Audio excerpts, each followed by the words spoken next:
Do you ever rehearse something in your head before you say it, just to get an idea of how it'll sound? I did that with this story. It probably sounds like a strange way to begin, but there's a reason. I can't bring myself to properly clean my own house anymore. Every time I pick up a cloth or switch on the Hoover, I think about the things I found hidden inside other people's homes, and I start to wonder what might be buried in mine. What seemed like straightforward work ended up showing me how fragile privacy really is. The whole thing started when I answered an advertisement for domestic cleaning work in Stoke-on-Trent. I had been struggling to find steady employment after the care home where I worked closed down due to funding issues. The redundancy package had barely lasted 2 months, and I was facing the prospect of losing my flat if I couldn't find regular income soon. The cleaning job seemed ideal for my circumstances. The agency advertised flexible hours, above average pay, and the opportunity to work independently without constant supervision. They emphasized that they served a discerning clientele who valued discretion and reliability above all else. During the interview, the agency manager explained that their clients were typically busy professionals who traveled frequently for work. Many of their properties required maintenance cleaning while the owners were abroad, ensuring that homes remained pristine and secure during extended absences. The manager stressed that absolute discretion was essential for this type of work. Clients needed to trust that their homes would be treated with complete respect, and that any personal information encountered during cleaning would remain strictly confidential. She made it clear that discussing clients or their homes with anyone outside the agency would result in immediate termination. I was assigned to a rotation of about 6 different properties across Staffordshire and the West Midlands. All were substantial homes owned by people who apparently travelled extensively for business. The agency provided detailed cleaning schedules and specific instructions for each property, along with keys and alarm codes for access. The first few properties I cleaned were exactly as advertised. Well-maintained homes that showed signs of recent occupation, but were temporarily vacant while the owners travelled. The cleaning work was thorough but straightforward, focusing on maintaining the properties in pristine condition for the owner's return. However, I began noticing unusual aspects of these homes that didn't quite fit the profile of busy travelling professionals. Many contained personal belongings and living arrangements that suggested the owners had left suddenly rather than departing for planned business trips. Some properties had half-eaten meals still on tables, unopened mail accumulating by the front door, and cars parked in driveways that appeared to have been sitting unused for weeks. The homes felt abandoned rather than temporarily vacant, as if the occupants had simply vanished without making proper arrangements for their absence. When I mentioned these observations to the agency manager, she explained that many of their clients worked in high-stress industries where travel plans could change rapidly. Emergency business trips often required immediate departure, leaving little time for proper household arrangements. This seemed like a reasonable explanation for the apparent haste with which some clients had departed their homes. International business often involved urgent situations that required dropping everything to respond to crises or opportunities abroad. However, as I continued working for the agency, I noticed that the cleaning assignments involved tasks that went beyond typical domestic maintenance. I was asked to organize personal documents, inventory valuable items, and photograph certain rooms and belongings for what the agency described as insurance and security purposes. These additional responsibilities felt intrusive and unnecessary for basic cleaning services. When I questioned why document organization and property photography were required, the agency explained that their clients often needed assistance managing their affairs during extended absences. Many clients were elderly or had complex financial arrangements that required careful monitoring, while they were unable to oversee their properties personally. The agency provided comprehensive property management services that went beyond simple cleaning to include basic administrative support. This explanation seemed plausible for legitimate property management work, but the specific documents and items I was asked to photograph suggested interest that went beyond administrative assistance. I was documenting personal correspondence, financial records, and intimate family photographs that seemed irrelevant to property security. The agency began requesting more detailed reports about each property, including information about the personal lives and circumstances of the homeowners based on what I observed during cleaning. They wanted to know about medication schedules, social relationships, and lifestyle patterns that could be determined from examining personal belongings. When I expressed discomfort with gathering such intimate information about the homeowners, the agency reminded me that understanding client circumstances was essential for providing appropriate property management services. Elderly or vulnerable clients often needed additional support that required awareness of their personal situations.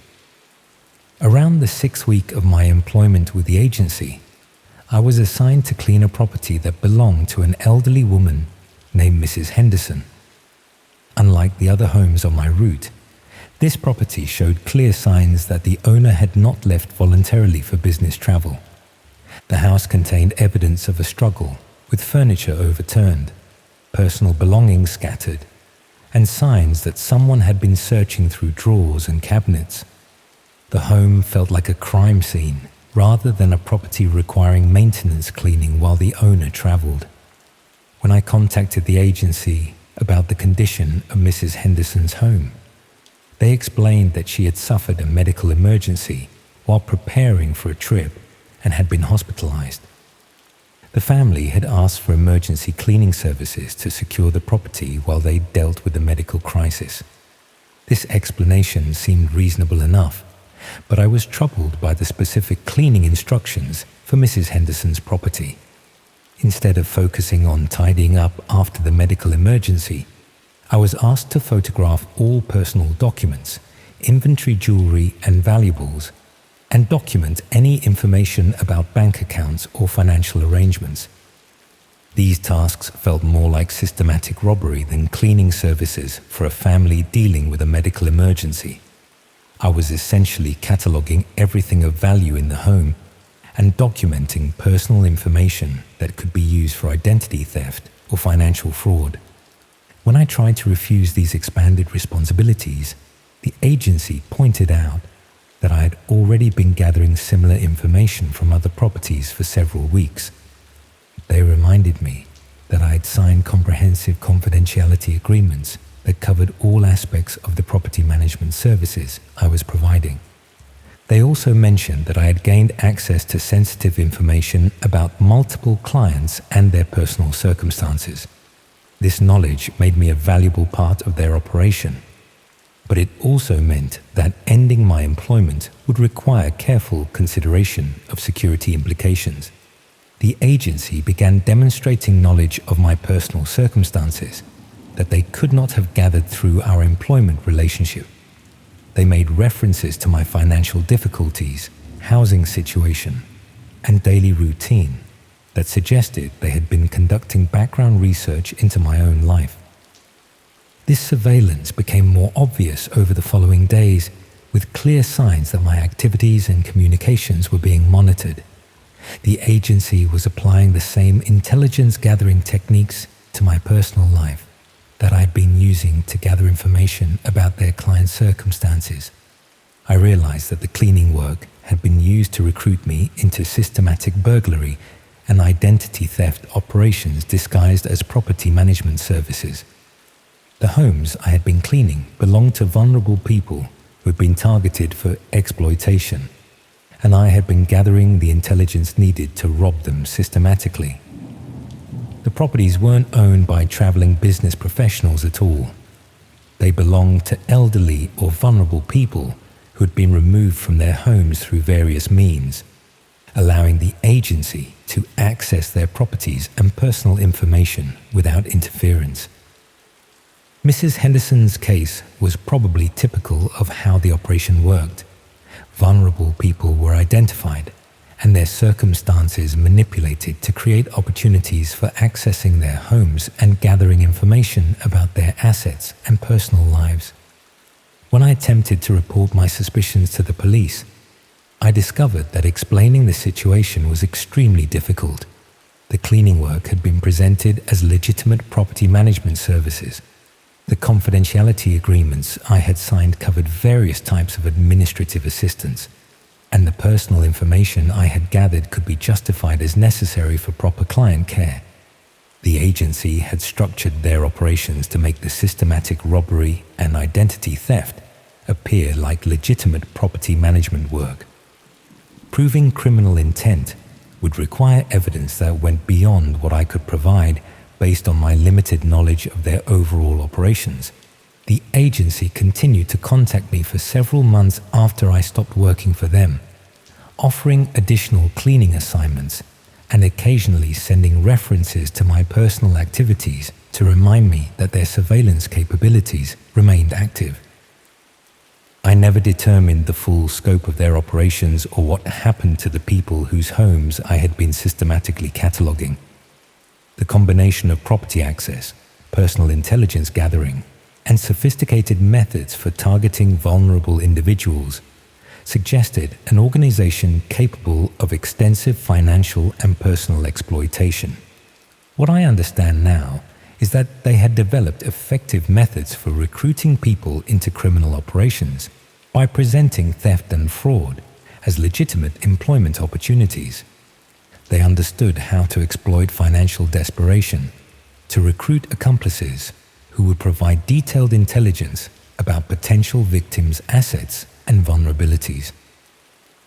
The most disturbing aspect of this experience was how my desire for steady employment had been transformed into participation in systematic victimization of vulnerable people.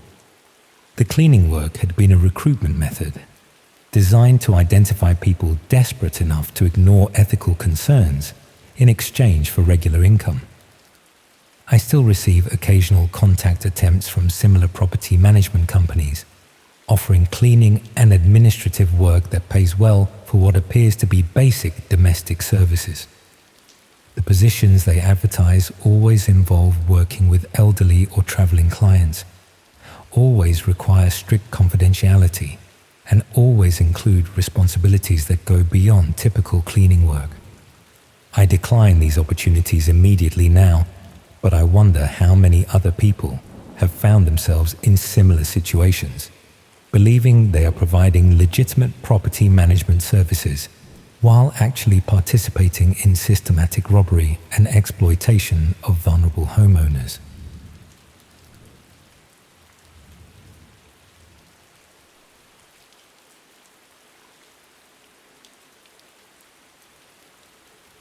When someone offers you cash in hand for courier work and emphasizes that discretion is more important than efficiency, there's usually a reason they can't use legitimate delivery companies. I probably should have questioned why they needed a driver who didn't ask questions. But when you're 3 weeks behind on rent and your car is about to be repossessed, you don't spend much time analyzing red flags. The job came through a contact at the pub, where I'd been drowning my sorrows after losing my warehouse position in Coventry. Manufacturing jobs had been disappearing from the area for months, and I'd finally been caught up in another round of redundancies. At 42, starting over wasn't exactly appealing, especially when most employers seem to prefer younger candidates who would work for less money. My drinking buddy Steve mentioned that he knew someone who needed reliable drivers for what he called special deliveries around the Midlands. The work paid considerably better than typical courier jobs, but it required complete discretion and the ability to follow specific instructions without asking unnecessary questions. Steve arranged a meeting with the contact, a well-dressed man who introduced himself simply as Martin. He explained that his business involved delivering sensitive materials to clients who valued privacy above all else. The packages were always small, the destinations were always specific, and the timing was always crucial. Martin emphasized that successful drivers needed to understand that they were being paid for reliability and silence rather than curiosity. The clients served by his operation often dealt with confidential business matters that required absolute discretion from everyone involved in the delivery process.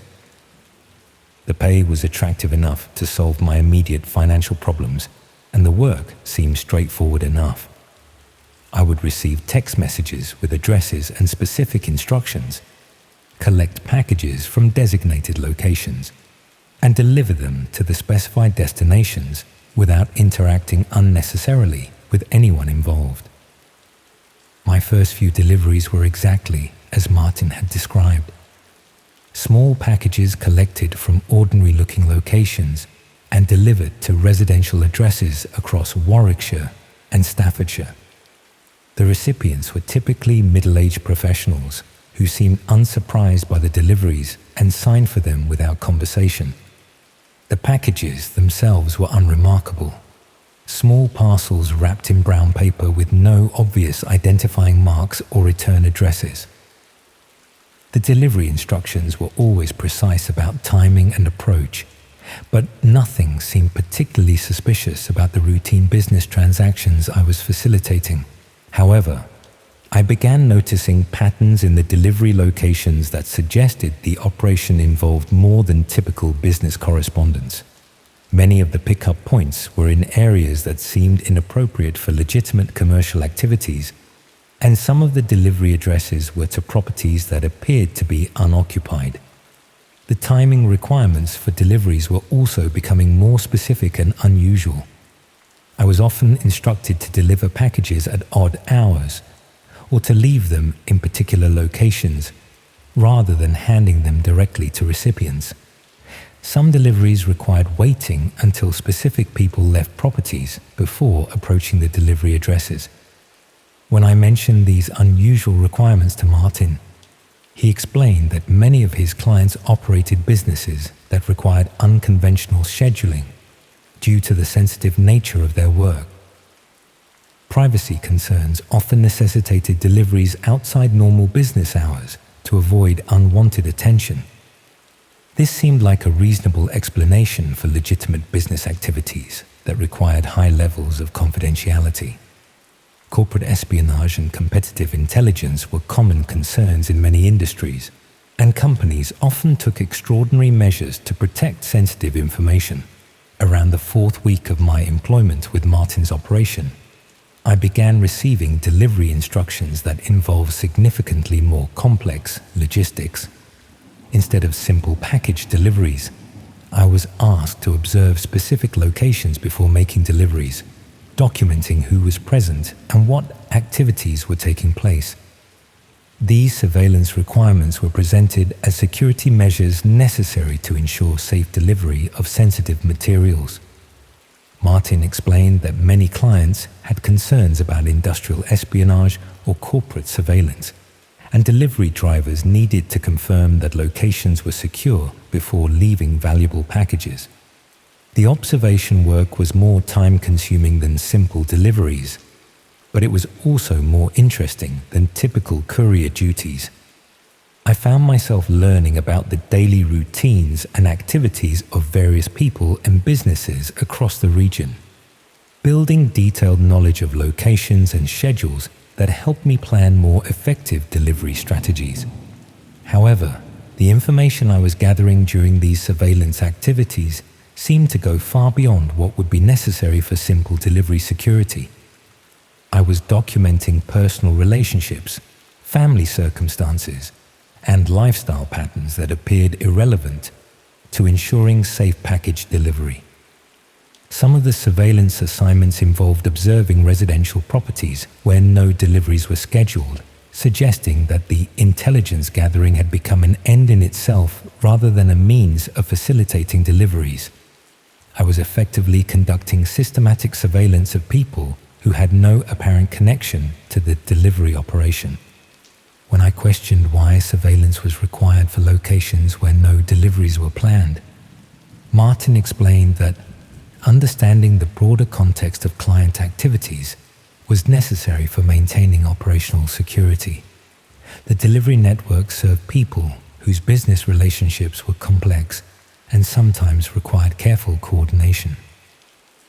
Around the 6th week of my involvement with the operation, Martin began providing me with specific devices and software that would enhance my surveillance capabilities.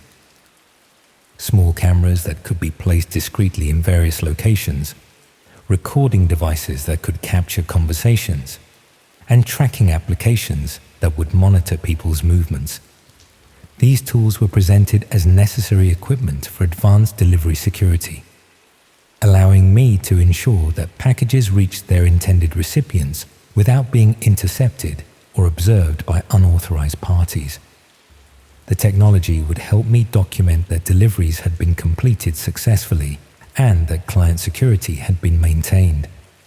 The surveillance equipment was remarkably sophisticated, suggesting that Martin's operation had access to resources that went far beyond what would be available to typical courier services.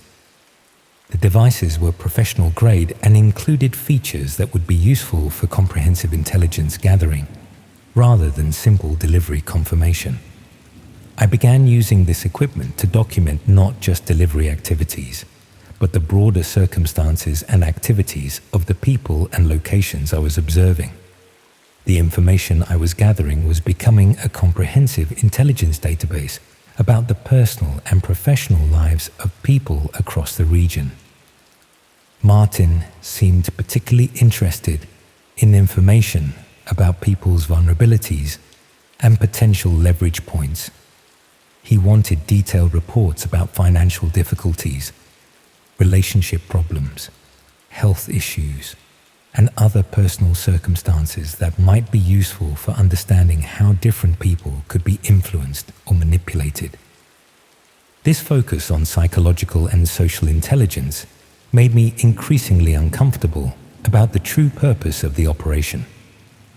The delivery work seemed to be providing cover for systematic intelligence gathering that had little to do with facilitating legitimate business transactions.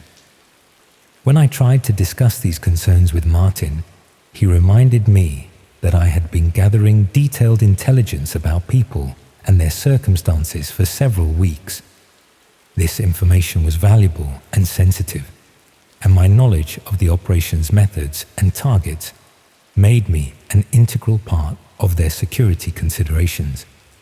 He also began demonstrating knowledge of my personal circumstances that he could not have gathered through our professional relationship.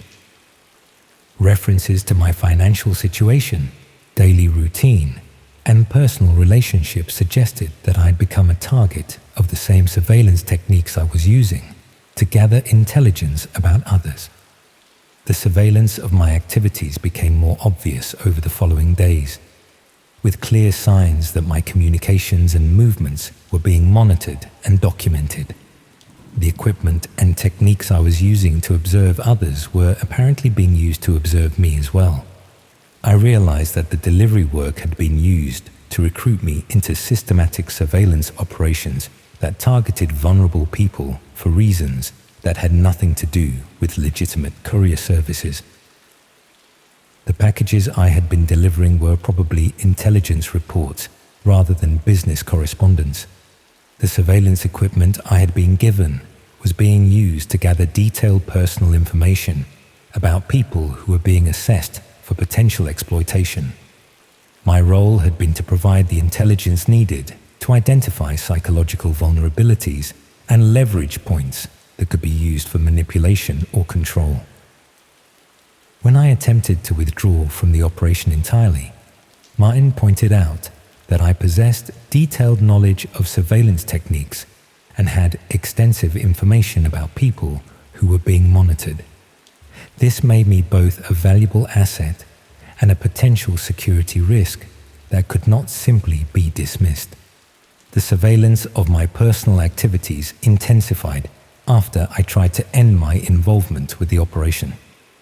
Martin's organization began sending me detailed information about my daily routine, social interactions, and personal vulnerabilities to demonstrate that they could apply their intelligence gathering techniques to my own life. I tried reporting my concerns to the police, but discovered that explaining the situation was extremely difficult. The courier work had been presented as legitimate delivery services. The surveillance equipment could be justified as security measures, and the intelligence gathering could be explained as necessary business research. Martin's operation continued to contact me sporadically over the following months, offering additional delivery work and occasionally sending references to my personal activities to remind me that their surveillance capabilities remained active and comprehensive. I never determined what the organization was ultimately using the detailed personal intelligence for or who was directing their surveillance activities. The systematic gathering of information about people's vulnerabilities and personal circumstances, combined with sophisticated surveillance equipment and techniques, suggested capabilities that extended far beyond legitimate courier services. What I understand now is that they had developed effective methods for exploiting people's financial desperation to recruit unwitting participants in comprehensive surveillance operations. They understood how to present intelligence gathering as legitimate delivery work, while using the couriers as both surveillance operatives and potential targets for the same techniques. The most disturbing aspect of this experience was how my need for employment had been transformed into participation in systematic invasion of privacy for people who had no knowledge they were being monitored. The courier work had been a recruitment method designed to identify people desperate enough to ignore ethical concerns in exchange for steady income. I still receive occasional contact attempts from similar courier and delivery services, offering cash work that pays well for what appears to be straightforward delivery assignments. The positions they advertise always emphasize discretion over efficiency, always involve unusual timing and location requirements, and always include responsibilities that go beyond typical courier work. I decline these opportunities immediately now, but I wonder how many other drivers have found themselves in similar situations, believing they are providing legitimate delivery services while actually participating in systematic surveillance operations that target vulnerable people for purposes they never intended to support.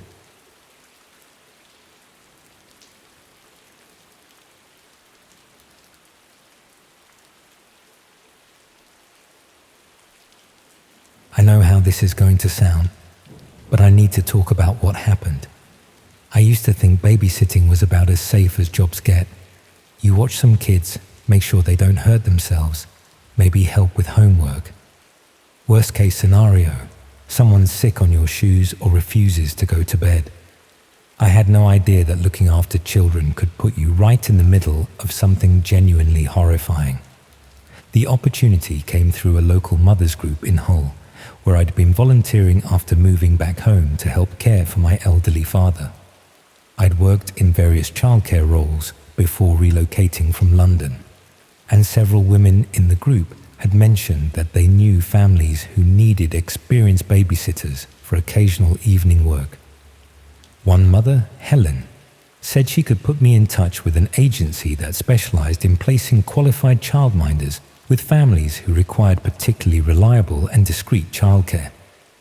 These families often had demanding careers that required unusual scheduling, and they were prepared to pay premium rates for babysitters who could adapt to irregular hours and maintain absolute confidentiality about family circumstances. The agency interview was more thorough than I'd expected for babysitting work. They conducted detailed background checks, requested references from previous childcare positions, and asked extensive questions about my experience with children of different ages and temperaments. They seemed particularly interested in my ability to remain calm under pressure and my willingness to follow specific instructions without questioning parental decisions. The agency manager explained that their client families often dealt with sensitive professional situations that required careful protection of their privacy. Children from these families were sometimes targeted by people seeking to exploit their parents' business relationships, which meant that babysitters needed to be particularly aware of security considerations. I was assigned to work with a family called the Weatherbys, who lived in a substantial house in one of Hull's more affluent areas. They had 2 children, aged 7 and 9, who were described as well-behaved and easy to manage. The parents traveled frequently for business and needed reliable evening childcare approximately twice per week. My first few babysitting sessions with the Weatherby children were exactly as advertised. The children were polite and cooperative, following established routines for dinner, homework, and bedtime without any difficulties. The house was comfortable and well-equipped, and the parents provided clear instructions for managing the children's schedules. However, I began noticing aspects of the household that seemed unusual for a typical family situation. The house contained security equipment that seemed excessive for residential use, including multiple cameras, motion sensors, and communication devices that suggested professional-grade surveillance systems. The children's behavior also seemed somewhat unusual, though not in ways that suggested mistreatment. They were extremely well trained in following security protocols, such as not answering the door under any circumstances and immediately reporting any unusual sounds or activities around the house. When I asked the children about these security measures, they explained matter-of-factly that their parents worked in industries that required careful protection of family privacy.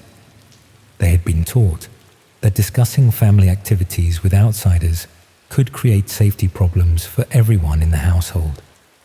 This seemed like reasonable precautions for families dealing with corporate espionage or competitive business pressures. Wealthy families often took security measures that would seem excessive to people from more ordinary circumstances, particularly when their business activities involve sensitive information. Around the 4th week of babysitting for the Weatherbys, I was asked to help with additional responsibilities that went beyond typical childcare duties. The agency explained that the family needed assistance with organizing household records and maintaining communication with various business contacts while the parents were traveling.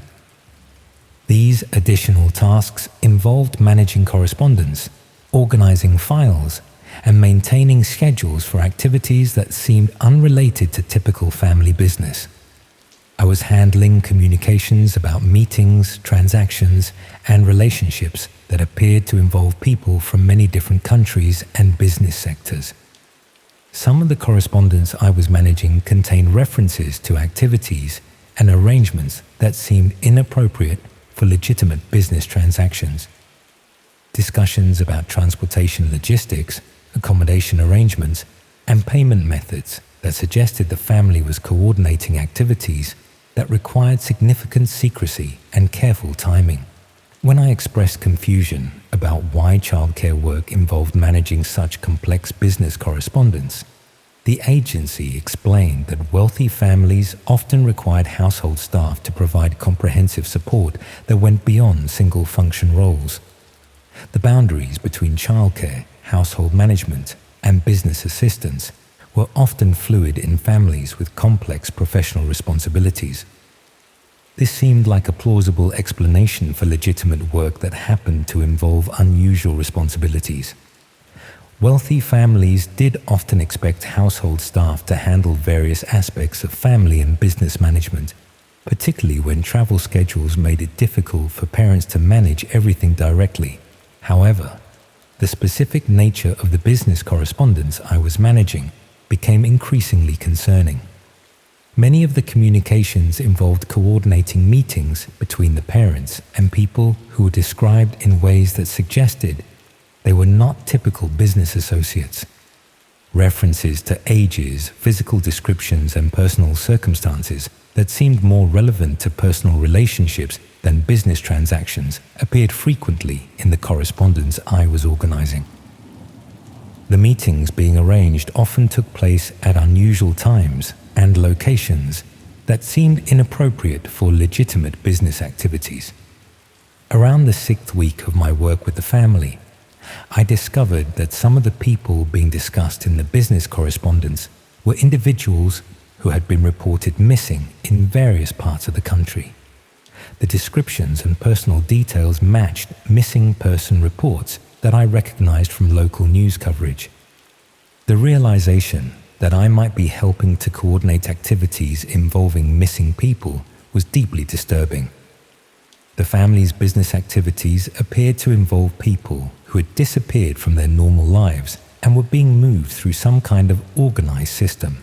When I tried to discuss these concerns with the agency, they reminded me of the comprehensive confidentiality agreements I had signed when beginning work with the family.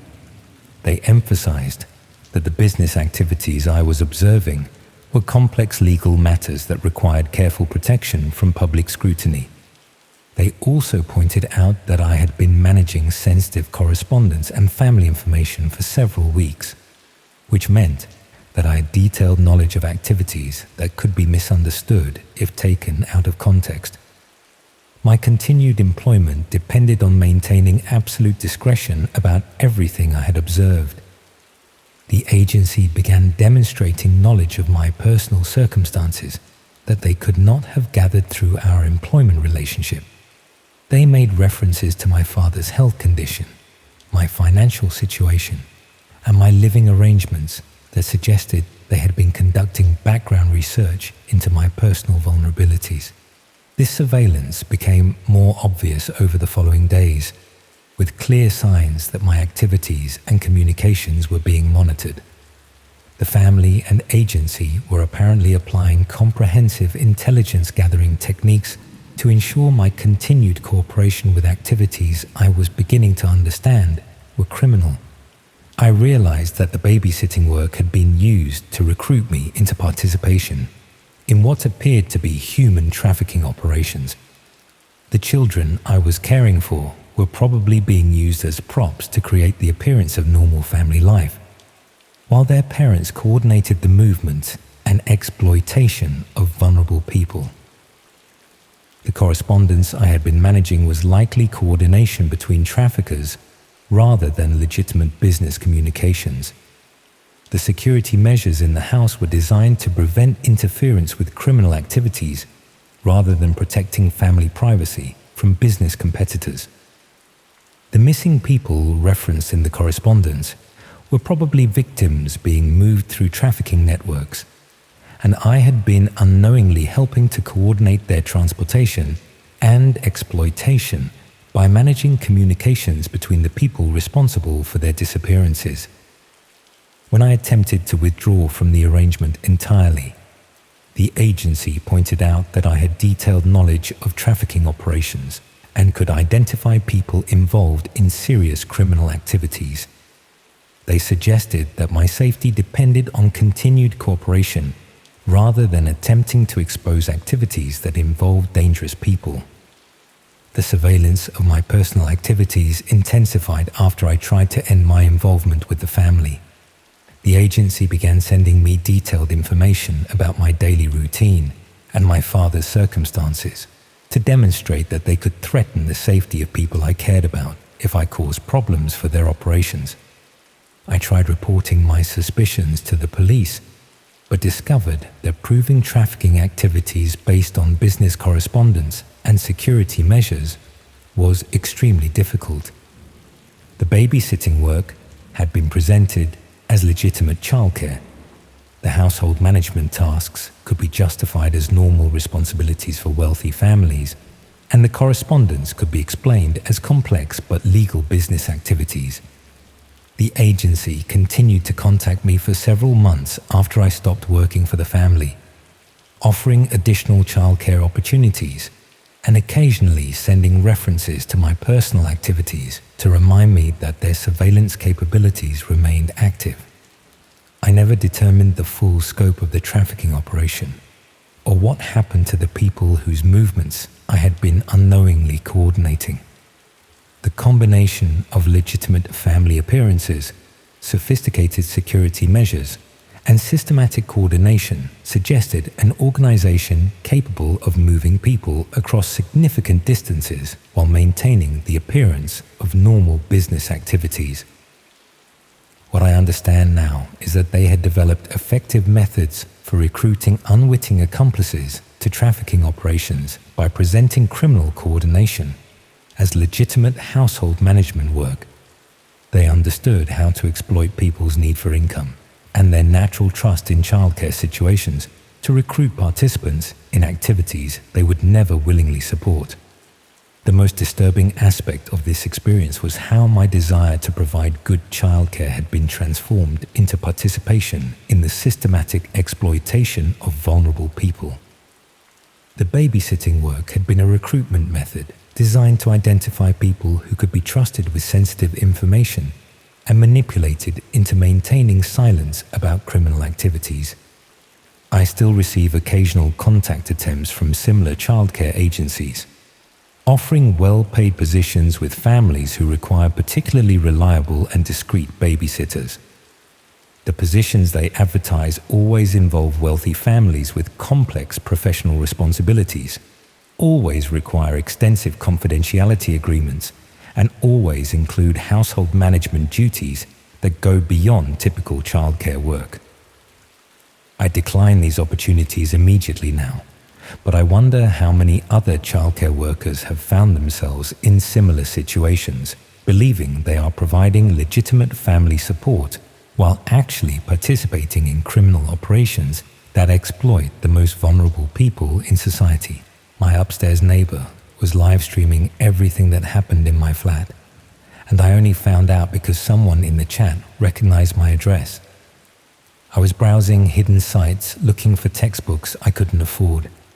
University prices for psychology texts were absolutely mental, and someone had told me about places where you could find PDF copies that weren't exactly legal, but weren't exactly unavailable either. Most students did it, especially those of us living on beans and toast, while trying to get through our degrees at Sheffield. The site I ended up on looked like a typical file-sharing platform, with sections for different types of content: academic materials, software, media files, the usual stuff you'd expect from people sharing things they probably shouldn't be sharing. But there was also a section called Live Content that I clicked on out of curiosity. It was streaming services mostly, football matches, TV shows, and sometimes webcam feeds from people's computers that had been compromised by malware. The quality was usually terrible, and most streams would cut out after a few minutes, but it was free entertainment when you had nothing else to do. That's how I stumbled across a stream titled Flat 2B, Sheffield Student House. The description was minimal, just the title and a viewer count showing about 30 people watching. When I clicked on it, I was looking at what appeared to be someone's living room. Basic furniture, textbooks scattered around, and a small kitchen visible in the background.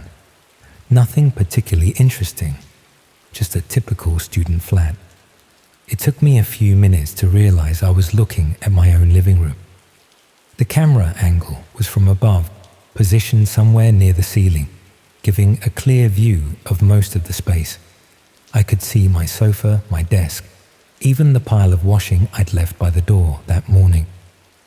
The stream was live. When I moved my laptop, I could see the movement reflected on screen with just a few seconds delay. Someone had been broadcasting my daily life to strangers on the internet, and I'd had no idea. The chat beside the video stream was active, with viewers commenting on everything they could see. People discussing my furniture and my clothes, even making jokes about my housekeeping. Some of the comments were sexual, speculating about my personal life in a way that made me uncomfortable. But what really disturbed me were the viewers who seemed to know details about my routine. Comments about what time I usually came home, which days I had lectures, even predictions about what I'd be eating for dinner based on previous observations. They'd been watching long enough to learn my habits. I closed the stream immediately and started searching my flat for hidden cameras. It didn't take long to find the first one. A tiny device no bigger than a coin, stuck to the ceiling light, fitting with what looked like industrial adhesive. The lens was barely visible, disguised as part of the fixture's design. There were 3 more cameras positioned around the flat. One in the bedroom, hidden inside a smoke detector that I'd never paid attention to. Another in the bathroom, concealed behind the mirror. The 4th was in the kitchen, built into what I'd assumed was a normal electrical socket. All of them were professional-grade equipment, not the sort of thing you'd buy in normal electronics shops. Someone had invested serious money in monitoring my living space, and they'd done it with enough skill that I'd never noticed anything unusual. The cameras were hardwired into the building's electrical system, which meant they'd been installed by someone with access to the property and knowledge of how the wiring worked. Not a random intruder, but someone who could work on the building legitimately without arousing suspicion. I live in a converted Victorian house split into 6 flats, with a communal entrance and thin walls that mean you can hear everything your neighbors do. The landlord employed a maintenance company for repairs and improvements, but there were also individual tenants who sometimes did their own work on their flats.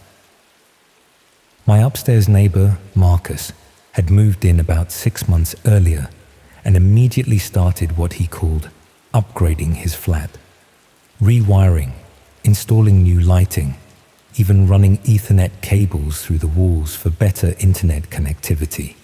He'd been very friendly about it, warning all the neighbors about potential disruptions and even offering to do similar work for anyone else who was interested.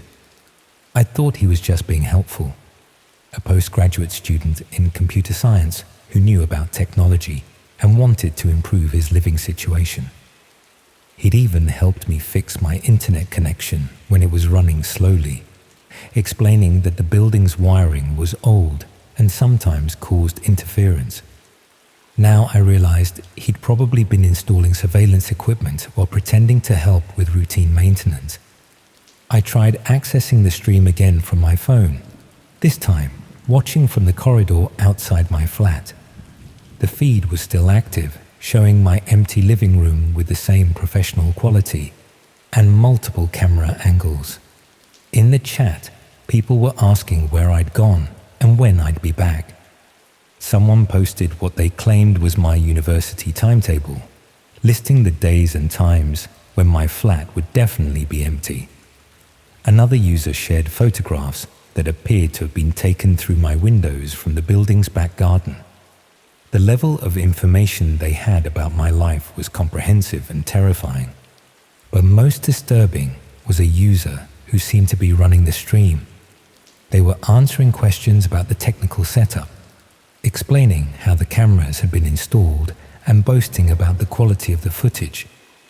When someone asked about audio, they mentioned that microphones had been built into each camera, providing full sound coverage of everything that happened in the flat.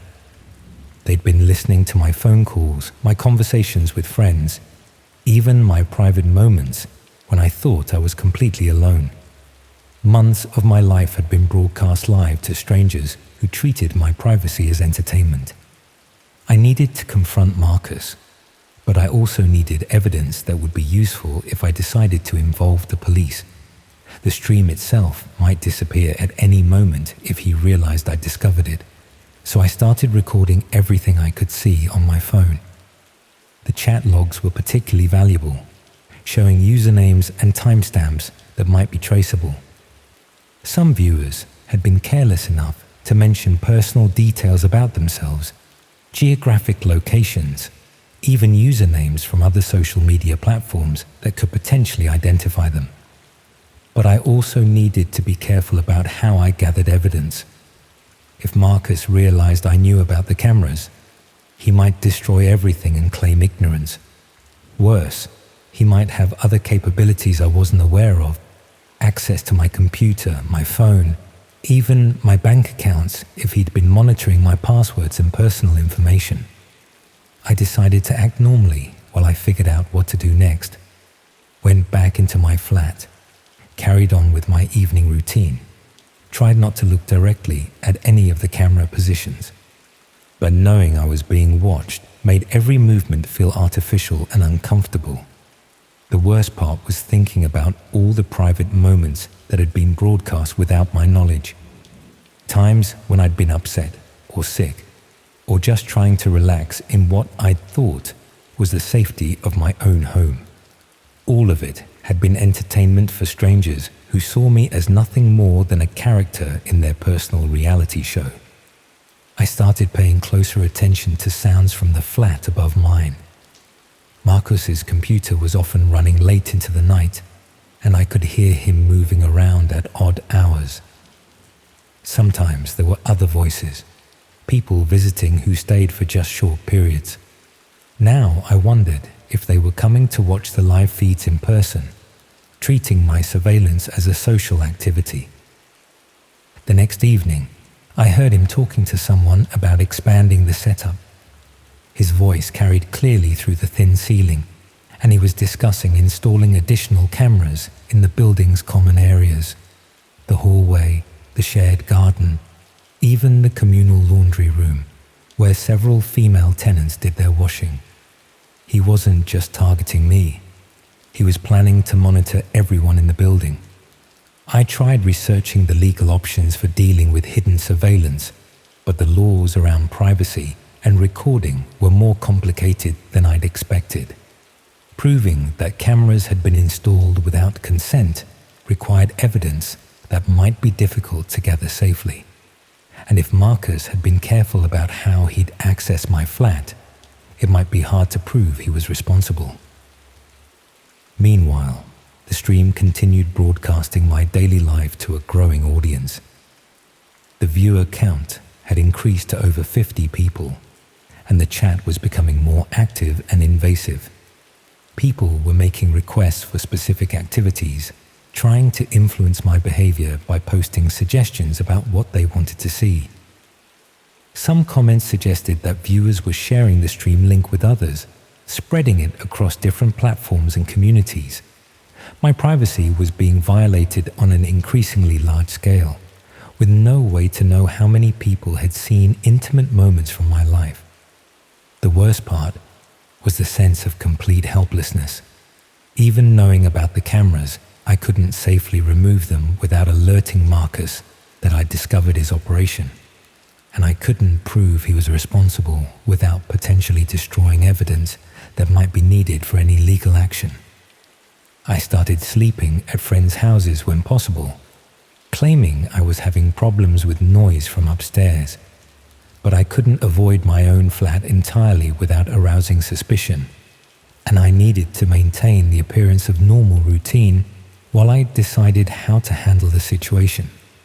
During the day, when Marcus was usually out, I could hear electronic sounds from his flat that suggested he was monitoring multiple feeds simultaneously. Not just mine, but possibly other properties as well. The scope of his surveillance operation was larger than I'd initially realized. I tried finding other streams on the same platform that might be connected to his setup. It didn't take long to discover feeds from 2 other addresses in Sheffield, both showing student accommodation similar to mine. Young people living alone, unaware they were being watched by audiences who discussed their lives like they were characters in a television program. The comment histories on these other streams showed the same usernames that appeared on mine, suggesting a dedicated community of people who specialized in voyeuristic surveillance of students. They shared information about different streams, compared the quality of various setups, even rated their preferred targets based on physical appearance and daily routines. It was a systematic violation of privacy affecting multiple victims, operated as entertainment for people who saw nothing wrong with invading the most intimate aspects of strangers' lives. I finally decided to contact the police, but I needed to be strategic about how I presented the information. Simply claiming that someone was streaming my flat wouldn't be enough. I needed evidence that clearly showed the scope of the operation and identified Marcus as the person responsible.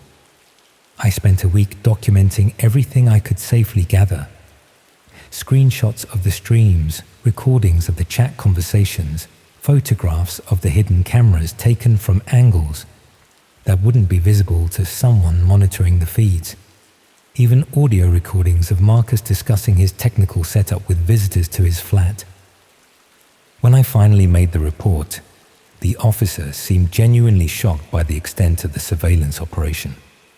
They explained that this type of voyeuristic streaming was becoming more common, especially targeting students who lived alone and might not notice subtle signs of intrusion.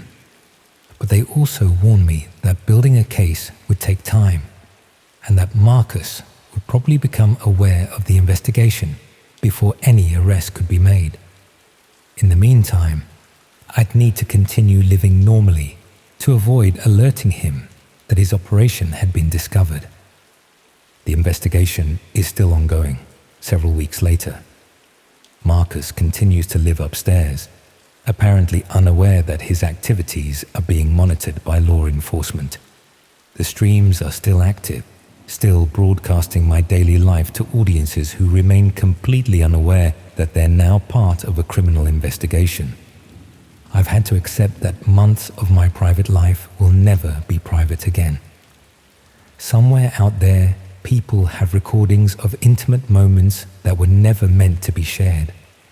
My sense of security in my own home has been permanently destroyed, and I'll probably never feel completely safe in any private space again. But what disturbs me most is knowing that this is probably happening to other students in other cities, and most of them will never discover they're being watched. They'll live their entire university experience unaware that strangers are monitoring their most vulnerable moments for entertainment.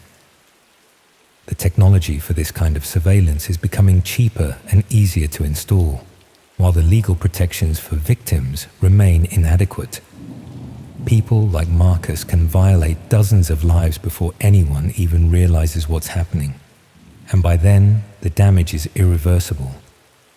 I still live in the same flat, still go through my daily routine under the observation of hidden cameras, but now I know I'm being watched, and that knowledge has changed everything about how I experience what should be the most private aspects of my life.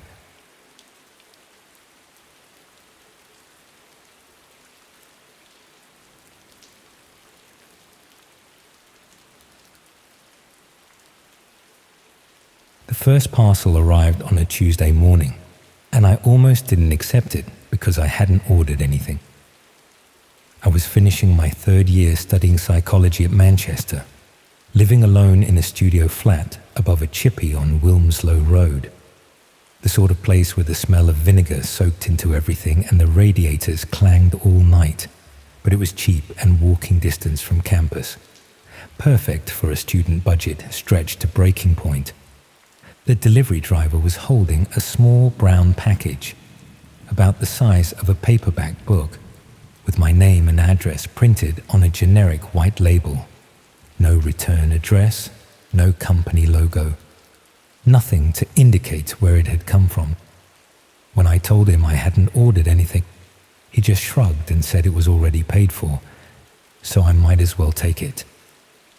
Inside was a mobile phone, not a smartphone, just one of those basic Nokia models you'd see in petrol stations, the kind drug dealers supposedly used because they were harder to trace. It was switched on, fully charged, with a single number saved in the contacts list under the name Service. I should have thrown it away immediately, should have reported it to the police, or at least asked my neighbors if they'd received anything similar. Instead, I did what any curious student would do. I Googled the phone's model number and tried to work out where it might have come from. That's how I ended up on the dark web for the first time. One search led to another, and before I knew it, I was reading about anonymous communication methods and untraceable delivery services.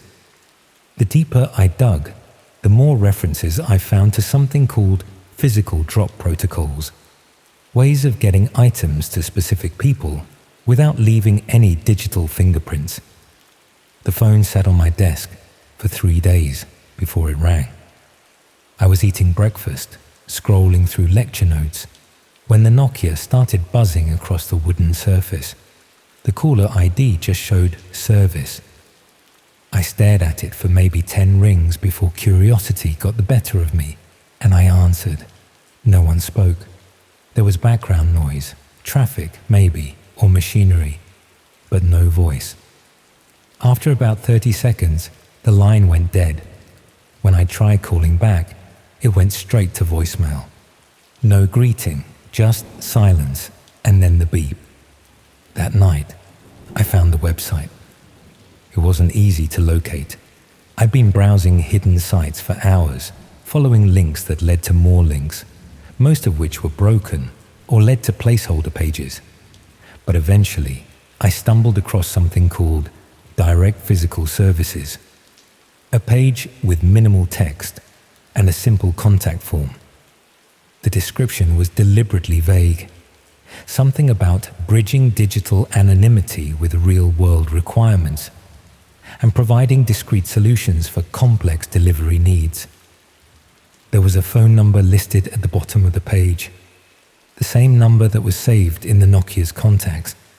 I spent the next few hours exploring related sites, trying to piece together what this service actually did.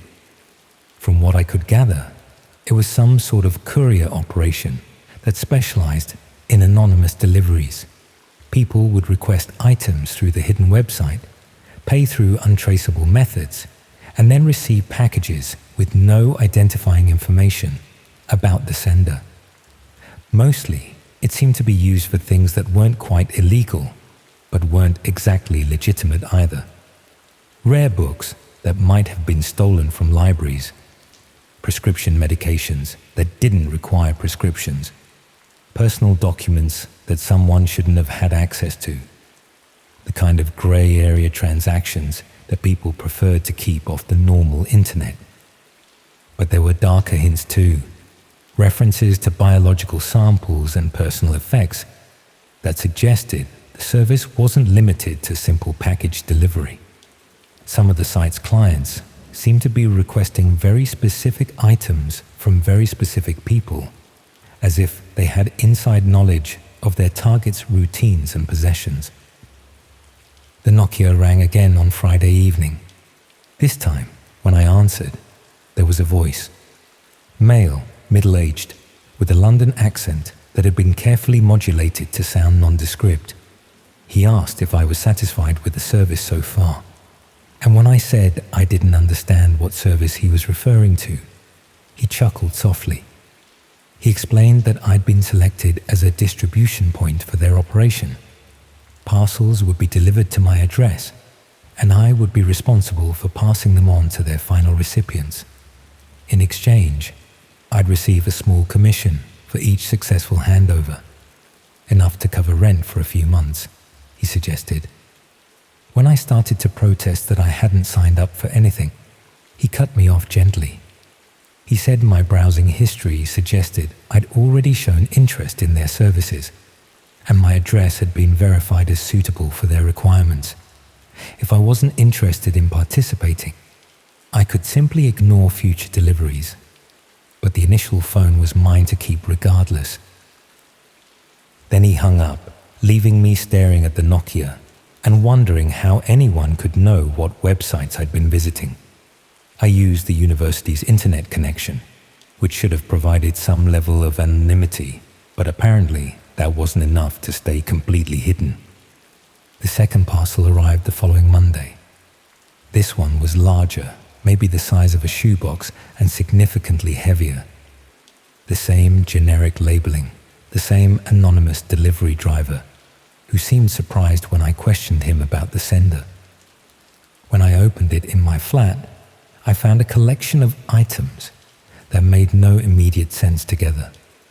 There was a house key, still warm from being recently cut, a small digital camera, the kind used for security systems, a manila envelope containing what looked like bank statements and utility bills for someone I'd never heard of.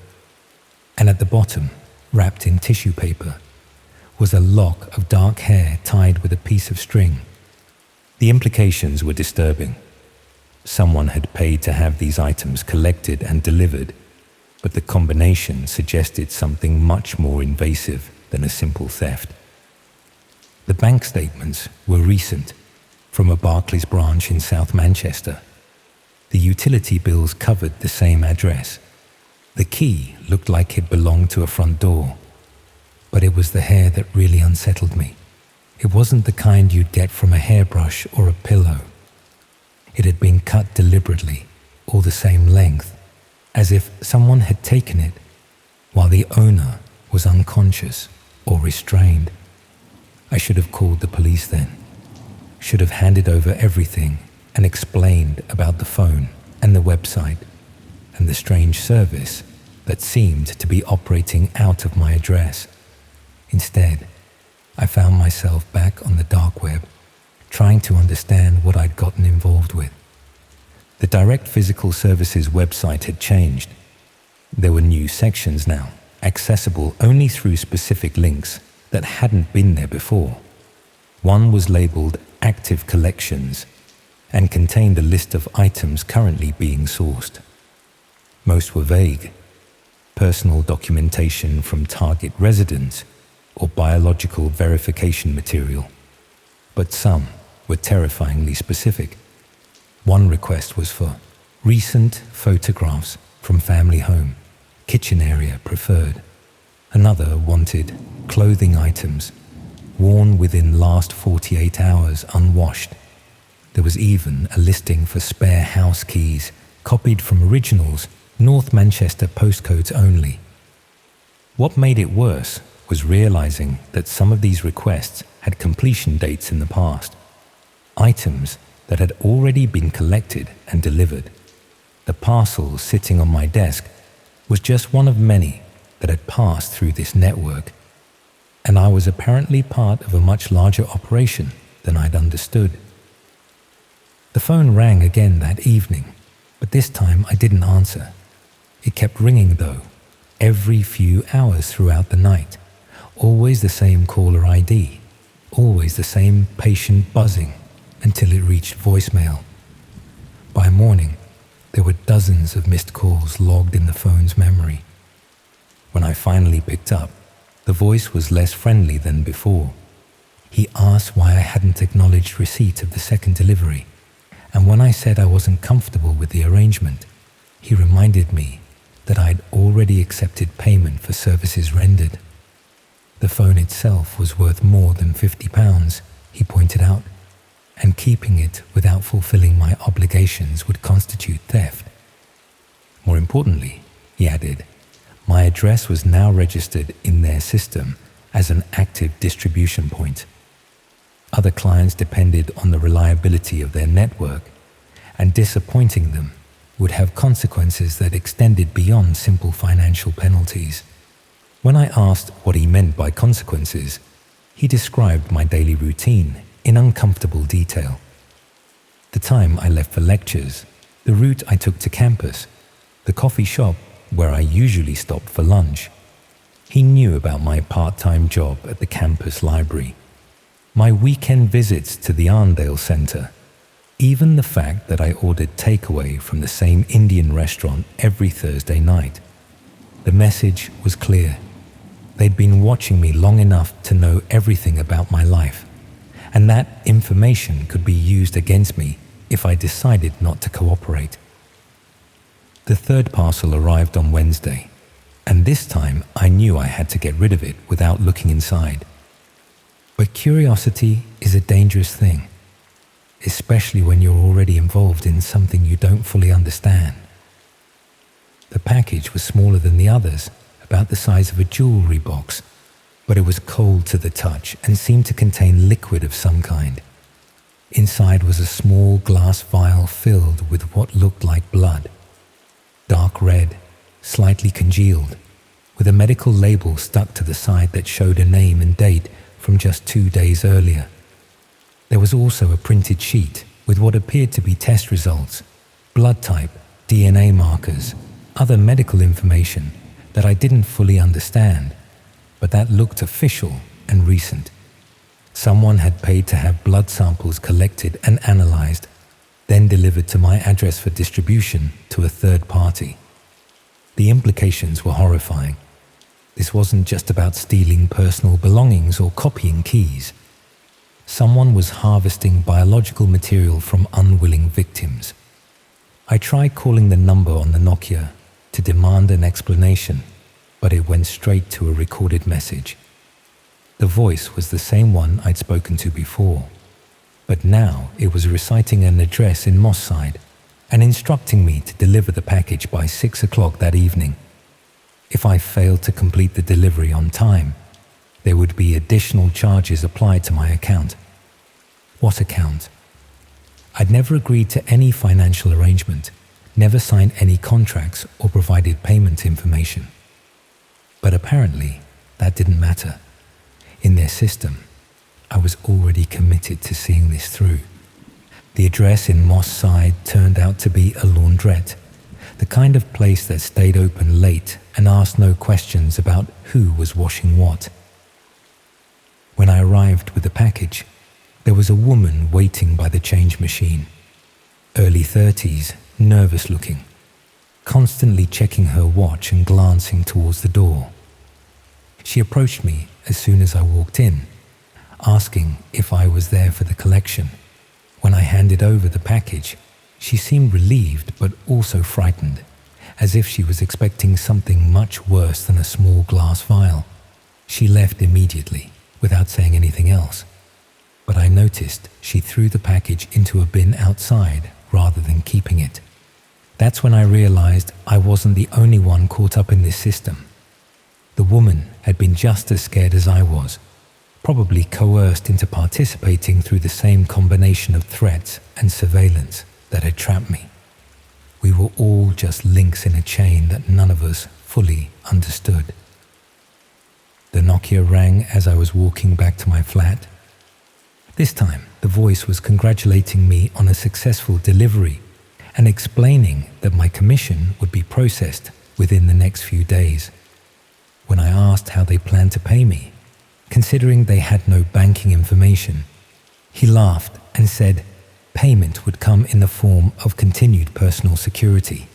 As long as I cooperated with their requests, he explained, I would remain safe from the various unpleasant individuals who use their services. But if I decided to stop participating or involve the authorities, those same individuals would be provided with detailed information about my involvement in their operations. I was trapped. Even if I went to the police, how could I explain my role without admitting to handling stolen property and biological samples?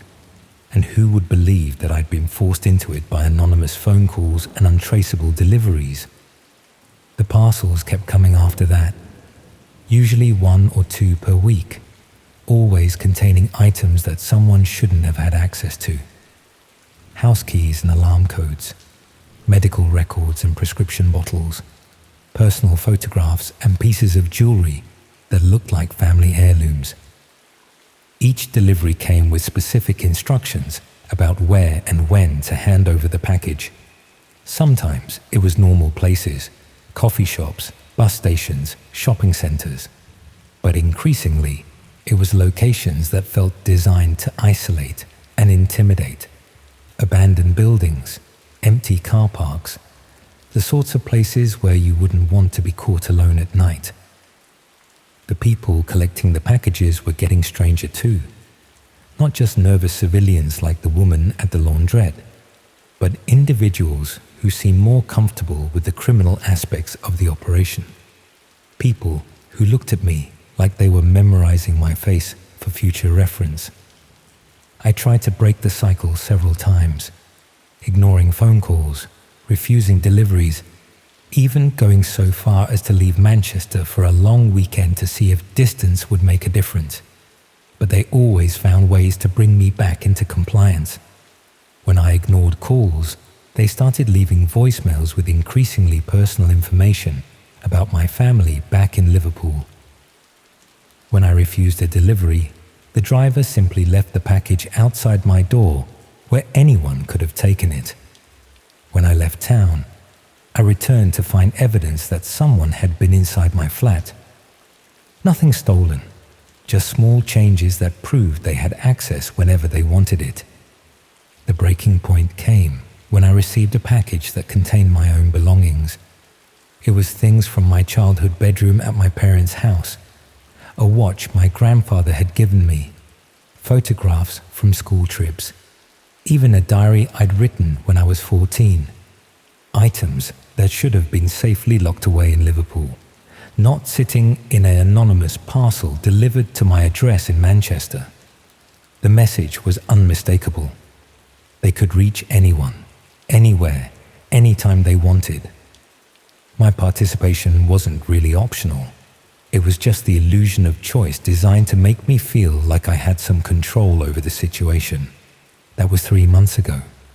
The deliveries are still coming, and I'm still making the handovers because I don't see any alternative. The commission payments have started arriving too. Always in cash, always left in places where I'm guaranteed to find them. Just enough to make it clear that they're keeping track of my financial situation as closely as everything else. Sometimes I wonder about the other people involved in this network, the drivers who deliver packages without asking questions, the collectors who pick them up without explanation, the clients who pay for services that probably violate dozens of laws. Are they all trapped like I am, or did some of them choose this willingly? What scares me most is how organized it all seems.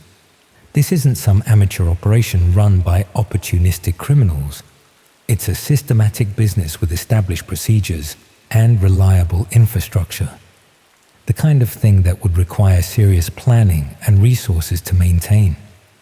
And if they can do this to me, a random student who stumbled onto their website by accident, what are they capable of doing to people who actually pose a threat to their operations? I still have the Nokia. It sits on my desk, fully charged, waiting for the next call. Sometimes I think about smashing it, or throwing it away, or just running as far from Manchester as I can get. But I know it wouldn't make any difference. They've got my details now, my routines, my weaknesses, my family connections. Whether I keep cooperating or try to escape, I'll always be part of their system in some way. The worst part is knowing that somewhere out there, other people are receiving their first mysterious parcel, probably telling themselves it's just a mistake or a harmless prank, not realizing they've just become part of something much darker than they could imagine.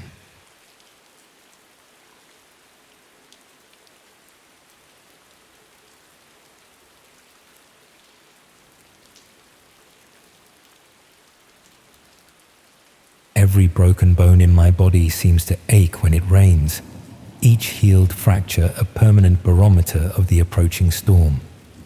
The doctors call it traumatic arthritis, a clinical term that fails to capture how these weather-induced pains transport me instantly back to that underground car park beneath the abandoned shopping centre in East London, where my blood seeped into concrete, while anonymous figures in the dark web shadows placed bets on whether I would survive the next 3 minutes. I wasn't always this collection of poorly mended injuries and night terrors. Before that night, I was simply Danny, a former amateur boxer who'd never quite made it, working as a personal trainer at a chain gym while nursing fading dreams and mounting debts. The boxing had been clean, regulated, with referees and rules and medical staff. Not spectacular enough to earn a living, but enough to give me the dangerous illusion that I understood violence, that I could control it, contain it within the boundaries of sport. That misplaced confidence is what made me vulnerable to Kev's offer. Kev trained at my gym, quiet, well-dressed, always slipping me extra cash for private sessions. He'd watch me demonstrate combinations with an intensity that I mistook for admiration, asking questions about my fighting career, about the rush of competition, about whether I missed it. When he mentioned a private fighting event looking for experienced boxers, offering a single night's purse equivalent to 3 months of my salary, the sensible part of my brain raised immediate objections.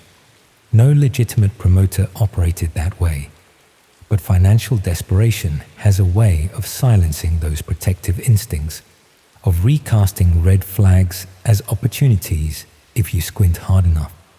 The night of the event, Kev picked me up in a black Range Rover with tinted windows.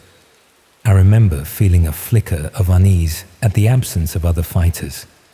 At the roundabout route we took through progressively industrial areas of the city, when we finally arrived at the abandoned shopping center, its boarded windows and graffiti-covered walls barely visible in the dim streetlights. That unease crystallized into genuine apprehension. This didn't look like any venue that would host a legitimate sporting event. Still, with the promised payment clouding my judgment, I followed Kev through a service entrance and down concrete stairs into the car park below.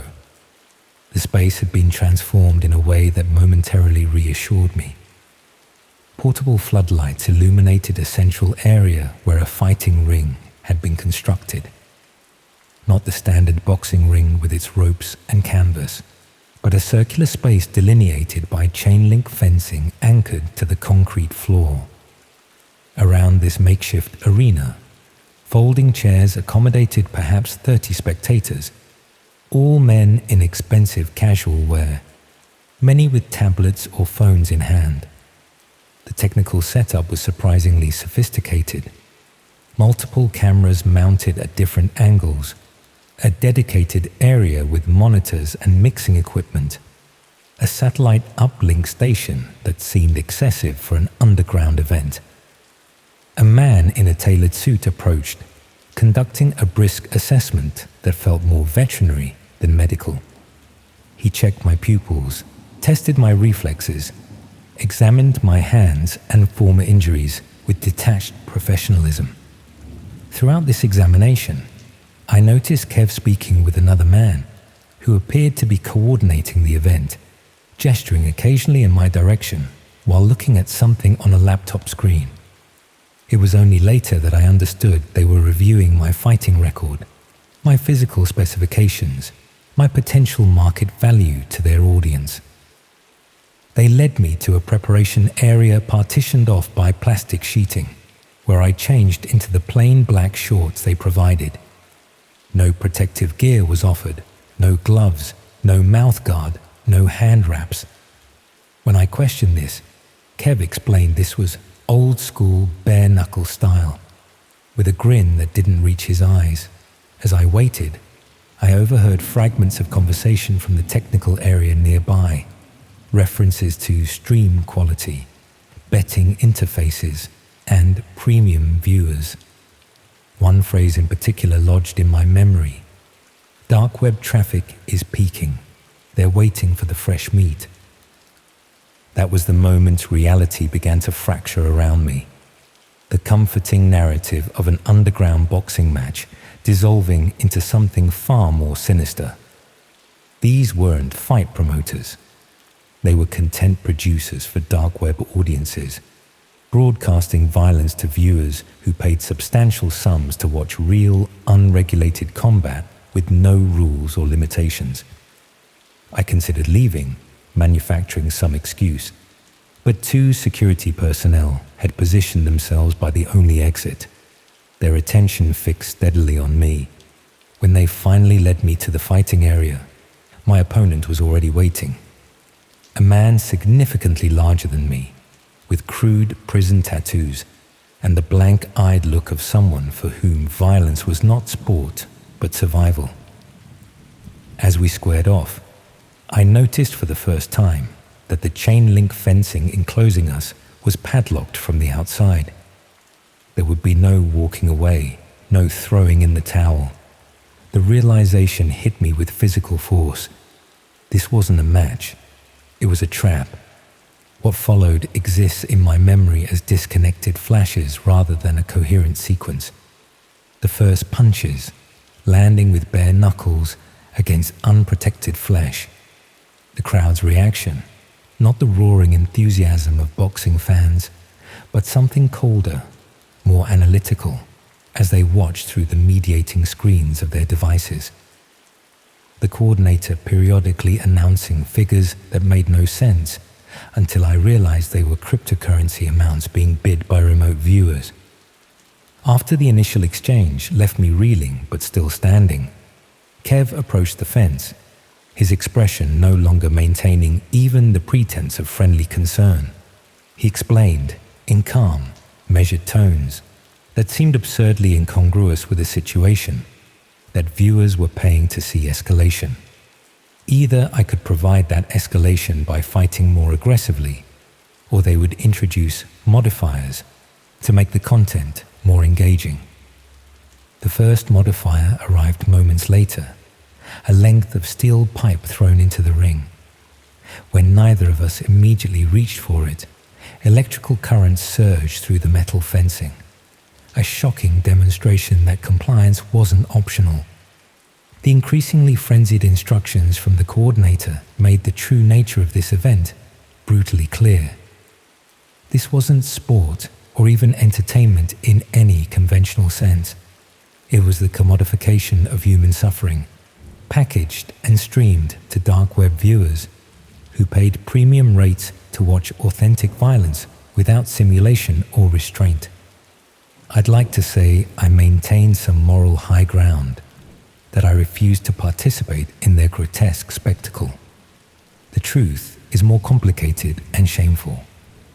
When survival instinct overrides every other consideration, moral calculations become luxury. I fought, not for victory, but for survival, with a desperate ferocity I hadn't known I possessed. I used the pipe when necessary, inflicted damage I can't bring myself to describe in detail. The worst part wasn't the physical pain, but the sense of my humanity being stripped away with each forced escalation. My reduction from person to content, from subject to object. The turning point came when my opponent, already bleeding heavily from a head wound, stumbled against the fence directly beside one of the cameras. In the momentary confusion, he managed to damage the equipment, disrupting the stream. The coordinator's panicked reaction to this technical failure created a brief window, security personnel rushing to address the broadcast issue, attention diverted from maintaining control of the performers. In that chaotic moment, another fighter was brought in to replace the damaged content, a terrified young man who couldn't have been more than 20, clearly not there by choice. As they unlocked the fence to push him in, I saw my only opportunity. I lunged through the opening, swinging the pipe with all my remaining strength at the coordinator's mixing equipment.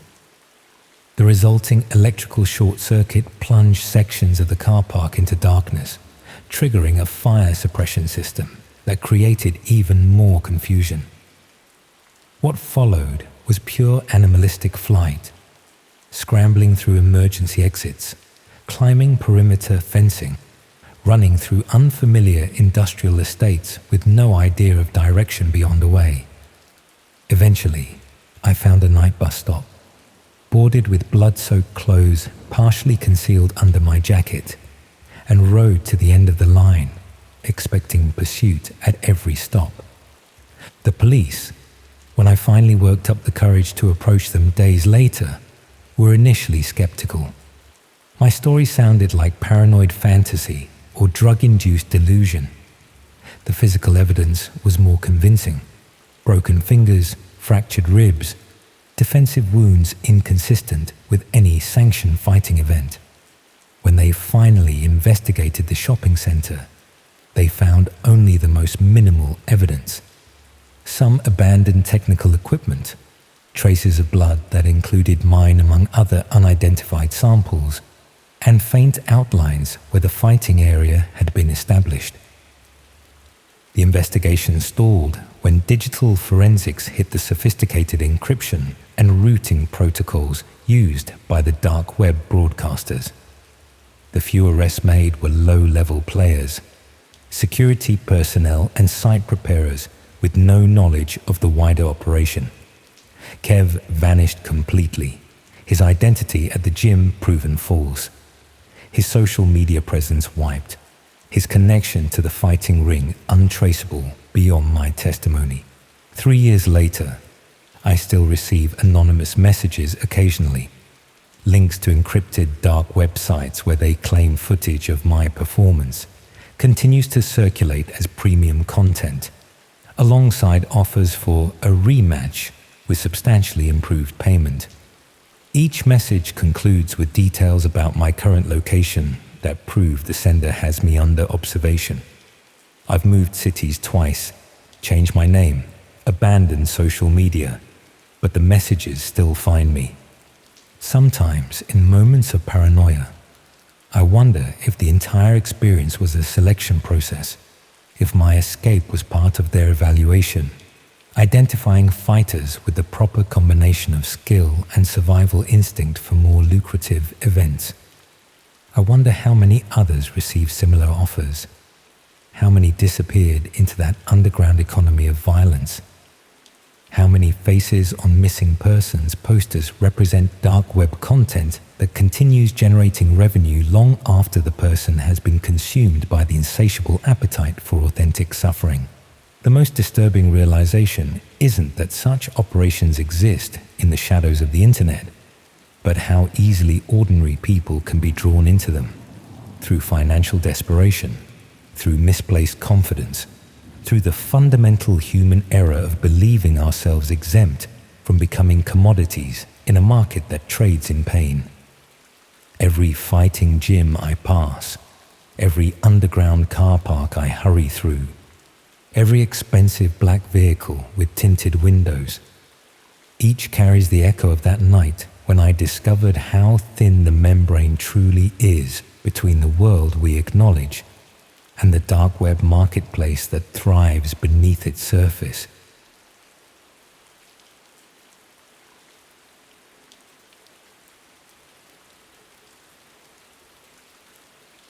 I remember it perfectly, the way my hands shook when I first saw the invitation. Not from fear, mind you, but from pure excitement.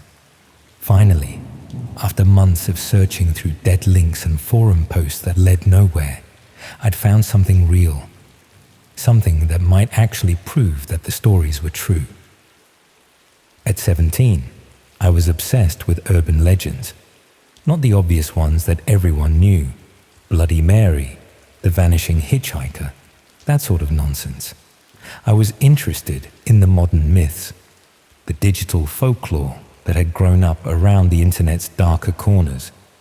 Stories about hidden websites where you could watch live murders, chat rooms where people planned real crimes, streaming services that broadcast things no civilized society should ever see. My mates thought I was mental, spending my evenings trawling through obscure forums and following breadcrumb trails that usually led to nothing but rickrolls and dead ends. But I knew there had to be something out there. The internet was too vast, too unregulated for these stories to be completely made up. Somewhere in the depths of the dark web, real horrors were happening, and I was determined to find them. The breakthrough came during the summer holidays before my final year at sixth form. My parents had gone to Spain for a fortnight, leaving me alone in our house in Kettering with strict instructions to revise for my A-levels and not throw any parties. Instead, I spent every waking hour diving deeper into corners of the internet I'd never explored before. I'd been using privacy tools for months by then, learned about them from a forum dedicated to internet mysteries. The dark web wasn't as scary as people made it out to be. Mostly just forums and marketplaces that looked like they'd been designed in the 90s. But there were layers beneath the obvious stuff. communities that required invitations and references to access. The invitation arrived through a private message on an obscure forum about digital anthropology. The sender's username was just a string of random characters, and their profile showed they'd only joined the day before. The message was short, almost casual. They'd noticed my posts about online myths and wondered if I'd be interested in observing something authentic. A research project, they called it, studying human behavior in controlled environments. They included a link to a private chat room and a time. That night at 11:30. No explanation of what I'd be observing or why they'd chosen me specifically. Just an invitation to witness something most people would never see. I should have been suspicious. I should have realized that legitimate researchers don't recruit random teenagers from internet forums. But at 17, the possibility of finally seeing something real, something that would prove all those urban legends had a basis in fact, was too tempting to ignore. The chat room was simple, just a basic interface with a list of active users and a message window. When I connected at the appointed time, there were already 8 people online. They welcomed me warmly, asking where I was from and how I'd heard about the research project. Everyone seemed friendly, genuinely interested in my background and what had brought me to the dark web in the first place. The conversation was surprisingly normal. People discussed university courses, summer jobs, films they'd watched recently. Someone mentioned they were studying psychology at Manchester. Another person talked about their gap year travels. They could have been any group of young people chatting online, except for the undercurrent of anticipation that ran through every exchange. Around midnight, a new user joined, the same random character string who'd invited me. They thanked everyone for participating and explained that tonight's session would be particularly interesting. They'd arranged for us to observe a live demonstration of psychological pressure techniques, something that would help us understand how people responded to stress in controlled situations. A new window opened in my browser, showing what appeared to be a small, windowless room with concrete walls. A single chair sat in the center, facing multiple cameras. The lighting was harsh, clinical, like something from a hospital or laboratory. It looked exactly like the red rooms described in all those urban legends, except there was nothing obviously sinister about it. Just an empty room with professional-looking equipment. The chat exploded with excitement. Everyone seemed genuinely thrilled to be witnessing what they called a breakthrough in behavioral research. They discussed the camera angles, the lighting setup, the professional quality of the production. It felt academic, scientific, like we were part of something important rather than something wrong. Then someone entered the room. It was a young man, probably not much older than me, wearing casual clothes and looking confused about where he was. He examined the chair, the cameras, the concrete walls with growing bewilderment. The researcher who'd invited us explained through the chat that this was a volunteer who'd agreed to participate in the study, though the specific nature of the experiment had been kept confidential to ensure authentic responses. The other viewers began making observations about the subject's behavior, noting his body language and facial expressions with the detached interest of psychology students. They discussed his apparent anxiety levels, speculated about his background, made predictions about how he would respond to different stimuli. I found myself caught up in their enthusiasm. This was exactly what I'd been searching for. Proof that the internet's hidden corners contained genuine research, real experiments that pushed the boundaries of what was considered ethical. The academic tone of the discussion made everything feel legitimate, important, like we were witnessing something that would advance human understanding. The volunteer was asked to sit in the chair. Through the chat, the researcher explained that they would be testing various psychological pressure techniques, measuring how quickly social isolation and peer pressure could influence decision-making. The cameras would record everything for later analysis by university research teams. What followed was subtle at first. The volunteer was asked simple questions through speakers we couldn't see, his answers recorded by the cameras from multiple angles. The chat observers discussed his responses, noting signs of stress or discomfort, predicting how long it would take for the isolation to affect his mental state. But gradually, the atmosphere in the chat began to shift.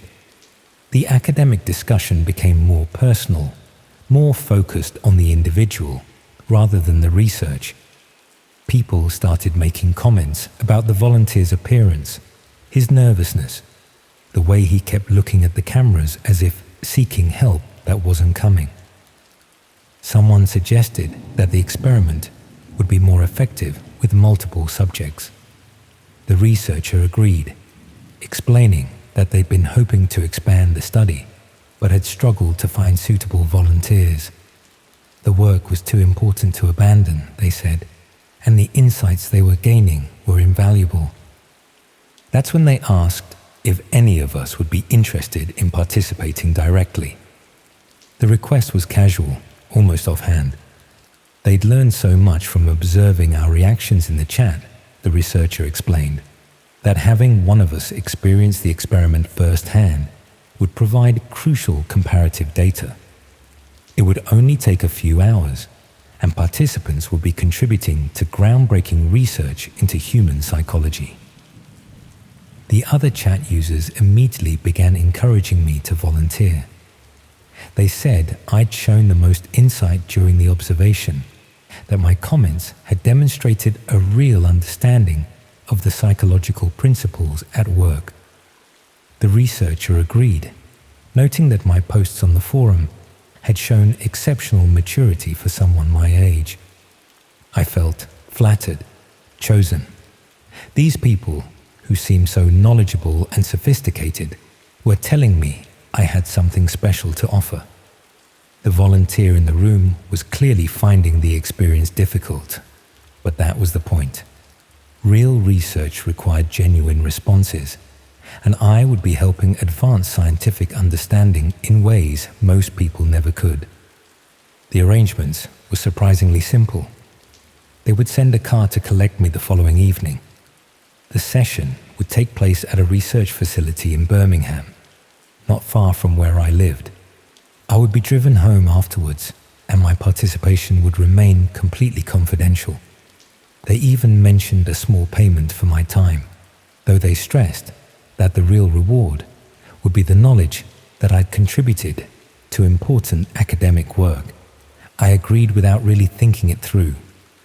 The combination of flattery, peer pressure, and genuine curiosity overrode any sensible concerns I might have had. These people seemed legitimate, professional, interested in real research rather than anything sinister. And after months of searching for authentic mysteries, the chance to be part of something genuine was impossible to resist.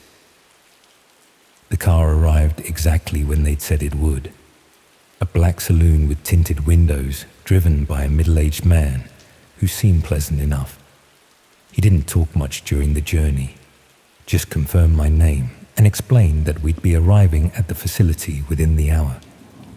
But as we drove through Birmingham's outskirts, I began to notice things that didn't feel right. The route we were taking didn't lead to any university campus or research facility I was familiar with. Instead, we seemed to be heading towards an industrial area, full of warehouses and abandoned factories. When I asked about our destination, the driver just smiled and said we'd be there soon. The research facility was deliberately located away from populated areas, he explained, to ensure complete privacy for sensitive experiments. Academic ethics required absolute confidentiality, especially when dealing with cutting-edge psychological research. We pulled up outside a nondescript warehouse with no signs or identifying features. Just a building that could have contained anything, surrounded by empty car parks and darkened windows. The driver led me to a side entrance and used a key card to let us in. Inside, the warehouse had been converted into something that looked more like a television studio than a research facility. Professional lighting equipment, multiple cameras, and in the center of the space, a small concrete room with a single chair facing the cameras. The same room I'd been watching through my computer screen the night before. That's when I realized that the friendly chat room observers, the academic researcher, the volunteer I'd watched with such detached interest, none of it had been real. Or rather, it had been real, but not in the way I'd understood. I hadn't been observing a research project. I'd been watching an audition. The other people were already there, waiting. The same usernames from the chat room, but now revealed as ordinary-looking adults with cameras and recording equipment. They greeted me with the same friendly enthusiasm they'd shown online, explaining that everything was set up for tonight's session. I was the volunteer now, the one who would sit in the chair while others watched and discussed my responses with academic detachment. Except there was nothing academic about it, and the people observing weren't psychology students or researchers. They were just people who enjoyed watching others in distress. The transition happened so gradually that I didn't immediately recognize it as coercion. They asked if I wanted to see the setup, if I was curious about how the equipment worked, whether I'd like to experience the same experiment I'd found so fascinating the night before. Their tone remained friendly, encouraging, as if this was all part of the natural progression from observer to participant.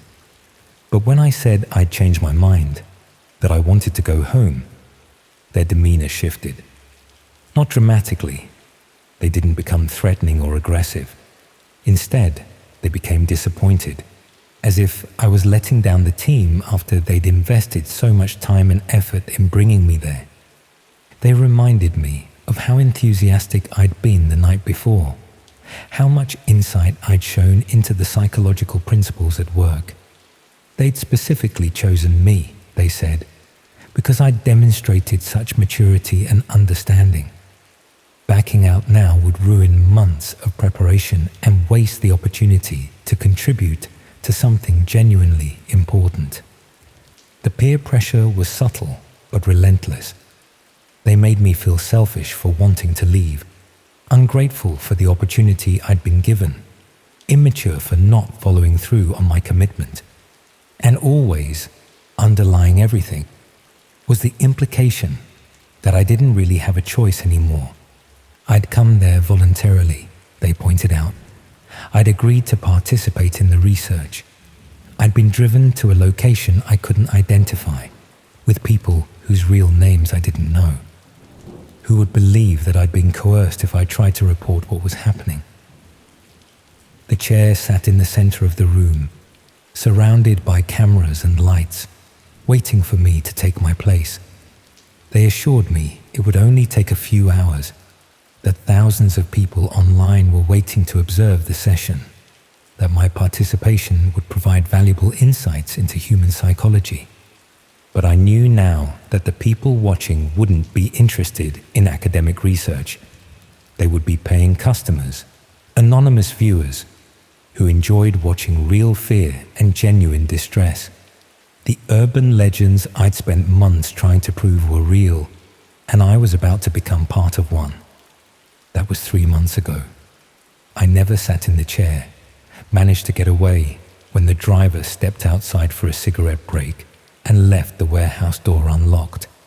I ran through unfamiliar streets until I found a main road and flagged down a taxi. Made it home before my parents returned from their holiday. I've never reported what happened. Who would believe that I'd stumbled into a real Red Room operation while searching for urban legends? The police would think I was making it up, or worse, that I'd been involved in something I shouldn't have been. But sometimes, late at night when I'm trying to sleep, I wonder about that chair, whether it's still there, in that converted warehouse in Birmingham's industrial district, whether other teenagers, drawn by the same curiosity that nearly destroyed me, are discovering friendly chat rooms and academic research projects that promise to show them something real. And I wonder whether any of them are smart enough to run when they realize what they've actually found. The invitation messages still arrive occasionally, from different usernames on different forums. Always the same casual tone, the same promise of authentic observation opportunities. I delete them immediately now, but I can't delete the knowledge that somewhere out there the chair is waiting.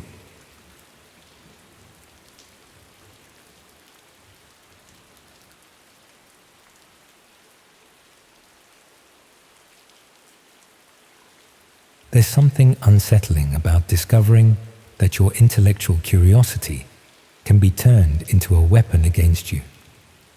When I first started reviewing books for what seemed like a legitimate publishing company, I thought I was finally using my literature degree for something worthwhile. I had no idea that my analytical skills were being harvested to improve surveillance techniques that would eventually be used on people just like me. The opportunity came at exactly the right moment, which should have made me more suspicious than it did. I had been unemployed for several months after my position at the local council was eliminated during budget cuts. The communications department where I worked had been decimated, and suddenly I found myself competing with candidates half my age for entry-level administrative positions that paid significantly less than what I had been earning.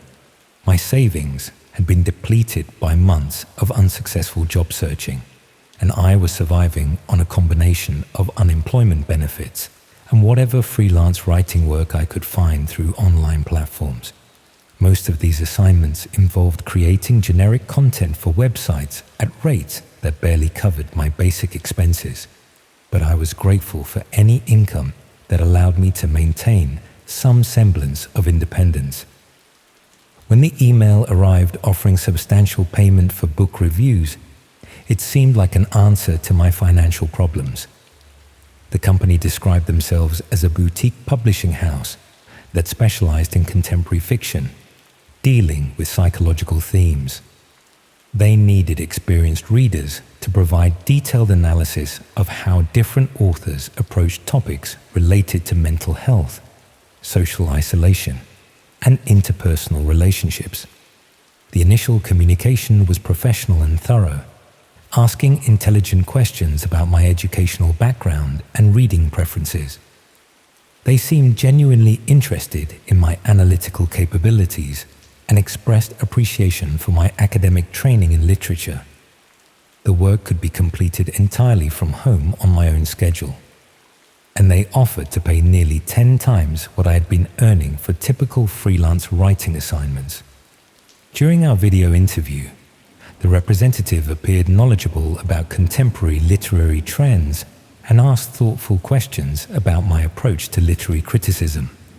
They explained that their research focused on understanding how fiction influences public attitudes toward mental health issues and social relationships. Their goal was to identify emerging themes in contemporary literature that might indicate broader cultural shifts in how people understand psychological distress and social connection. The first book they sent me was a recently published novel called The Quiet Tenant, which followed a woman who becomes increasingly convinced that her neighbors are conducting systematic surveillance of her daily activities. The story was expertly crafted, with realistic character development and a gradual progression from normal social anxiety to genuine paranoia that felt entirely believable. What struck me most about the book was the extraordinary attention to detail in describing surveillance techniques and psychological manipulation methods. The author seemed to have extensive knowledge of how modern technology could be used to monitor people without their awareness, and how this information could be leveraged to influence their behavior and emotional state. The review they requested was far more comprehensive than typical literary criticism. They wanted detailed analysis of the psychological techniques described in the narrative, assessment of how realistic the surveillance methods appeared to be, an evaluation of how effectively the author had portrayed the mental state of someone experiencing systematic monitoring and manipulation. They also requested specific information about which scenes had been most convincing or disturbing, which psychological tactics seemed most plausible in real-world contexts, and how the book might affect readers who are already dealing with anxiety or paranoia about their personal safety and privacy. This level of analysis felt consistent with serious academic research about literature's social impact. Understanding how fictional portrayals of surveillance and manipulation might influence public perceptions of these issues would be valuable for publishers, mental health professionals, and researchers studying contemporary culture. I spent considerable time crafting a thorough review that addressed all their specific questions while maintaining the analytical rigor I had developed during my university studies. The work was intellectually engaging in a way that my recent freelance assignments had not been, and I found myself genuinely excited about contributing to what seemed like meaningful literary research. Their response to my first review was enthusiastic and detailed, praising the depth of my analysis and the specificity of my observations. They immediately offered me a second book to review, this time a novel about a man who discovers that his online activities are being monitored and used to manipulate his real-world relationships and career prospects. The second book was even more technically sophisticated than the first, containing detailed descriptions of digital surveillance methods, data analysis techniques, and psychological profiling strategies that seemed far too accurate and specific for fictional speculation. The author demonstrated comprehensive knowledge of how personal information could be gathered from online activities and used to predict and influence behavior. Again, they requested extensive analysis focusing on the plausibility of the techniques described, the effectiveness of the psychological manipulation portrayed, and the potential impact on readers' attitudes toward online privacy and digital security. They seemed particularly interested in my assessment of which aspects of the surveillance described in the book were technically feasible with current technology. Over the following weeks, I reviewed approximately a dozen books, all dealing with variations on themes of surveillance, manipulation, and psychological control. The quality of writing varied significantly, but all contained remarkably detailed and realistic descriptions of how people could be monitored, analyzed, and manipulated without their knowledge or consent. Some books focused specifically on digital surveillance and online manipulation techniques, while others dealt with physical surveillance and real-world control methods.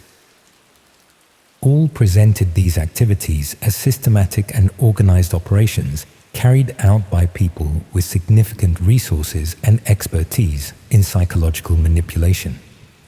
The reviews I was producing became increasingly technical and detailed as the company requested more specific analysis of the surveillance methods described, assessment of their effectiveness in different contexts, and evaluation of potential countermeasures that targets might use to protect themselves from these techniques. They also began asking for personal responses to the material I was reading, wanting to know which scenarios had made me feel most anxious or paranoid, which techniques seemed most threatening or invasive, and how the books had affected my own attitudes toward privacy and personal security. This expansion beyond literary analysis into personal psychological assessment should have concerned me more than it did, but the work remained fascinating and the compensation continued to be excellent.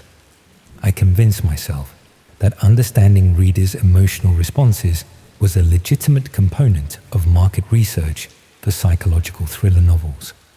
However, around the 6th week of this arrangement, I began noticing that many of the books I was reviewing contained scenarios and details that seemed remarkably similar to my own life circumstances. References to financial struggles, social isolation, and the specific type of freelance work I was doing appeared frequently across different books by different authors. Even more unsettling were the descriptions of surveillance techniques that seemed specifically tailored to someone in exactly my situation.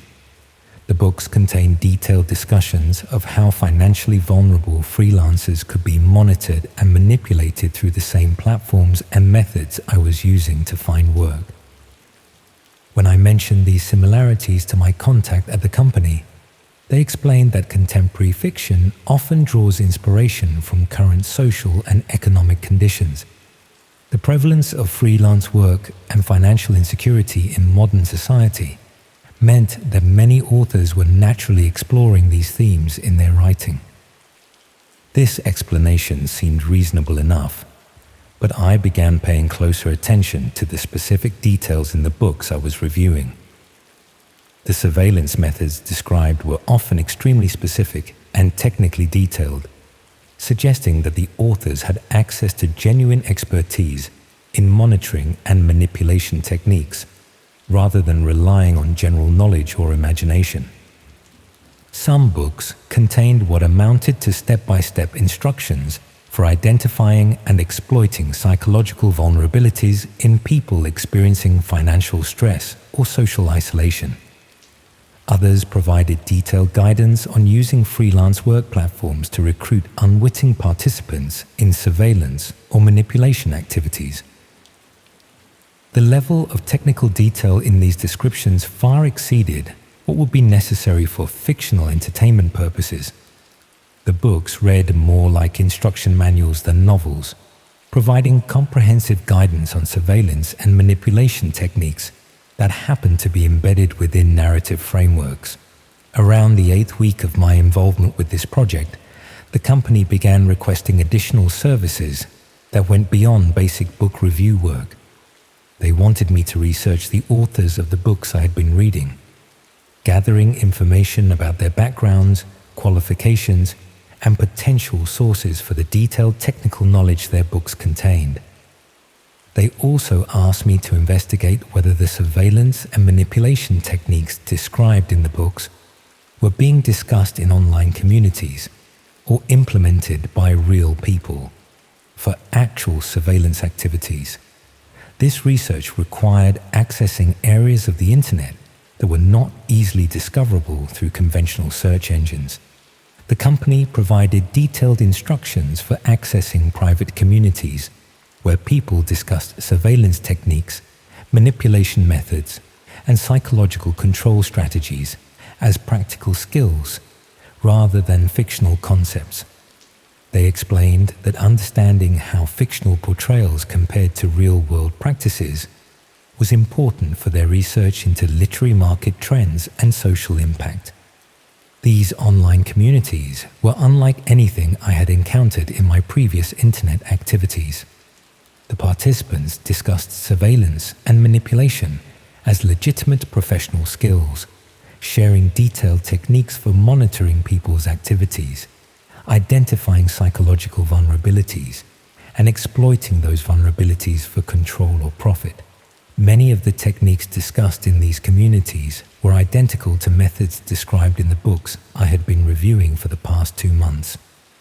The fiction I had been analyzing was not imaginative speculation about surveillance and manipulation possibilities, but rather documentation of real techniques being actively used by organized groups to monitor and control vulnerable people. I began to understand that my book review work had been used to analyze and refine instruction materials for surveillance and manipulation activities. My detailed literary criticism had provided feedback on how effectively these techniques were being presented and how they might affect people who were being targeted by such methods. The company had been using my analytical skills to improve their training materials while simultaneously gathering detailed psychological information about how someone in my specific circumstances would respond to being systematically monitored and manipulated. I had become both the analyst and the test subject in their research program. When I attempted to end my involvement with the project, the company pointed out that I now possessed detailed knowledge of surveillance techniques and had gained access to communities where these methods were actively discussed and implemented. This information was too sensitive to allow me to simply walk away without ongoing security considerations. They also began demonstrating knowledge of my personal activities that they could not have gathered through our professional relationship alone. They made references to my daily routine, social interactions, and financial circumstances that suggested they had been implementing the surveillance techniques I had been reviewing and researching. The surveillance of my activities became increasingly obvious over the following days, with clear signs that my movements and communications were being monitored and documented. This was not threatening behavior in any direct sense, but it was comprehensive enough to make it clear that they possessed detailed knowledge of my circumstances and routine. I attempted to report my concerns to the police, but discovered that explaining the situation was nearly impossible within conventional frameworks of criminal activity. The book review work had been completely legitimate. The research into surveillance techniques could be justified as academic interest, and the ongoing contact could be explained as normal follow-up communication with a satisfied client. The books I had been reviewing were actual published novels available in bookshops and libraries throughout the country. The online communities I had researched were accessible to anyone who possessed the knowledge of where to look for them. Nothing I had been asked to do was obviously illegal or clearly threatening in isolation. However, the cumulative effect had been to draw me into detailed study of surveillance and manipulation techniques, while simultaneously making me a target of those same techniques. The literary criticism work had been a sophisticated recruitment method, disguised as legitimate freelance employment.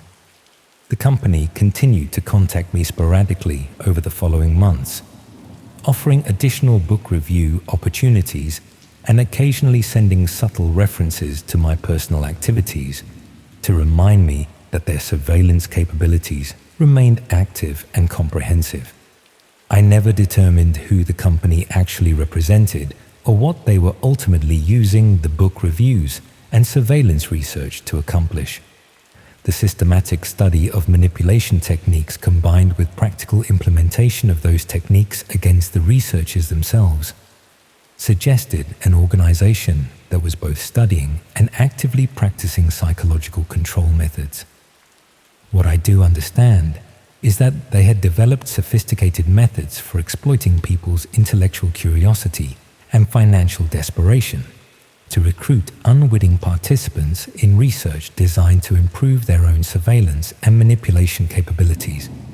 They understood how to present criminal intelligence gathering as legitimate academic work while using the researchers as test subjects for the techniques being studied. The most disturbing aspect of this experience was how the work had been presented as literary analysis, when it was actually intelligence gathering and technique refinement, conducted on both the material and the analyst simultaneously. I have been providing detailed feedback on instruction materials while serving as a test subject for the techniques those materials described. I continue to receive occasional contact attempts from similar literary research companies offering book review work that pays unusually well for the apparent simplicity of the assignments. The books they want reviewed always deal with psychological themes. The analysis they request is always unusually detailed and technical, and the research they suggest always leads toward communities discussing surveillance and manipulation techniques. I decline these offers immediately now, but I often wonder how many other readers and writers have found themselves in similar situations, believing they are providing legitimate literary criticism while actually participating in the development and refinement of psychological control methods that will eventually be used against people just like themselves.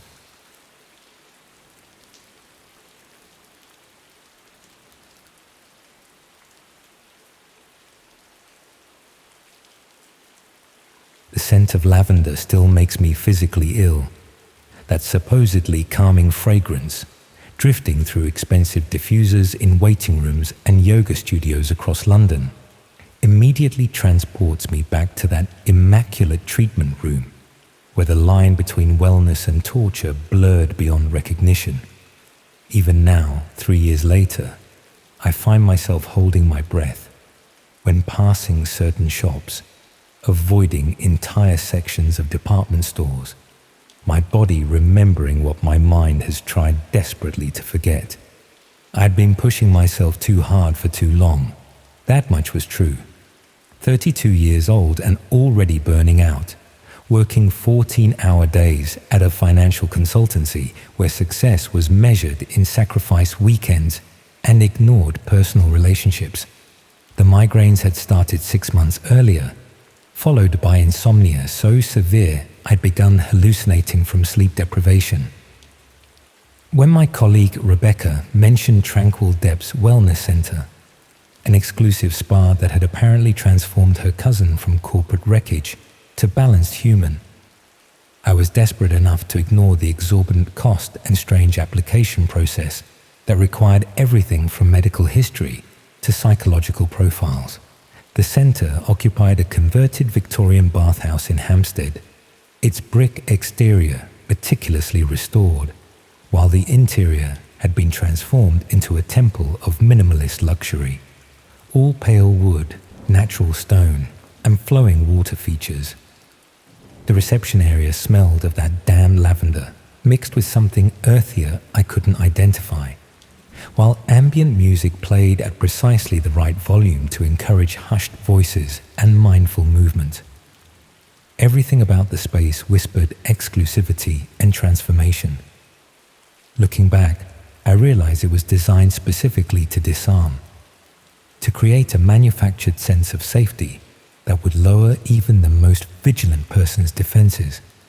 My initial consultation seemed comprehensive to the point of excessive, detailed discussions of my symptoms, work habits, and personal history conducted by Dr. Winters, a soft-spoken woman with impeccable credentials displayed in subtle frames on her office wall. She explained their approach as holistic recalibration, combining traditional wellness practices with cutting-edge techniques developed specifically for high-performance individuals whose systems had been compromised by chronic stress. The treatment plan would begin with standard massage and hydrotherapy before progressing to more specialized interventions, culminating in their signature purification ritual conducted in the spa's exclusive lower level. The first 3 sessions proceeded exactly as one would expect from a high-end wellness center. Expert massages that located and released tension I hadn't even realized I was carrying. Hydrotherapy in private pools of varying temperatures. Guided meditation in softly lit rooms with perfect acoustics. The staff moved with silent efficiency, their uniforms immaculate, their manner professional yet warm. Each session concluded with a herbal tea blend customized to my biochemical profile, served in handmade ceramic cups that felt pleasantly heavy in my hands. By my 4th visit, I'd begun noticing subtle improvements. Sleeping 5 hours instead of 3, headaches diminishing from excruciating to merely uncomfortable. I'd also started opening up more during my progress consultations with Dr. Winters, sharing personal insecurities and private fears that I'd previously concealed even from my closest friends. There was something almost confessional about those sessions, a sense of unburdening that I attributed to her professional manner and the overall atmosphere of the center. I didn't recognize it then as the calculated cultivation of trust and vulnerability. The invitation to experience the purification ritual came during my 6th visit. Dr. Winters explained it as the cornerstone of their program, available only to clients who had demonstrated commitment to their wellness journey. The procedure would take place in their specialized lower-level facilities. would last approximately 6 hours and would require signing additional confidentiality agreements due to the proprietary nature of their techniques. Something about her description triggered a momentary hesitation. A flicker of instinctive wariness quickly rationalized away by my improved sleep patterns and reduced pain levels. Besides, I reasoned, what legitimate business doesn't protect its intellectual property? The day of the ritual began normally enough. I was led through the familiar reception area to a changing room, where I exchanged my clothes for one of their organic cotton robes. A staff member I hadn't seen before escorted me past the main treatment rooms to an elevator concealed behind what had appeared to be a decorative panel. We descended in silence, the subtle shift in air pressure suggesting we were traveling deeper than a standard basement level. The doors opened to reveal a space utterly unlike the sun-filled rooms above. Clinically bright lighting illuminated a corridor with sealed doors on either side, each marked with a symbol rather than a number. The aesthetic here wasn't wellness-inspired luxury, but medical precision. Polished concrete floors, stainless steel fixtures, staff in what looked more like surgical scrubs than spa uniforms. The cognitive dissonance was jarring enough that I nearly turned back, but my escort's gentle pressure on my elbow guided me forward to a treatment room, marked with a circular symbol that seemed vaguely familiar, though I couldn't place it. Inside, the room maintained that clinical atmosphere, a central treatment table that resembled a hospital bed more than a massage table, surrounded by equipment partially concealed beneath draped cloths. Dr. Winters greeted me, now wearing a white coat over her usual attire, accompanied by 2 assistants who were preparing what appeared to be monitoring equipment. She explained that the purification ritual worked most effectively when the client could surrender completely to the experience, which typically required mild sedation to bypass the conscious mind's natural resistance to deep healing. Even then, with every instinct signaling caution, I rationalized my unease as normal anxiety about medical procedures. The improvements I'd experienced seemed to validate their methods, and Dr. Winters had established herself as a trustworthy authority figure over our previous sessions. When she offered a small paper cup containing 2 blue capsules, explaining them as pre-treatment relaxants, I hesitated only briefly before swallowing them with the provided water. The sedative effect was almost immediate, not the gentle relaxation I'd expected, but a profound disorientation that made the room tilt and blur around me. I was vaguely aware of being helped onto the treatment table, of restraints being secured around my wrists and ankles. When I mumbled a confused question, Dr. Winters explained them as postural supports to prevent movement that might disrupt the treatment. The rational part of my brain was rapidly shutting down, but a primal core of awareness remained, registering details with increasing alarm. The assistants positioning cameras around the table, a computer being prepared with what looked like streaming software, one wall of the room sliding away to reveal a glass partition behind which shadowy figures seemed to be gathering. As consciousness began to fragment, I heard Dr. Winters speaking not to me, but to the observers behind the glass. Her tone had transformed completely, clinical, detached, almost academic, as she described my psychological profile, my particular vulnerabilities, my documented pain thresholds.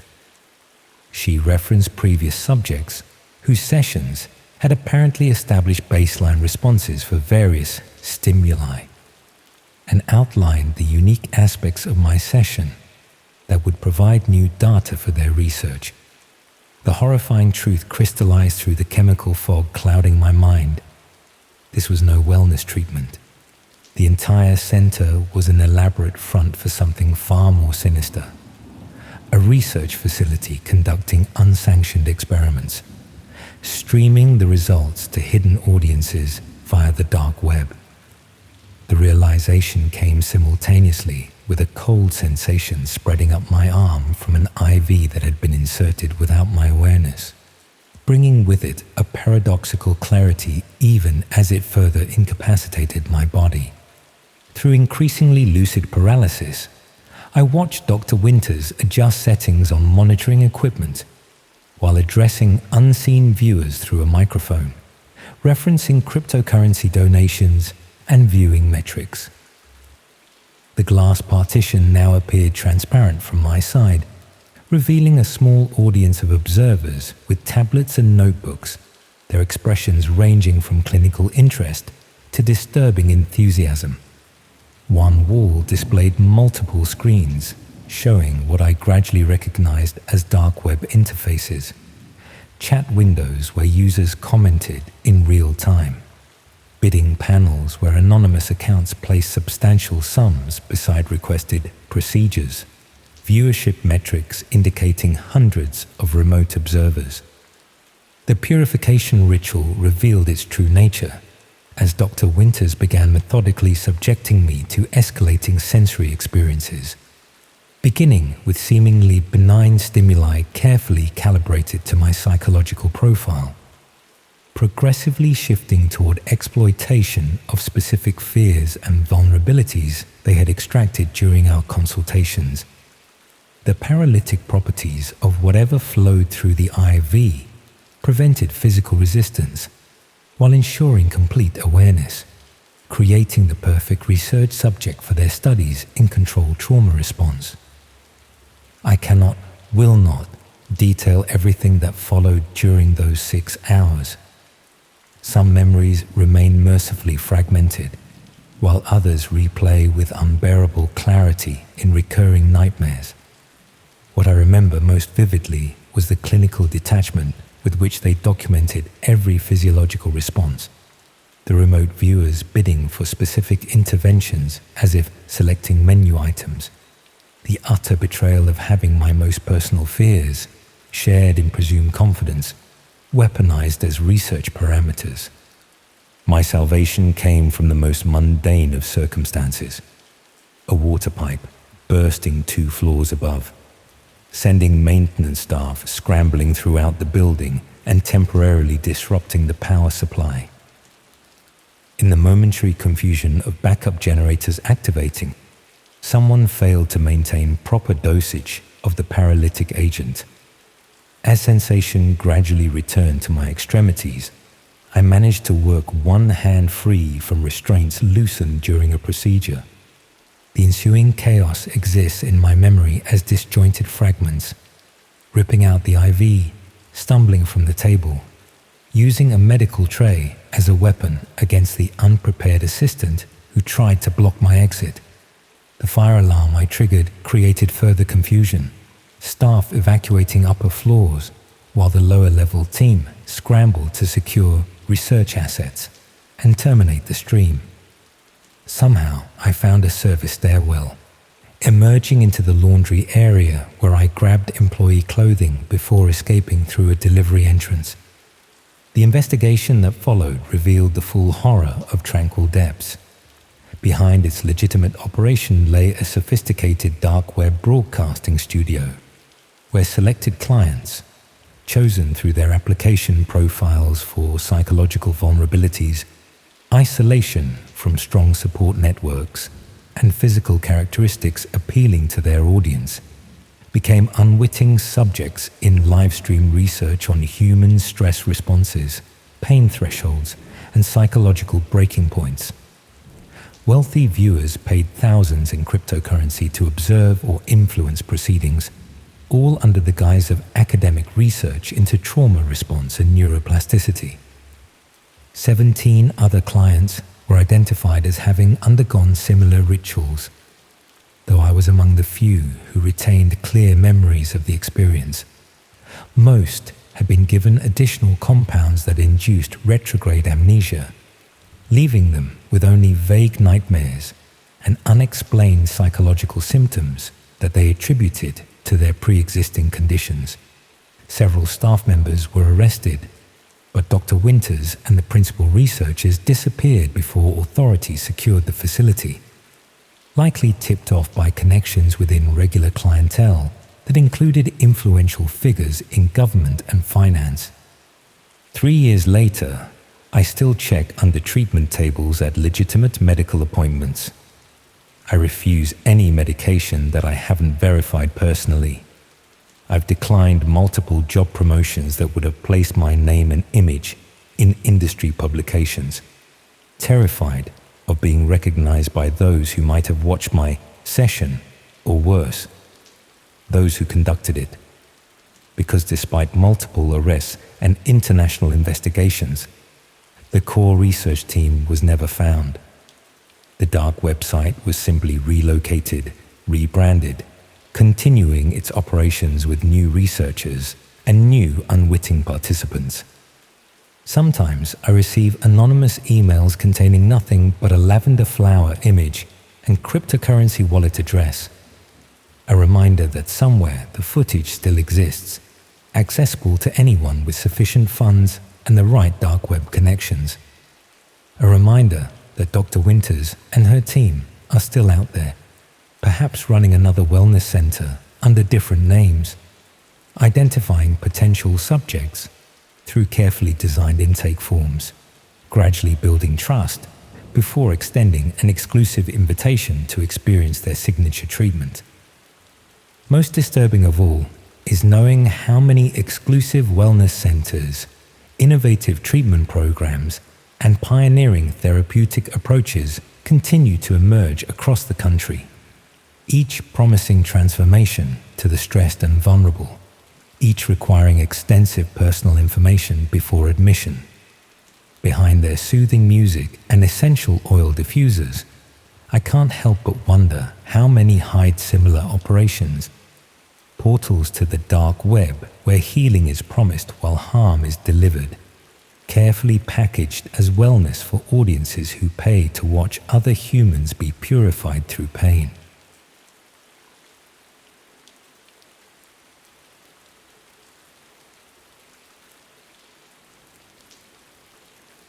I haven't been able to look at medical scrub since it happened. That specific shade of blue-green sends me into a cold sweat every time I spot it in a hospital corridor or even on a TV show. The sound of rubber gloves snapping against wrists makes me physically ill. 3 years later, and my body still remembers everything my mind desperately tries to forget about wellness solutions. I was in my final year of nursing school when money got tight, like eating nothing but ramen for weeks tight. My student loans barely covered tuition, and London rent was bleeding me dry. I'd been picking up odd healthcare jobs through this app that connected medical students with private clinics needing temporary staff. Most gigs were straightforward, covering for staff on holiday, helping with administrative backlogs, that sort of thing. The pay was decent, the hours flexible around my classes. That's how I found the listing for wellness solutions. They needed someone for weekend overnight shifts, primarily monitoring post-operative patients and maintaining basic records. The pay was nearly triple what other clinics offered, a detail that should have raised red flags immediately.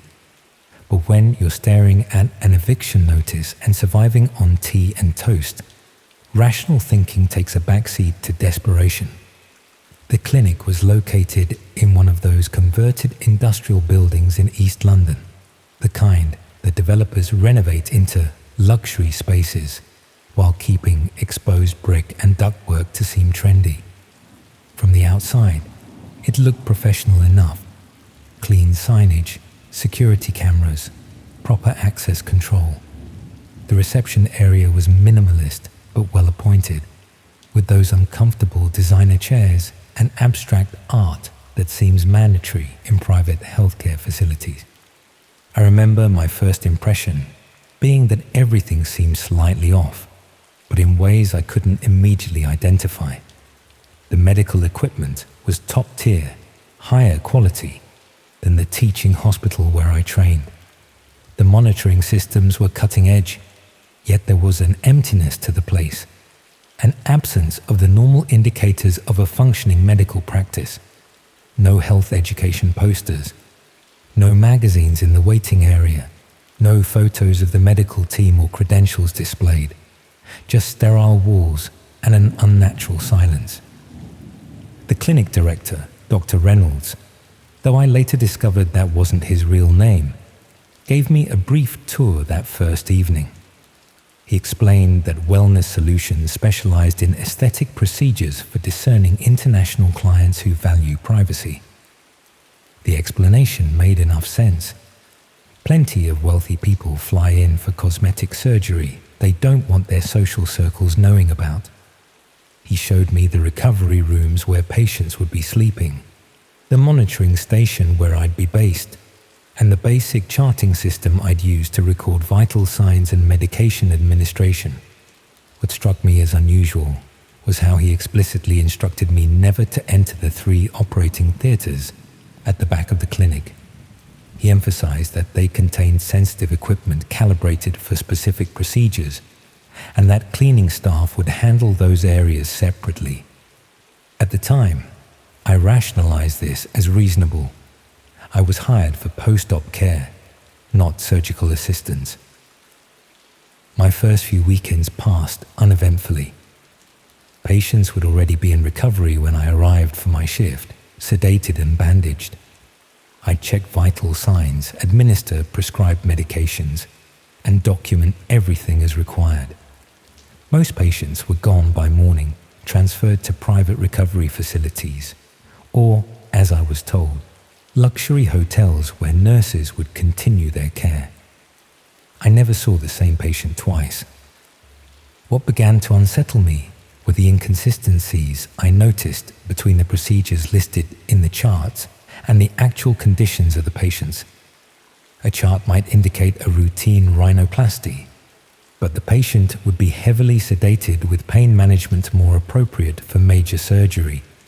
Someone listed as having undergone liposuction would have bandaging in areas that made no anatomical sense for fat removal. The medication protocols were often extreme. Immunosuppressants for cosmetic procedures, powerful antibiotics typically reserved for high-risk infections.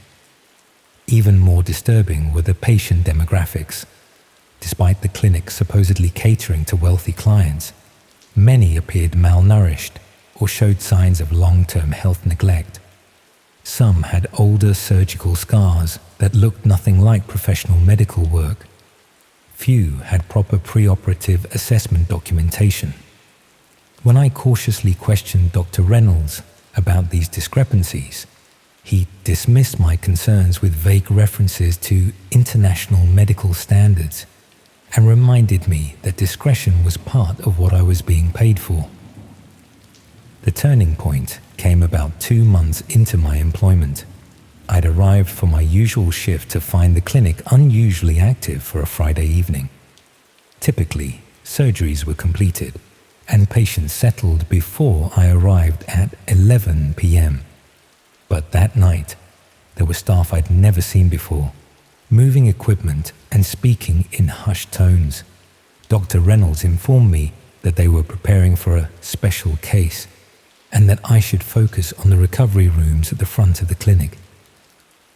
Around midnight, curiosity got the better of me. The unusual activity had died down, and the clinic had returned to its characteristic silence. I decided to check the supply room near the restricted operating theaters, telling myself I needed to restock my cart, though in truth, I wanted to glimpse whatever special case had caused such disruption to the normal routine. As I approached the back hallway, I noticed something I hadn't seen before. A small room adjacent to Operating Theatre 1, its door slightly ajar. Inside was what appeared to be a sophisticated control room, with multiple monitors, broadcasting equipment, and what looked like payment processing terminals. One screen displayed what was unmistakably the interior of the operating theatre next door, currently empty, but fully prepped for a procedure. Another monitor showed what appeared to be a chat room or forum, with usernames I didn't recognize and messages in multiple languages. A third displayed a countdown timer, 0, 0, 37, 14. Beside it was a cryptocurrency transaction log, amounts updating in real time next to usernames. The realization hit me with physical force. This wasn't just a private clinic performing discreet cosmetic surgery. This was a broadcasting studio, streaming live surgical procedures to paying viewers on the dark web. The international clients weren't the patients, they were the audience. As this horrific understanding washed over me, I heard footsteps approaching. I slipped into a nearby linen closet, heart pounding so loudly I was certain it would give me away. Through the slats in the door, I watched as Dr. Reynolds and two men in surgical attire wheeled a gurney toward Operating Theatre 1. The person on the gurney was conscious, but clearly terrified, attempting to move despite being partially restrained, making muffled sounds of distress through what appeared to be a medical-grade mouth covering. What happened next shifted my understanding of horror permanently. Dr. Reynolds paused by the control room, checking the monitors while explaining something to his companions. I caught fragments about viewer requests and premium packages and interactive options. One of the men adjusted a small earpiece and nodded toward the countdown timer, which now read 002943. They continued into the operating theatre, but not before I glimpsed the surgical tools laid out on trays beside the operating table.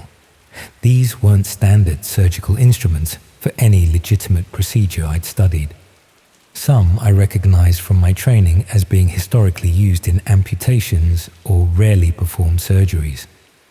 Others appeared modified, designed for purposes I couldn't and didn't want to imagine. I remained frozen in that linen closet, terrified of discovery, yet unable to leave without potentially being seen. Through the closet slats, I could see into the control room, where one of the monitors now showed the interior of Operating Theatre 1. The patient was being prepped, cameras adjusted for optimal viewing angles. Text appeared at the bottom of the screen, which I realized with growing nausea were viewer comments and requests being transmitted to the surgical team's earpieces. When the actual procedure began, I had to physically press my hand against my mouth to prevent any sound from escaping. What I witnessed wasn't surgery in any medical sense. It was methodical mutilation performed with clinical precision, broadcast to an audience that was actively directing aspects of the process through their payments and requests. The surgical team worked with the detached efficiency of people performing a job they'd done many times before, pausing occasionally as if receiving new instructions through their earpieces. I don't know how long I remained in that closet, unable to look away from the monitor yet desperate to unsee everything. Eventually, my survival instinct overrode my paralysis. I needed to escape, to report what I'd discovered. But to whom? The level of sophistication I'd witnessed suggested resources and connections beyond ordinary criminal operations. If this clinic had existed for any length of time, they likely had contingencies for exactly the situation I was in. My opportunity came when an alarm from one of the recovery rooms drew the attention of the staff member monitoring the control room.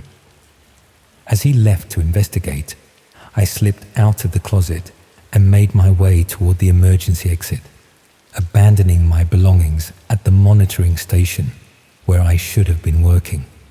Just as I reached the exit, a hand gripped my arm.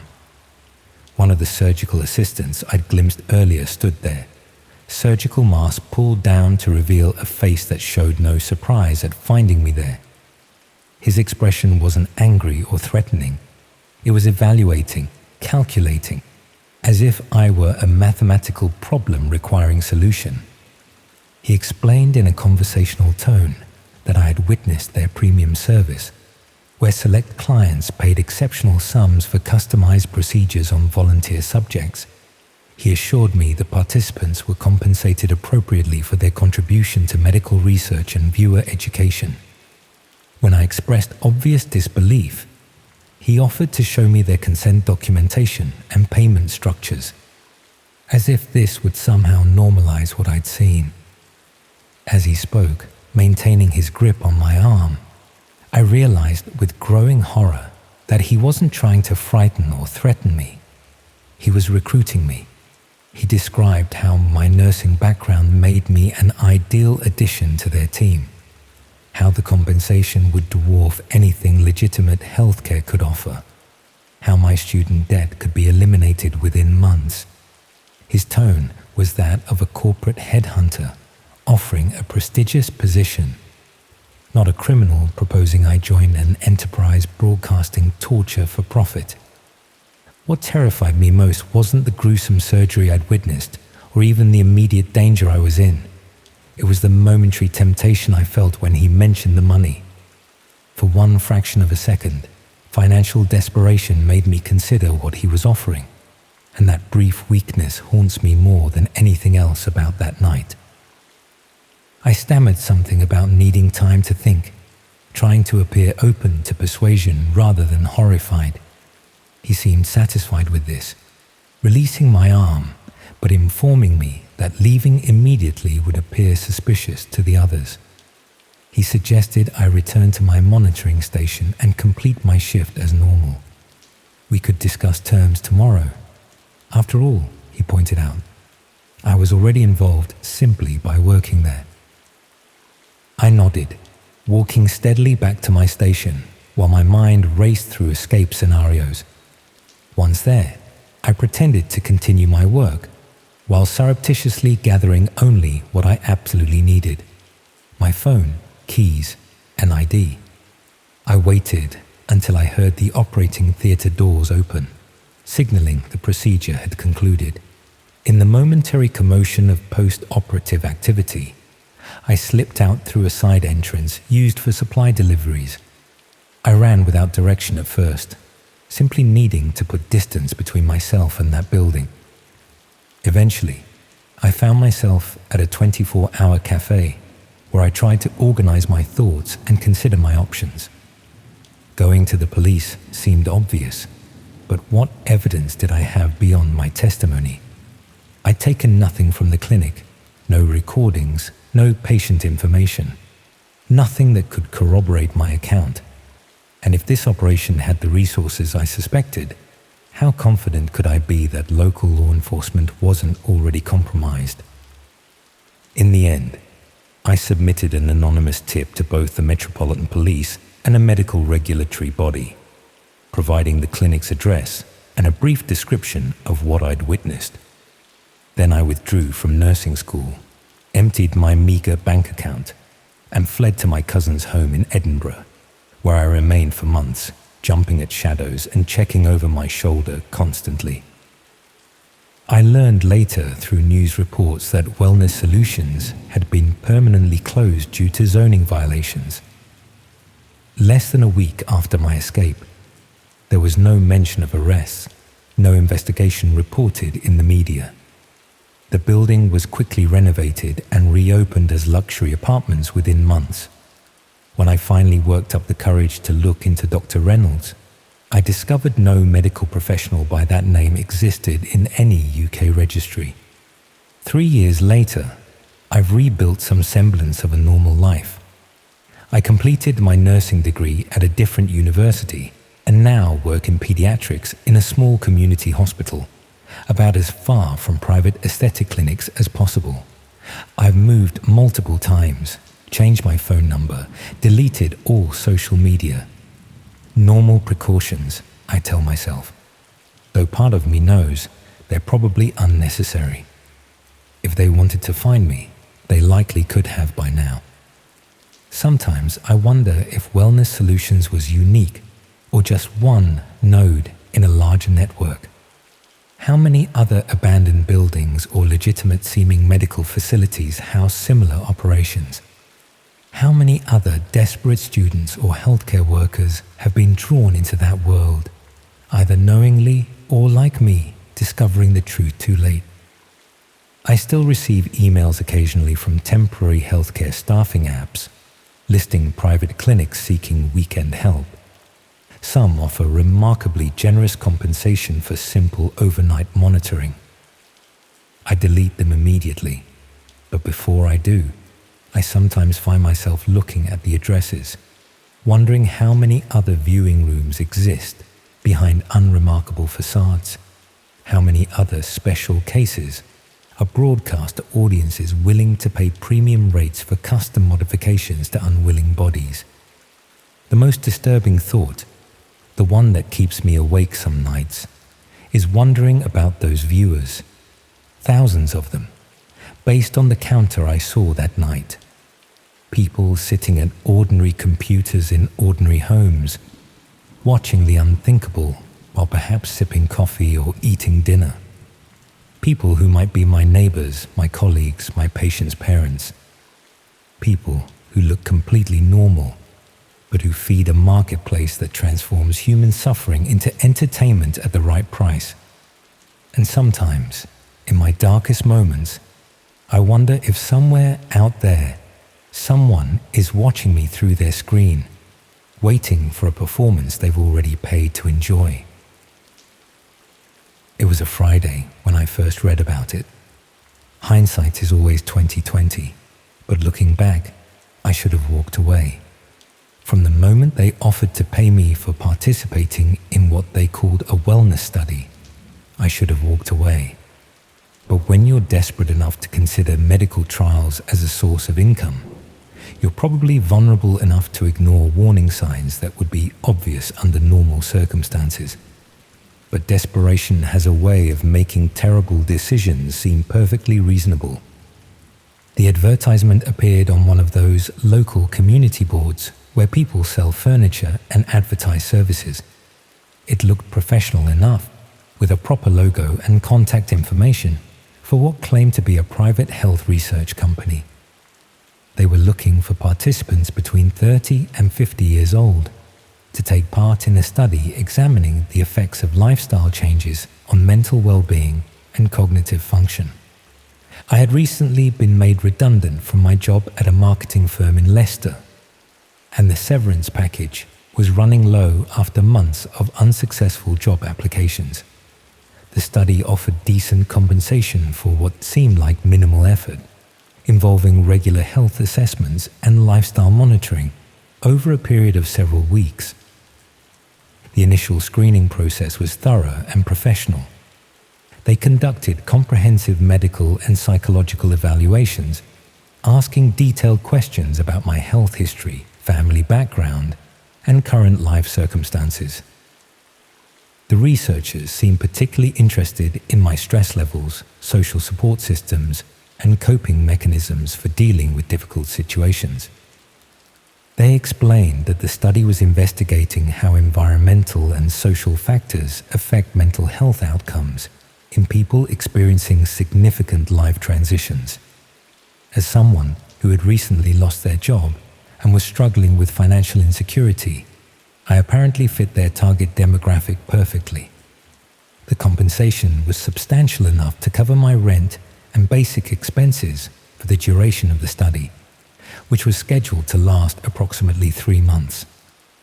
They explained that participants would receive regular health monitoring, including blood tests, cognitive assessments, and psychological evaluations, along with personalized recommendations for lifestyle improvements.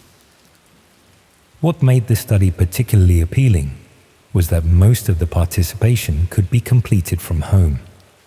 They provided participants with various monitoring devices and applications that would track sleep patterns, physical activity, and other health indicators. We were also given access to online resources, including guided meditation programs, nutritional planning tools, and stress management techniques.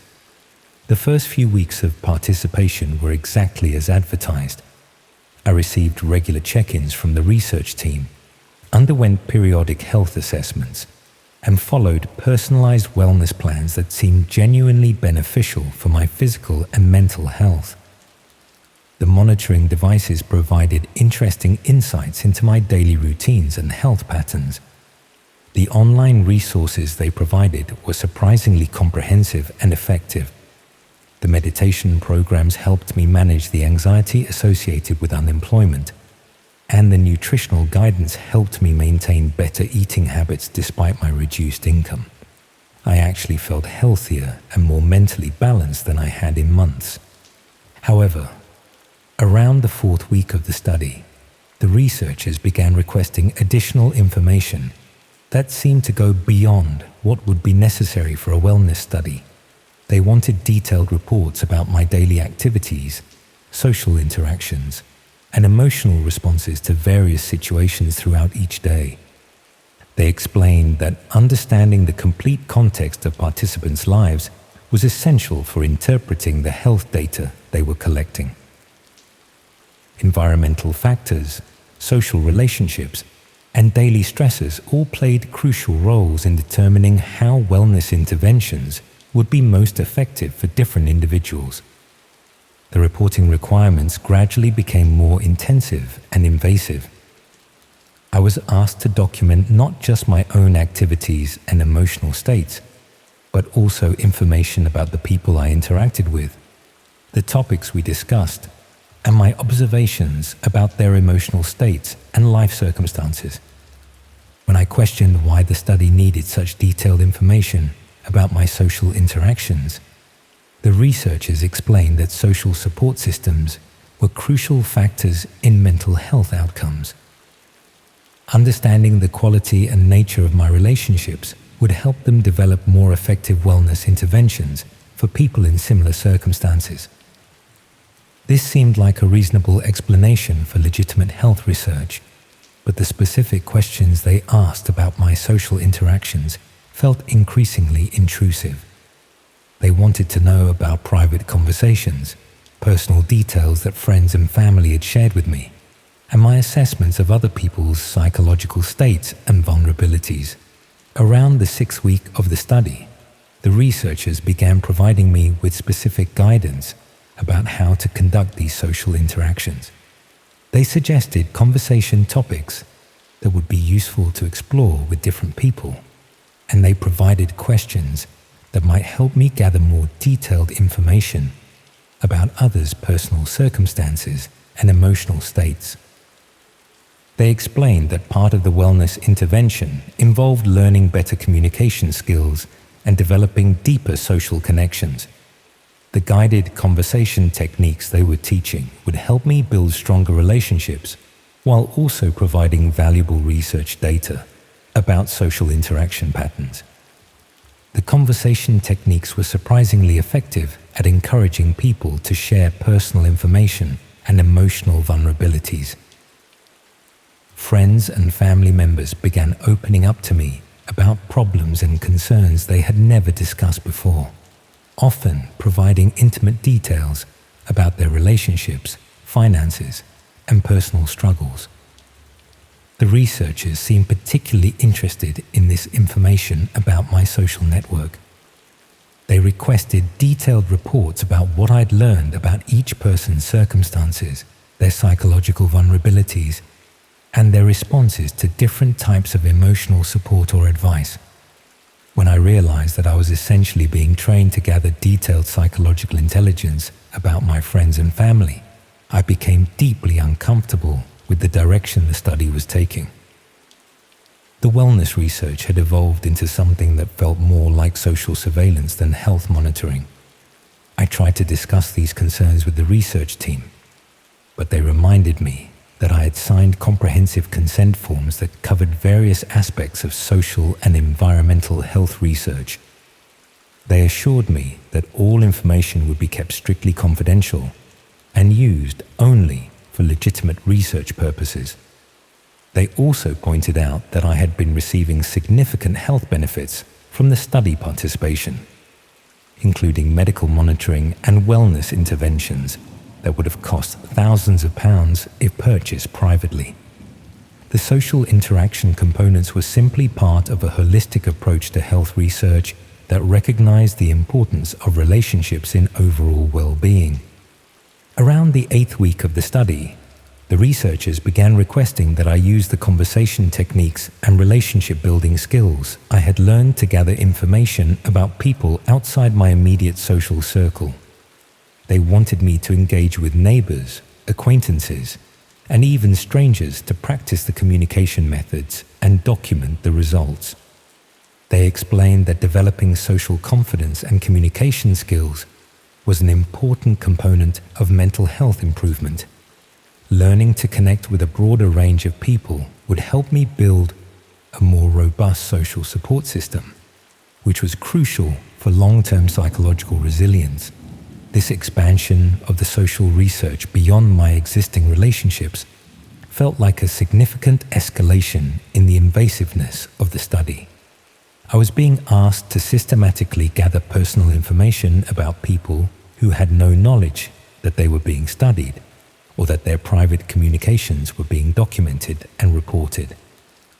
When I tried to refuse this expansion of my research responsibilities, the team pointed out that I had been participating in the study for nearly 2 months and had received substantial compensation and health benefits. The social interaction research was an integral part of the wellness program, and withdrawing from this component would compromise the validity of all the health data they had been collecting. They also mentioned that the psychological and social information I had already provided about my friends and family represented a significant investment in understanding my complete social environment. This information would be valuable for developing personalized health interventions, but it also meant that I had detailed knowledge of other people's private circumstances that required careful handling. The researchers began demonstrating knowledge of my personal activities and relationships that extended far beyond what I had reported to them through the official study protocols. They made references to conversations I had had, places I had visited, and people I had interacted with that suggested they were monitoring my activities through means other than the devices and reports I was providing. This surveillance became more obvious over the following days, with clear indications that my communications and movements were being tracked and analyzed. The monitoring devices they had provided for the health study apparently had capabilities that extended far beyond tracking sleep patterns and physical activity. I realized that the wellness study had been used to establish comprehensive surveillance of my personal life and social relationships. The health monitoring devices had been used to track my location and activities, while the social interaction training had been used to recruit me as an intelligence gatherer targeting my own friends and family. The medical assessments and wellness interventions had been genuine, but they were also tools for establishing trust and dependency that would ensure my continued cooperation with surveillance activities that had nothing to do with health research. The compensation I had received was payment for providing detailed intelligence about vulnerable people in my social network. When I attempted to withdraw from the study entirely, the researchers pointed out that I had gained access to advanced communication and psychological assessment techniques that were valuable and potentially sensitive. They also reminded me that I possessed detailed personal information about other study participants and research methods that required careful protection. They suggested that ending my participation abruptly could create complications for ongoing research involving other participants, particularly since I had developed relationships and gathered information that were integral to understanding social network dynamics in their study population. The surveillance of my activities continued after I tried to end my participation in the study. The researchers maintained contact through various channels, occasionally sending references to my current activities to demonstrate that their monitoring capabilities remained active and comprehensive. I tried reporting my concerns to the medical ethics authorities, but discovered that explaining the situation was extremely difficult. The health research had been conducted according to apparently legitimate protocols. The consent forms I had signed covered various types of social and environmental research, and the ongoing contact could be justified as necessary follow-up for medical studies involving psychological interventions. The study had been presented through legitimate medical research channels. The compensation had been processed through proper financial systems, and the health assessments had been conducted by qualified medical professionals. Proving that the underlying purpose was systematic surveillance rather than wellness research would have been nearly impossible. The researchers continued to contact me sporadically over the following months, offering opportunities to participate in follow-up studies and additional wellness programs. They occasionally sent subtle references to my personal activities to remind me that their surveillance capabilities remained active. I never determined who was ultimately directing the research or what they were using the detailed personal and social information for. The systematic gathering of psychological intelligence about vulnerable people, combined with sophisticated methods for recruiting unwitting surveillance operatives, suggested an organization with purposes that extended far beyond legitimate health research. What I understand now is that they had developed effective methods for exploiting people's health concerns and financial vulnerabilities to recruit participants in surveillance operations that targeted not just the participants themselves, but their entire social networks. They understood how to present systematic intelligence gathering as beneficial health research, while using the participants as both subjects and agents for comprehensive social surveillance. The most disturbing aspect of this experience was how my desire to improve my health and financial situation had been transformed into participation in the systematic violation of my friends' and family's privacy. The wellness study had been designed to recruit people who were vulnerable enough to ignore ethical concerns in exchange for health benefits and financial compensation.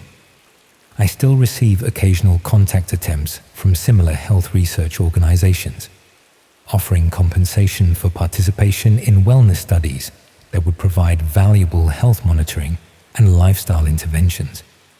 The studies they describe always involve comprehensive life monitoring, social interaction research, and access to advanced wellness resources that would be expensive to obtain privately. I decline these opportunities immediately now, but I wonder how many other people have found themselves in similar situations, believing they are participating in beneficial health research, while actually providing detailed surveillance intelligence about themselves and everyone in their social networks.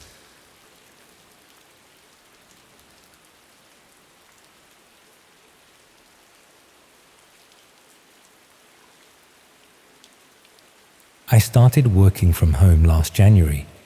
The transition wasn't difficult. My job as a data analyst for a health insurance company translated well to remote work. Just me, my laptop, and endless spreadsheets tracking claim patterns and cost projections. The company sent us home with monitors, docking stations, and even ergonomic chairs. They wanted to make sure our productivity wouldn't suffer during the isolation. My apartment wasn't ideal for a home office. One bedroom, thin walls, and neighbors who seemed determined to renovate during business hours. I converted half my living room into a workspace, setting up near the window for natural light. The arrangement worked well enough for the first few months. My internet connection was reliable, my work routine established, my performance reviews positive. In April, I started having connection issues. Video calls would freeze, downloads would stall. Websites that had loaded instantly now took ages to appear. At first, I blamed my service provider. They were notorious for throttling speeds during peak hours. But after several technician visits and modem replacements, the problems persisted. Strangely, the issues seemed most pronounced between midnight and 4 a.m., when I wasn't even using the internet. I started monitoring my network traffic using software recommended by our IT department. The data showed massive bandwidth consumption during those early morning hours, despite all my devices supposedly being in sleep mode. Something was using my connection and using it heavily. My first thought was a neighbor had somehow accessed my network. I changed my Wi-Fi password, enabled additional security features, and installed a VPN. The mysterious usage continued. Next, I suspected malware. Perhaps my laptop had been compromised and was part of some botnet. I ran every scanning tool available, finding nothing unusual. The IT team remotely inspected my work laptop and pronounced it clean. The mystery bothered me enough that I began staying up late, watching the network monitor in real time, trying to identify which device was responsible. My sleep suffered. Dark circles formed under my eyes. My work performance began to decline. Colleagues commented on my appearance during video calls. I started keeping the camera off. One night in May, around 1 a.m., I caught it happening. The network monitor showed active data transfer, nearly maxing out my bandwidth. The source was a device listed only as media server, something I didn't recognize and certainly hadn't set up. I immediately logged into my router's admin panel to block the device, but when I refreshed the connected devices list, media server had disappeared. The next day, I contacted my building's management company about the internet issues. The maintenance supervisor suggested I might be picking up interference from other apartments and recommended positioning my router away from shared walls. When I mentioned the mysterious device, he seemed uninterested, attributing it to a neighbor's smart TV or gaming system, briefly connecting to the wrong network. That explanation didn't satisfy me. I ordered a new router with advanced security features, setting it up to log all connection attempts and data usage by device. That night, I stayed up again, watching the logs in real time. At precisely 1:17 a.m., media server appeared again, beginning its huge data transfers. This time, I managed to capture its MAC address before it disappeared, a unique identifier that should help track down the physical device. The next morning, I contacted a friend who works in cybersecurity. He couldn't identify the manufacturer from the MAC address. It seemed to be using a randomized identifier that changed with each connection. This was sophisticated behavior, not typical of consumer electronics accidentally connecting to the wrong network. When I shared the timing pattern and bandwidth usage, he grew concerned. The behavior matched what he called data mules, compromised networks used to transmit large encrypted files during low traffic hours. My friend warned me that my network might be being used for transferring illegal content, anything from stolen financial data to more disturbing materials. He recommended I contact my internet service provider and possibly law enforcement. The thought that my connection might be facilitating something illegal made me deeply uncomfortable. Before taking that step, I decided to gather more information. I set up additional monitoring software that could track not just the amount of data, but also attempt to identify the type of traffic and its destination. The results were puzzling. The data wasn't being sent to multiple destinations as would be expected with botnet activity. Instead, it was a sustained connection to a single endpoint, using encrypted protocols that masked the content. The destination IP address changed nightly, but always pointed to servers using Tor exit nodes, the infrastructure of the so-called dark web. My friend confirmed this was consistent with someone using my network as a relay for accessing hidden services, potentially to mask their own identity. The question remained, who was doing this and how had they gained access? I became obsessed with finding answers. I started logging every electronic device in my apartment, not just computers and phones, But the smart TV, digital thermostat, even the refrigerator with its internet connectivity feature, none matched the mysterious media server MAC address. I checked for hidden devices, looking behind furniture, inside vents, examining the electrical outlets for suspicious adapters. Nothing. In June, after 6 weeks of disrupted sleep and growing anxiety, I made a breakthrough. The mystery device only connected when I was home. On nights I stayed at a friend's place or worked late at a coffee shop. My network log showed no unusual activity. The implication was unsettling. Whatever was happening was somehow tied to my presence. That night, I conducted an experiment. I left all my devices powered on as usual, but shut off the bedroom and bathroom lights, creating the impression I had gone to sleep. Then I sat in darkness near my router, a network analyzer running silently on my laptop. At 1:14 a.m., I heard a soft electronic tone from somewhere in my apartment, almost imperceptible, like the sound a device makes when powering on. 3 minutes later, Media Server appeared on my network. I tracked the signal strength, moving my laptop around the apartment to find where it was strongest. The source appeared to be my bedroom. I searched methodically, under the bed, in the closet, behind the dresser. Nothing. Then I noticed my work laptop, closed and apparently asleep on the nightstand. According to my monitoring software, it wasn't the source. But when I opened it, the screen remained dark while the power indicator showed it was running. I forced a shutdown and restarted it. Everything seemed normal. The company's security software showed no unauthorized access, but I couldn't shake the feeling that something was wrong with the machine. I decided to work exclusively on my personal laptop for a few days, leaving the work device powered off and stored in a drawer.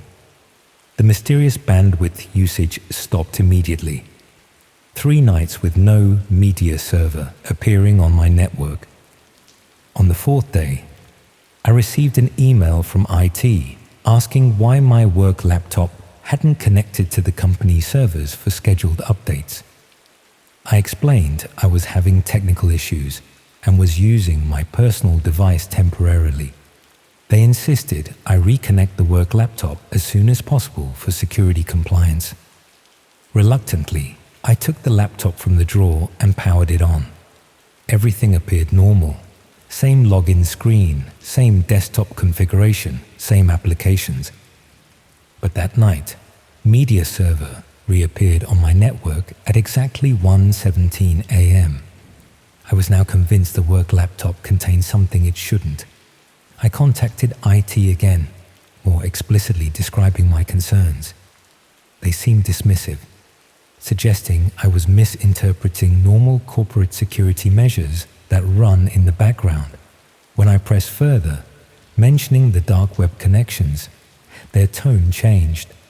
They said they would send a replacement laptop immediately and asked me to return my current one directly to their security team, rather than through the normal equipment channels. The replacement arrived the next day via courier.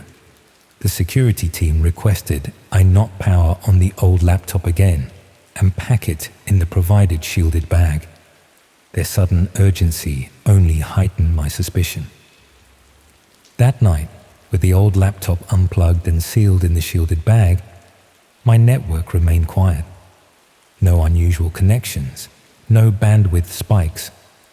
In July, a month after returning the laptop, I received a call from someone identifying themselves as part of the company's external security audit team.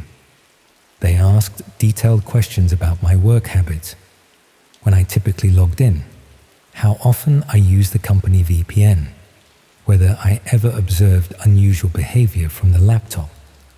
They seemed particularly interested in whether I used the machine during off hours or if it remained powered on overnight. I answered honestly, then asked why they were investigating. The auditor explained they were conducting routine security checks on all remote workers. The explanation seemed reasonable, but something in their tone felt rehearsed. A week later, I was called into a virtual meeting with HR and my department head. They explained that due to restructuring, my position was being eliminated. They offered a generous severance package in exchange for signing a confidentiality agreement covering not just company data, but also any observations about company equipment or security practices. The implication was clear. Take the money, stay quiet, move on. I signed the agreement. The severance would cover my expenses while I looked for new work. But I couldn't stop thinking about what had been happening. What had been on that laptop? What kind of data was being transmitted through my network in those early morning hours? My cybersecurity friend suggested a theory. The laptop had been compromised, not by an outside threat, but by someone inside the company. Perhaps someone in IT or security was using employee devices as relays for accessing dark web services, counting on the company's VPN and security software to mask their activities. The fact that the usage occurred only when I was home suggested the laptop might have been monitoring my presence, perhaps through the microphone detecting ambient noise or the webcam sensing light changes, to determine when it was safe to activate. In August, I found a new job with a different company. Remote work again, but this time I established strict boundaries. No equipment stays powered on after hours. Nothing connects to my home network without thorough vetting. I invested in a network firewall that logs and blocks suspicious activities. I should have felt secure again. I didn't. Last week, I received an anonymous email. The subject line contained only a timestamp, 1:17 a.m. The body was empty. I deleted it immediately and ran security scans on all my devices. Nothing unusual was detected. 3 days ago, while reviewing my new home security system footage, I noticed something strange. At exactly 1:17 a.m., the camera in my home office briefly lost connection, just for a few seconds, but long enough to create a gap in the recording. The system logs showed no errors, no power fluctuations, no explanation for the interruption. Yesterday, I received a package. No return address, no shipping label, no indication of how it had arrived at my door. Inside was a laptop, not a brand I recognized, with no manufacturer markings of any kind. Just a plain black case with a power button that emitted a soft blue glow. I haven't opened it, haven't connected it to power. It sits in my closet now, inside 3 layers of signal-blocking material. I haven't told anyone about the package, haven't reported it to the police. Something tells me it wouldn't make a difference. Something tells me this isn't about me specifically. I'm just a node in a network, a convenient relay point for information traveling between unseen parties. Sometimes at night, I wake suddenly at 1:16 a.m., 1 minute before whatever this is activates. I lie in bed, listening to the silence of my apartment, waiting for that soft electronic tone I heard months ago. Sometimes I think I hear it, just at the edge of perception. Sometimes I convince myself it's just imagination. But the other night, I checked my network logs out of habit. At exactly 1:17 a.m. for precisely 3 minutes, an unknown device had connected to my network. The identifier was different this time. Not media server, but observer client. The data transfer was minimal, just a few kilobytes. Just enough to send a message. I'm still here. I'm still watching. I'm writing this now as a warning, though I'm not entirely sure what I'm warning against. Corporate espionage, government surveillance, organized criminal networks. The boundary between these possibilities seems increasingly blurred. All I know with certainty is that our digital lives are not as private as we imagine, our networks not as secure as we're led to believe. something moves through the infrastructure we've built, using our connections, our devices, our homes as waypoints in a journey we can't see or understand. And sometimes, late at night, when the world is quiet, it pauses briefly at your address before continuing on its way.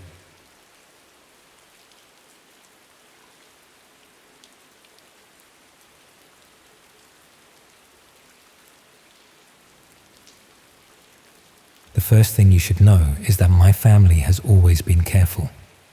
Our father worked in data security for 30 years, so internet safety wasn't just casual advice in our household, it was doctrine. We used VPNs before most people knew what they were. We covered webcams with tape. We treated public Wi-Fi like contaminated water. We weren't paranoid, just realistic about digital vulnerabilities. Growing up this way, I learned to navigate online spaces with caution, even if I never fully understood the technical details behind our family protocols. That's what makes everything that happened so ironic. It wasn't me who ventured into dangerous digital territory. It was my sister Mia, the careful one, the one who majored in cybersecurity before switching to journalism. Mia, who lectured me about password hygiene and regularly sent me articles about privacy breaches. Mia, who disappeared exactly 72 hours after telling me she had found something that would change how people understand the internet. The police found nothing useful. Her apartment was undisturbed, almost suspiciously so. Bed made, dishes washed, everything in perfect order. Her phone sat on her nightstand, deliberately powered off, rather than dead. Her laptop was gone. Security footage showed her entering her building on Tuesday evening, face obscured by her usual baseball cap, worn specifically to avoid facial recognition. No footage showed her leaving. By Friday morning, when she missed our weekly coffee meetup, I knew something was wrong. By Friday afternoon, when she missed her call with our parents, we all did. The weeks following her disappearance became a blur of police interviews, searching her apartment repeatedly, putting up flyers, and creating social media campaigns. The detective assigned to her case was sympathetic, but overwhelmed with other cases. After the first month, the updates became less frequent, the leads non-existent. By March, it felt like we were the only ones still actively looking. That's when I decided to examine her work more closely. Mia had been investigating technology-related stories for the past year. Data privacy concerns, corporate surveillance, emerging tech ethics. Nothing that seemed particularly dangerous or controversial. But as I went through her published articles, I noticed a pattern in her recent work: increased focus on digital encryption, anonymous networks, and references to something called invitation-only forums. Her last published piece mentioned research into the modern digital underground, but provided few specifics. I reached out to her editor, who seemed reluctant to discuss her unfinished work. After persistent questioning, he finally admitted that Mia had been working on a series about dark web marketplaces, specifically focusing on the myths and realities of what she called pay-per-view trauma. He claimed he had discouraged the project, believing it was both journalistically dubious and potentially unsafe. Mia had insisted on continuing her research, promising to be careful and maintain anonymity online. With this information, I contacted a friend from college who worked in cybersecurity. He hesitated when I explained what I needed, but my desperation must have been obvious. He agreed to help me access Mia's online accounts, though he made it clear he was only doing this because it involved a missing person. Mia's email gave us little to work with, mostly routine correspondence, subscription newsletters, and communications with known sources. Her cloud storage contained research for published articles, but nothing about her current project. It was her browser history that provided our first real lead. Although she had apparently cleared it regularly, the synced data from her accounts showed repeated visits to forums discussing anonymous browsing techniques, cryptocurrency transactions, and secure communication methods. My cybersecurity friend showed me how to safely install a Tor browser and access some of the sites Mia had visited. Most were surprisingly mundane: privacy-focused discussion boards, whistleblower information exchanges, and academic research repositories. But one recurring address stood out: an alphanumeric string ending in .onion that Mia had visited multiple times in the weeks before her disappearance. My friend couldn't access it directly. It required login credentials we didn't have. I spent the next several weeks learning everything I could about dark web navigation, cryptocurrency, and secure communication protocols. I created anonymous accounts on the forums Mia had frequented, carefully asking questions about the mysterious .onion address. Most users ignored me. Some warned me to stop asking. One sent a private message claiming the address belonged to a site called The Viewing Room, describing it as a place where everything has a price, especially the truth. This user, who went by the handle Perennial Watcher, claimed to have information about my sister, though they never specified how they knew we were connected. They offered to help me access the viewing room, but only if I agreed to their conditions. I would need to make a cryptocurrency payment, use only their recommended security measures, and promise never to reveal their involvement. The whole exchange felt dangerous, potentially illegal, but my desperation overwhelmed my caution. I agreed. The instructions arrived the next day: elaborate security protocols, specific times to attempt access, and a cryptocurrency wallet address for payment. The amount translated to roughly $500. I followed every step precisely, making the payment and downloading additional security software. 3 days later, I received login credentials and detailed instructions for accessing the viewing room. The site itself was minimalist: black background, simple text navigation, no graphics. The main page displayed only a welcome message and a membership tier system ranging from observer to director. My credentials gave me observer access, apparently the lowest level. This tier allowed viewing of archived sessions, but no participation in live events. A counter in the corner showed 37 current users online. The archive section contained dozens of video files organized by date. Each had a clinical title format, a number followed by a letter designation and timestamp. No descriptions, no previews. With trembling fingers, I clicked on the most recent file.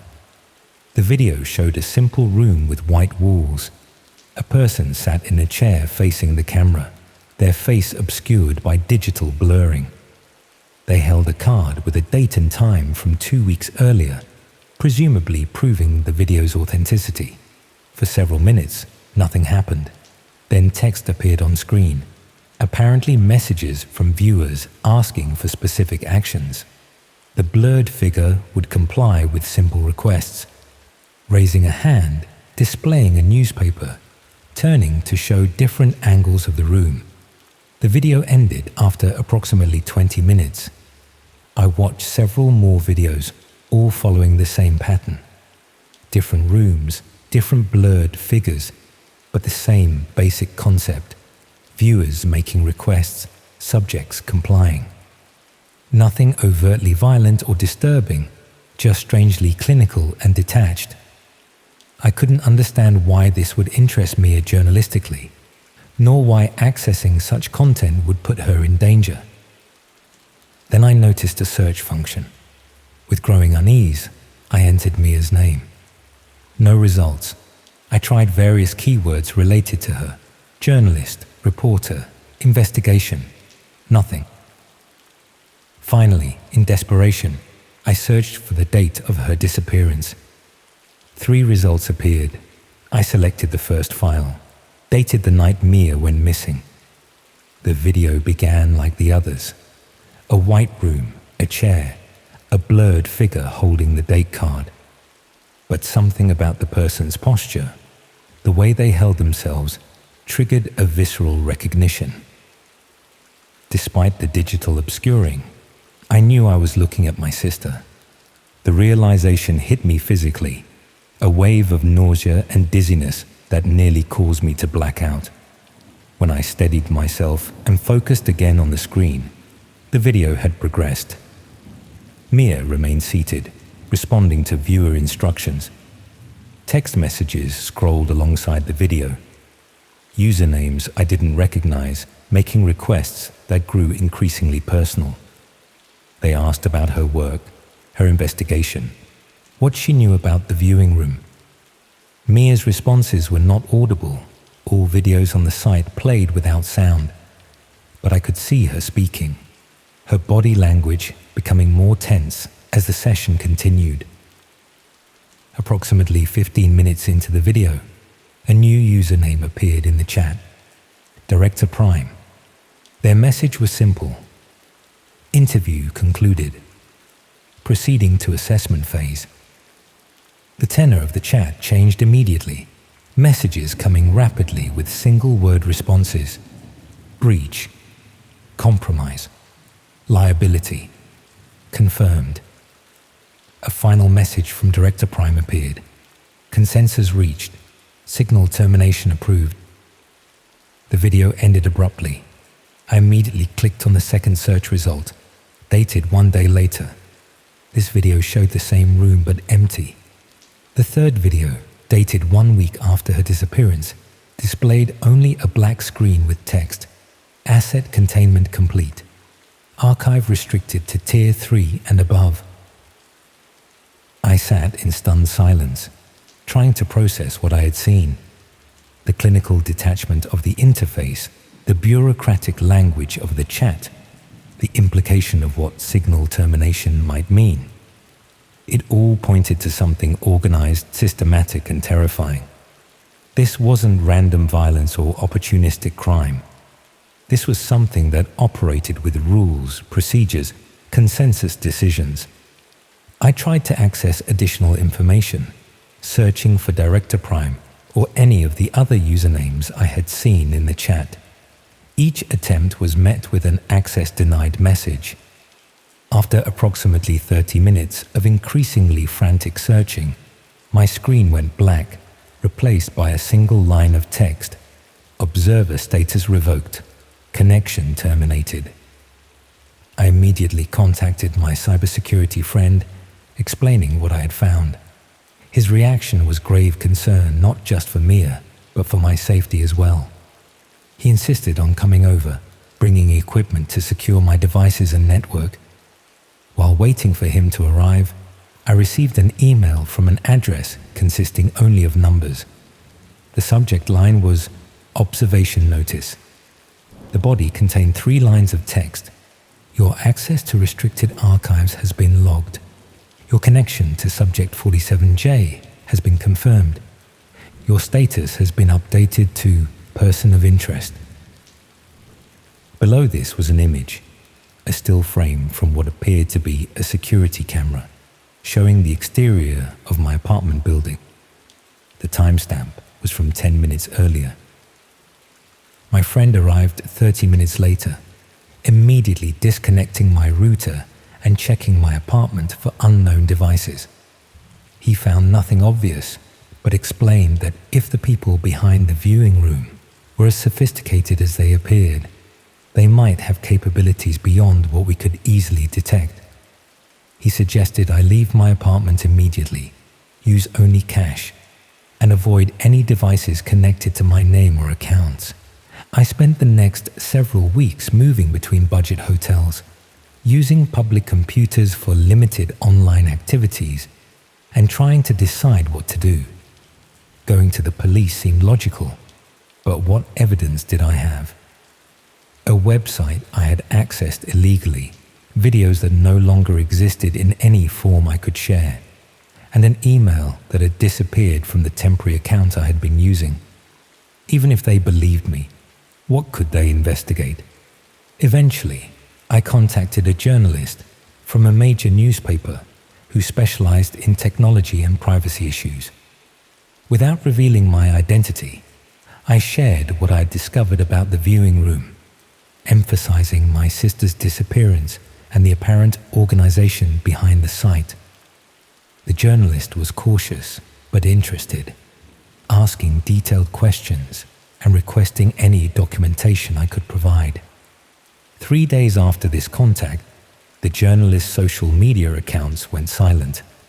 A week later, a brief notice appeared in the newspaper's staff section, stating they had taken a leave of absence for personal reasons. My attempts to re-establish contact went unanswered. That was 2 months ago. I've since returned to my normal life, or the appearance of it. I go to work, maintain my routine, use my regular devices, but I've installed every security measure recommended by my increasingly paranoid cybersecurity friend. I use different phones regularly. I sweep my apartment for surveillance devices daily. I watch for patterns, for people who appear too frequently in my periphery. Sometimes I convince myself it was all an elaborate hoax, a twisted prank or scam, targeting people searching for missing loved ones. Sometimes I believe Mia stumbled onto something real, something organized and dangerous that operates in plain sight through our digital infrastructure. Most days I fluctuate between these possibilities, unable to settle on which is more terrifying. Last week, I received a package containing Mia's laptop. No return address, no note. The device powered on normally but had been wiped clean. Factory settings restored, no personal data remaining. The only new file was a text document containing a single line. Investigation closed.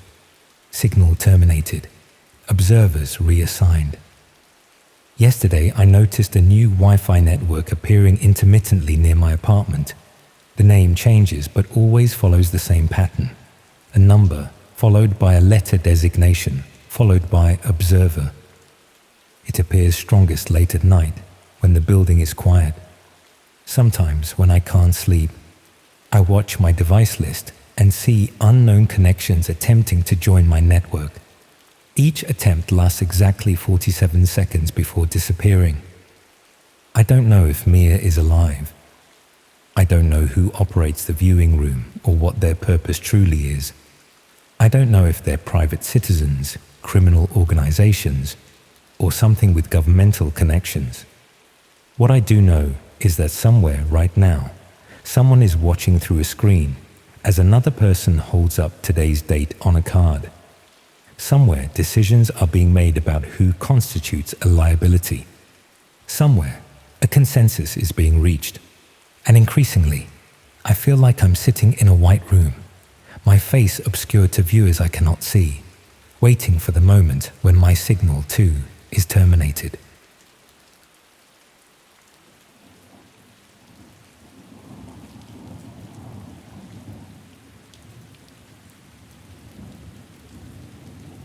I'm writing this as a warning, though I doubt anyone will believe me.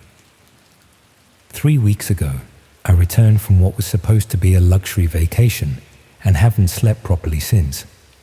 The nightmares are constant. Crystal champagne flutes tinged with blood. Marble floors splattered with viscera.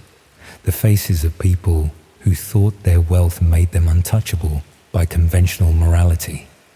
I need to document what happened before they find me. Someone should know the truth about what happens aboard the Poseidon. For context, I'm a cybersecurity consultant specializing in dark web investigations. Most of my work involves tracking financial crimes, ransomware payments, cryptocurrency theft, that sort of thing. I've spent enough time in those shadowy digital corners to recognize the language, the patterns, the coded phrases people use when discussing things they shouldn't. That knowledge is what nearly got me killed.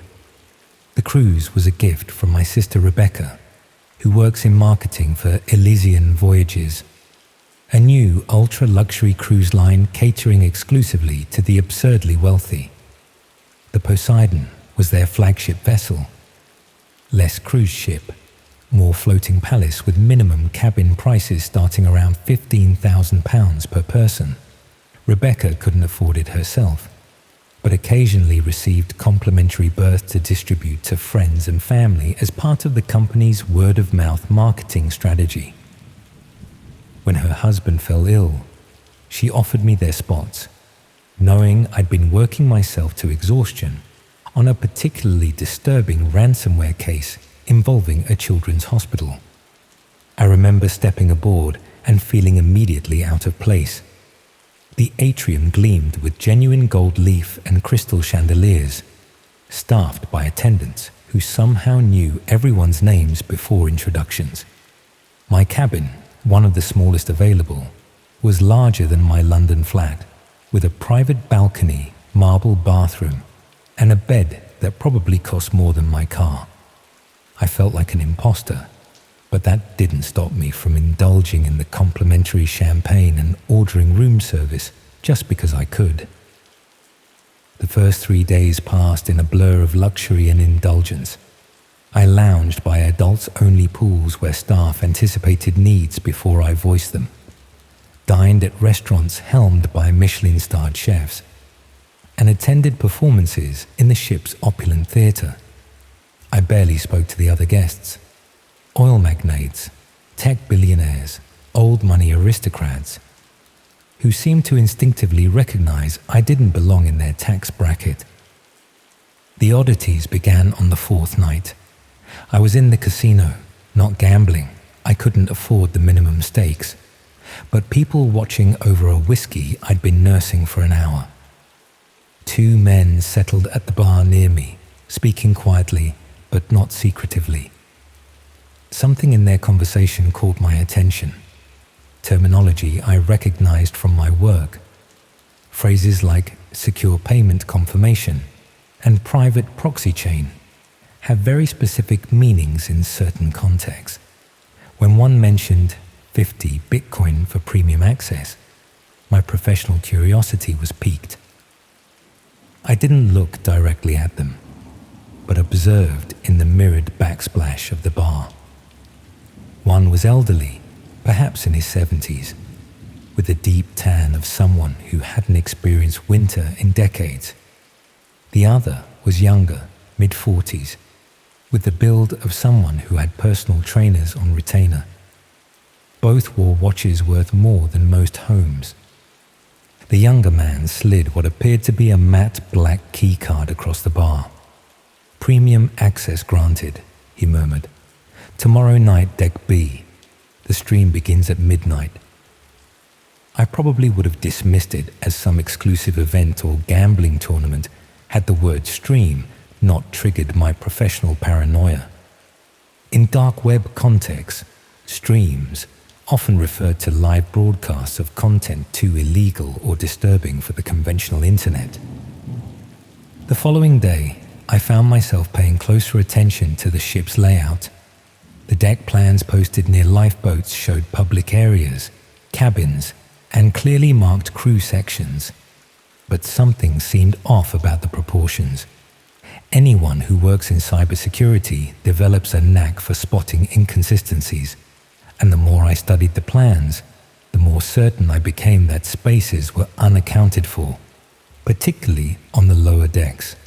That evening, I positioned myself in an unobtrusive corner of the main bar, watching as several men, all guests I recognized from the casino, received identical black cards from various crew members.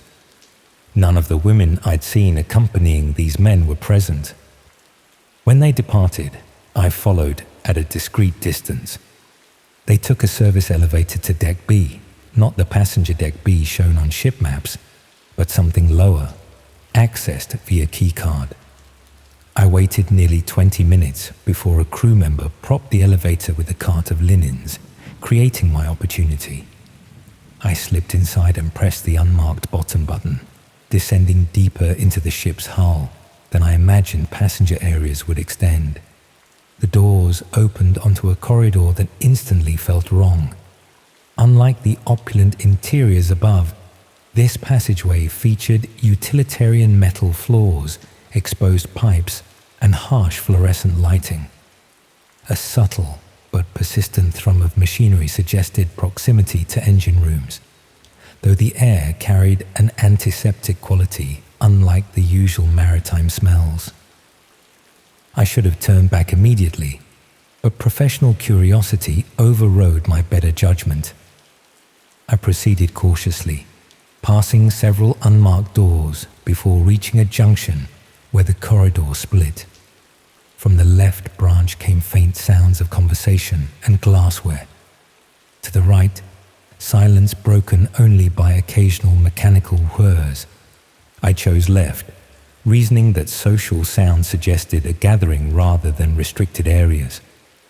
The corridor widened into an antechamber where a crew member in a black suit, rather than the usual white uniform, staffed a small reception desk. Before I could retreat, he glanced up, his expression shifting from professional courtesy to sharp scrutiny when he failed to spot a black card in my hand. My mind raced for explanations. I settled on claiming I was lost, heading for the lower deck spa. The man's face remained impassive as he pressed a button beneath his desk. Within moments, 2 security personnel materialized beside me, their builds suggesting backgrounds in something more intensive than hospitality management. Verification, one stated flatly, hand extended, clearly expecting the black card I didn't possess. When I fumbled through excuses, his expression hardened. My phone and cabin key were confiscated before I was escorted through a door behind the reception desk. The space beyond defied expectations. Rather than some austere security office, I entered what resembled an exclusive gentleman's club from a previous century. Leather armchairs, wood paneling, subdued lighting from crystal sconces. About 20 men occupied the space, all clutching crystal tumblers and speaking in hushed tones. Along one wall, a row of private booths featured velvet curtains and small screens mounted at eye level. A man in a tailored suit approached, the younger man from the casino. His eyes assessed me with clinical detachment before he consulted a tablet handed to him by one of the security personnel. Rebecca Mitchell's brother, he stated. Not a question, but a confirmation. Cybersecurity background. Dark web investigator. The temperature in the room seemed to drop several degrees. I attempted explanations. I was lost, curious, meant no harm. But he merely gestured toward the door at the far end of the room. Since you've come this far, perhaps you should understand exactly what you've discovered. I was guided through the doorway into a small theater with about a dozen leather seats arranged in rows. A large screen dominated the front wall, currently showing what appeared to be a medical suite. In the center stood a metal table where a man lay strapped down, conscious but clearly terrified. Figures in surgical attire moved around him, arranging instruments on nearby trays. With horrifying clarity, I understood what I was seeing. This wasn't a film or simulation. It was happening somewhere on this ship, being streamed to the private booths in the previous room, and, based on the information scrolling along the bottom of the screen, to paying viewers across the dark web. Usernames and Bitcoin amounts appeared continuously, bids determining what would happen next to the restrained man. The suited man explained in disturbingly casual tones that the Poseidon offered exclusive experiences for discerning clients. The subject on the table was allegedly a human trafficker who had escaped conventional justice through legal technicalities. The proceeds from the event would supposedly benefit victims' organizations anonymously after the cruise line took its substantial cut. I was forced to watch what followed. The clinical precision was perhaps the most disturbing aspect. This wasn't chaotic violence, but methodical, almost ritualistic dismantling of a human being according to the whims of invisible bidders. The wealthy men around me occasionally tapped on tablets, placing their own bids, some visibly excited, when their chosen methods were selected. Hours later, numb with horror, I was presented with documents, non-disclosure agreements threatening financial ruin and permanent consequences should I speak of what I'd witnessed. I signed without reading fully, desperate to escape that floating hell. A black card was pressed into my palm, along with instructions to return the following night for proper initiation. I spent the next day in a fog of terror and moral crisis. I considered reporting what I'd seen to the ship's captain, before realizing the entire operation couldn't exist without the cruise line's knowledge. International waters provided the perfect jurisdiction-free zone for such atrocities. That night, I feigned illness, not difficult given my genuine physical response to what I'd witnessed. Instead of attending the initiation, I packed essentials into a waterproof bag and made my way to the lowest passenger deck with public access to the outer hull. During the safety briefing on day 1, I'd noted the location of emergency life rafts, separate from the main lifeboats. I deployed one shortly after midnight, drifting for nearly 18 hours before being spotted by a Greek fishing vessel. I claimed to have fallen overboard from a private yacht, and with no identification or proof otherwise, was eventually transported to Athens and then back to London. The Poseidon continues its voyages. I've seen it advertised in luxury travel magazines, promising unforgettable experiences and exclusive entertainments for those who can afford the premium packages. Sometimes I spot subtle references in certain investment forums or cryptocurrency discussions, coded phrases about international waters experiences and justice served to order that make my blood run cold. Last week, a black envelope arrived at my flat, a flat I moved to after returning, telling no one my new address. Inside was only a matte black card with coordinates and next month's date embossed in gold lettering. The implication was clear. I'm expected to return to properly join their ranks or face consequences. I'm leaving tonight. New name, new country, no digital footprint. But even as I prepare to disappear, I know the truth. There's no real escape from what I've learned. The dark web isn't just some shadowy corner of the internet. It's a reflection of what exists when wealth places people beyond conventional morality, sailing freely through international waters beyond the reach of law.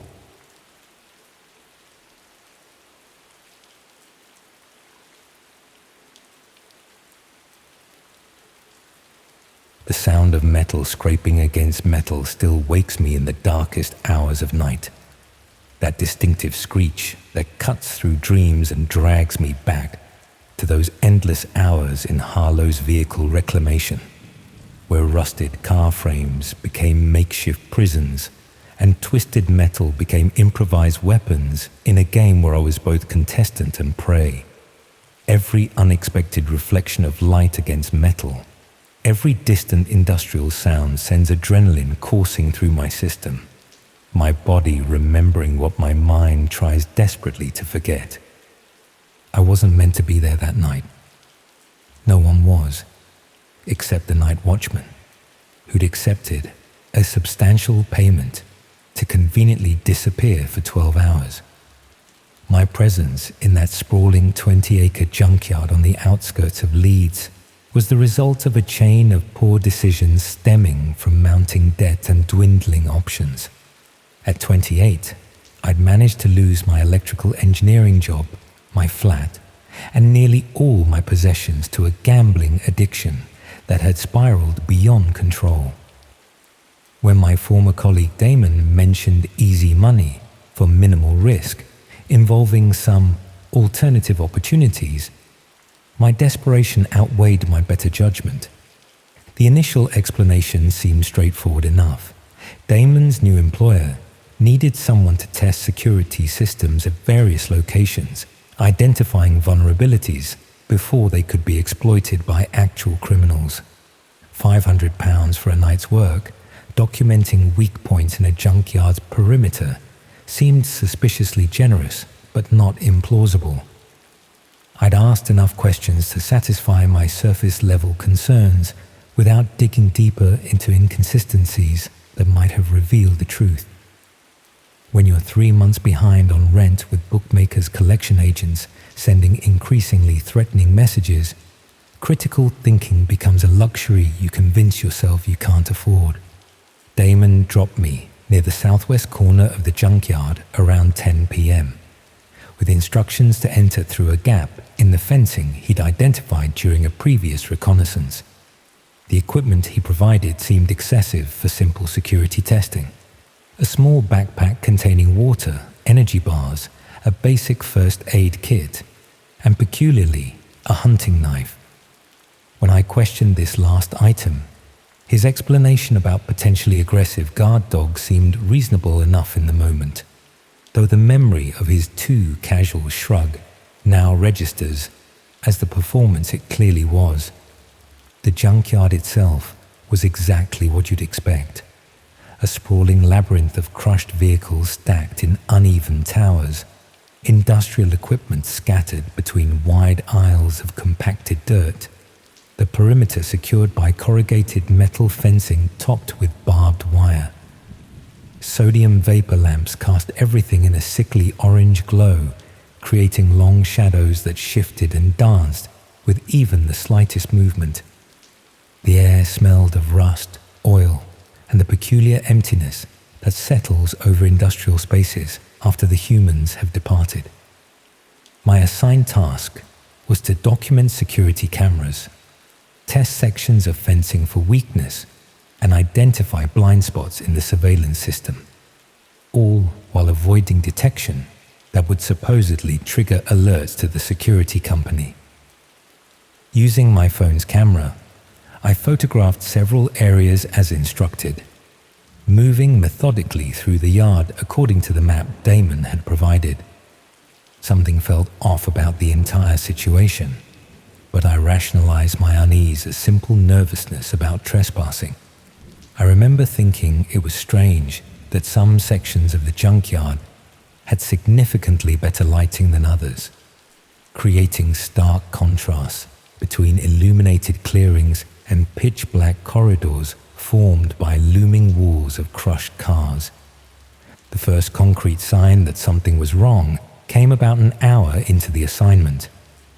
While examining a section of fencing near the eastern perimeter, I noticed what appeared to be a small camera that didn't match the style of the official security equipment. This device was newer, smaller, with a red recording light clearly visible, positioned to cover a particular section of the yard rather than the boundary. Looking more carefully at my surroundings, I spotted 3 more similar devices mounted at different heights and angles, all focused inward rather than outward. Even then, I managed to construct a plausible explanation. Perhaps the junkyard owner had installed a secondary system to monitor valuable parts or equipment within the yard itself. The alternative was too disturbing to contemplate, so I continued the assignment, though with a growing sense of unease that had me checking over my shoulder with increasing frequency. At precisely midnight, everything changed. The main lights throughout the junkyard suddenly extinguished, plunging the entire facility into darkness, broken only by the moon and a few smaller security lights that remained active. My phone, which had been working perfectly moments earlier, displayed no signal, and most disturbingly, a mechanical sound echoed through the yard, the unmistakable noise of the main gate's locking mechanism engaging, followed by similar sounds at what I assumed were other entry points. In that moment of disorientation, I heard an engine start somewhere in the darkness.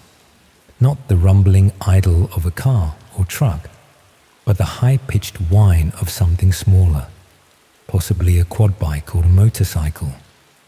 The sound circled the perimeter of the yard, moving with deliberate slowness before changing direction and beginning to work its way through the interior pathways, methodically covering ground in what I now recognize as a search pattern. The realization hit with physical force. This wasn't security testing. I wasn't documenting vulnerabilities. I was being hunted in a controlled environment. The cameras I'd noticed weren't part of the junkyard security, but recording equipment for whatever was about to happen. The easy money Damon had promised came at a price he hadn't disclosed. My participation as prey in some twisted form of entertainment.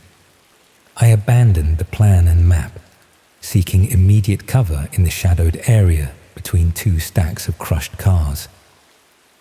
From this vantage point, I watched as a figure on a small electric quad bike emerged into a moonlit clearing about 50 meters away.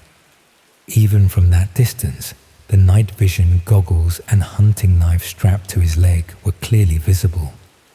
More disturbing was the small camera mounted to his helmet, its recording light glowing red in the darkness, a mobile broadcasting unit to complement the fixed cameras throughout the yard. As my eyes adjusted to the darkness, I began noticing other details I'd originally missed. Small infrared floodlights positioned strategically throughout the yard, providing illumination invisible to the naked eye but perfectly suited to night vision equipment. Additional cameras concealed within the junkyard's infrastructure, some motorized to track movement. Most chillingly, a series of spray-painted symbols on certain vehicles and equipment that I now understood were navigational markers for whoever was hunting me. The methodical way the hunter quartered the junkyard suggested this wasn't his first time participating in whatever twisted game I'd unwittingly entered. His movements displayed a familiarity with the environment and a confidence that comes only from experience. Occasionally, he would stop, kill the quad bike's engine, and remain perfectly still, listening for any sound that might betray my position. During one such pause, he removed something from his pocket that glowed faintly in the darkness, a phone or tablet displaying information I couldn't see from my position, but which clearly guided his next movements. My first instinct was to find the gap in the fence where I'd entered and escape, but the hunter's pattern of movement suggested he was intentionally patrolling the perimeter first, perhaps anticipating exactly this reaction. Instead, I moved deeper into the junkyard, using the labyrinthine layout to put distance between us while I formulated a plan. The hunting knife Damon had provided now revealed its true purpose. Not protection against guard dogs, but a means to ensure the entertainment included the possibility of resistance, making the hunt more engaging for whoever was watching. The horrifying truth solidified as I noticed more camera positions throughout the yard. This was a dark web broadcast, a real-time manhunt streamed to paying viewers who were likely placing bets or even directing aspects of the pursuit. The carefully designed lighting conditions, the communication device the hunter periodically consulted, the multiple camera angles, all created to maximize visibility and drama for an audience I couldn't see, but who were watching my every move, my terror becoming their entertainment. Over the next 4 hours, a grim pattern emerged.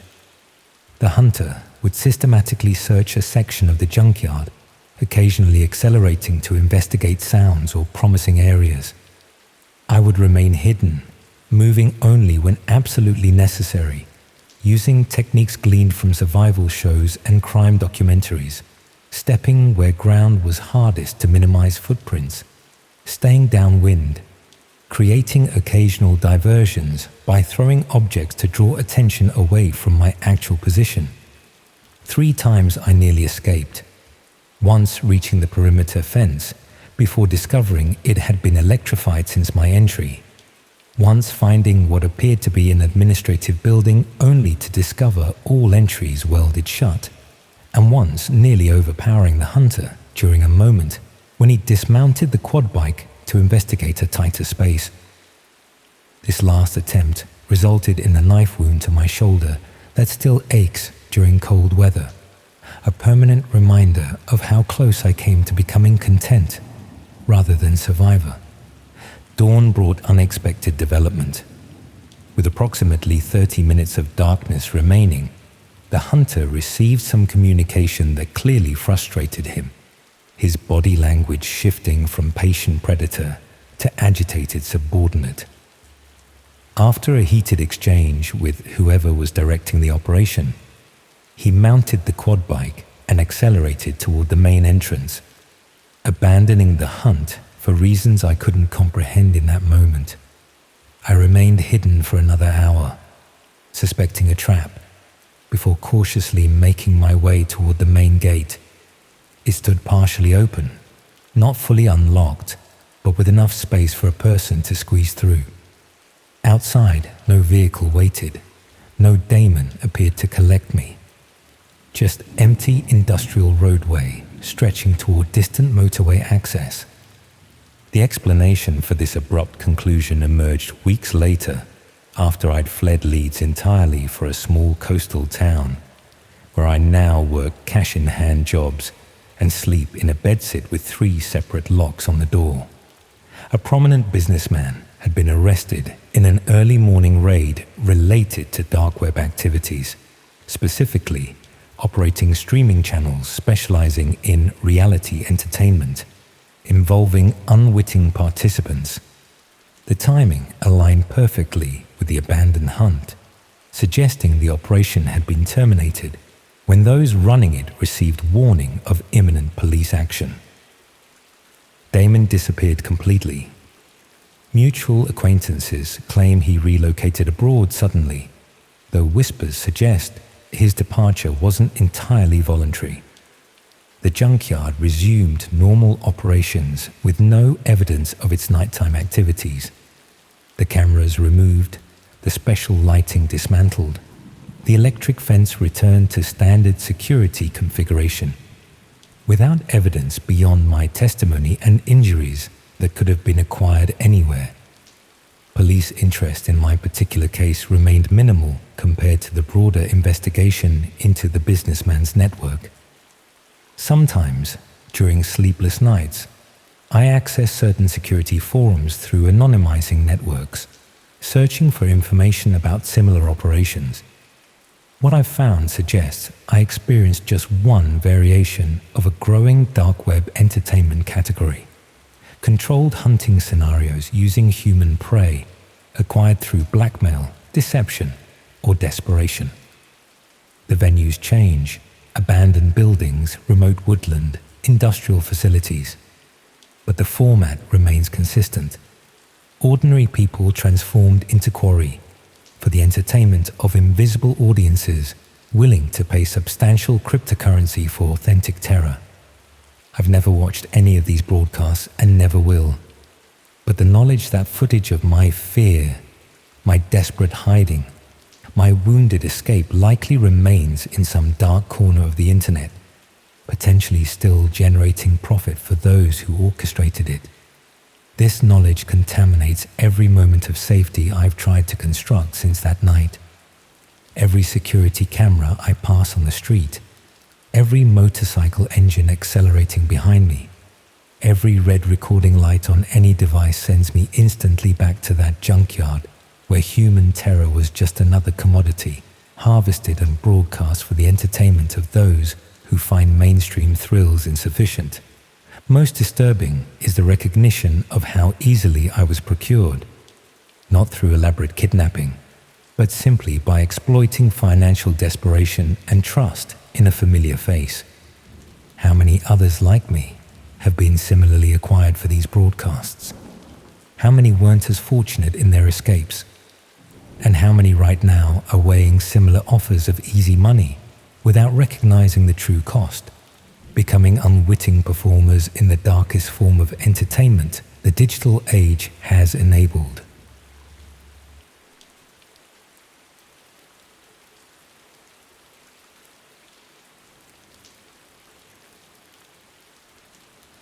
I used to obsessively check my reflection in shop windows, constantly rehearsing expressions in my mind, imagining my face on billboards and magazine covers. That desperate hunger for validation, for someone to finally see the potential I believe burned inside me. It's embarrassing to admit how all-consuming it was, but that's what makes places like elite casting so dangerous. They know exactly what you're willing to risk when you've convinced yourself that fame is just one lucky breakaway. I found the casting call on an industry forum I'd been following for months, one of those semi-professional websites where legitimate opportunities occasionally surface among the scams. The post stood out because it wasn't promising the usual vague exposure or unpaid work. Instead, it offered a substantial daily rate for a luxury fashion campaign, specifically seeking distinctive faces, not conventional beauty. My heart raced as I read those words. I'd been told countless times by well-meaning friends that my look was too unique for commercial modeling, a polite way of saying I wasn't conventionally attractive enough. But here was someone explicitly wanting what I had. The application process seemed thorough, which only reinforced my belief in its legitimacy. I submitted my measurements, recent photographs, and a brief bio highlighting my limited experience, a student fashion show at university, a friend's photography project, nothing that would impress a real agency. 3 days later, an email arrived confirming I'd been shortlisted and inviting me to an in-person casting at their Leeds office. The message included professional-looking documentation, an NDA emphasizing the confidential nature of the upcoming campaign, details about the renowned but unnamed designer, and what to wear to the casting. I spent hours selecting the perfect minimalist outfit, practicing walking with the straight-backed confidence I'd observed in models on runway videos. The address led me to a converted textile mill in the industrial quarter of the city, one of those red brick Victorian buildings that developers had transformed into sleek, modern office spaces while preserving the original facade. Elite casting occupied the entire top floor, accessible via a service lift that required a code texted to me that morning. Everything about the space radiated exclusivity and professionalism. Polished concrete floors, exposed brick walls adorned with black and white campaign photographs. Minimalist furniture that looked expensive in its deliberate simplicity. Large windows flooded the reception area with natural light, highlighting the dust particles drifting lazily through the air, creating an almost ethereal atmosphere that felt separate from the gritty streets below. A receptionist with immaculate makeup took my details, asked me to sign another NDA, and directed me to a waiting area where 3 other potential models sat scrolling through their phones. They all had that same distinctive quality mentioned in the casting call. Interesting faces rather than conventional beauty. I felt simultaneously reassured and competitive, studying their features while pretending to check my own phone. None of us spoke, each wrapped in our private anticipation, the silence broken only by the occasional sound of a door opening down the corridor as candidates emerged from their castings. After 40 minutes that stretched like hours, an assistant called my name. I followed her through a series of corridors to a large studio space where 3 people sat behind a table laden with laptops and documents. They introduced themselves as the casting director, the campaign photographer, and a representative from the design house. Their professional demeanor, their casual references to major fashion weeks and well-known industry figures. Every detail reinforced the legitimacy of the operation. I stood on a marked spot under perfectly positioned lights while they asked standard questions about my experience and availability, making notes on tablets as I responded.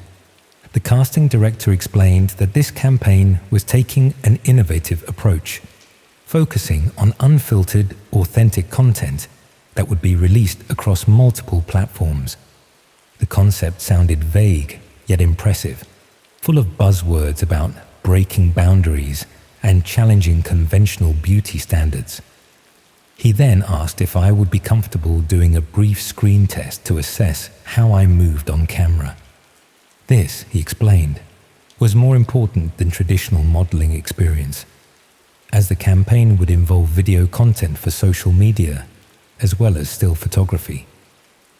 The photographer led me to an adjoining room, smaller, more intimate, with a simple white backdrop and professional lighting equipment. A high-definition camera was mounted on a tripod, pointing at a plain wooden chair in the center of the space.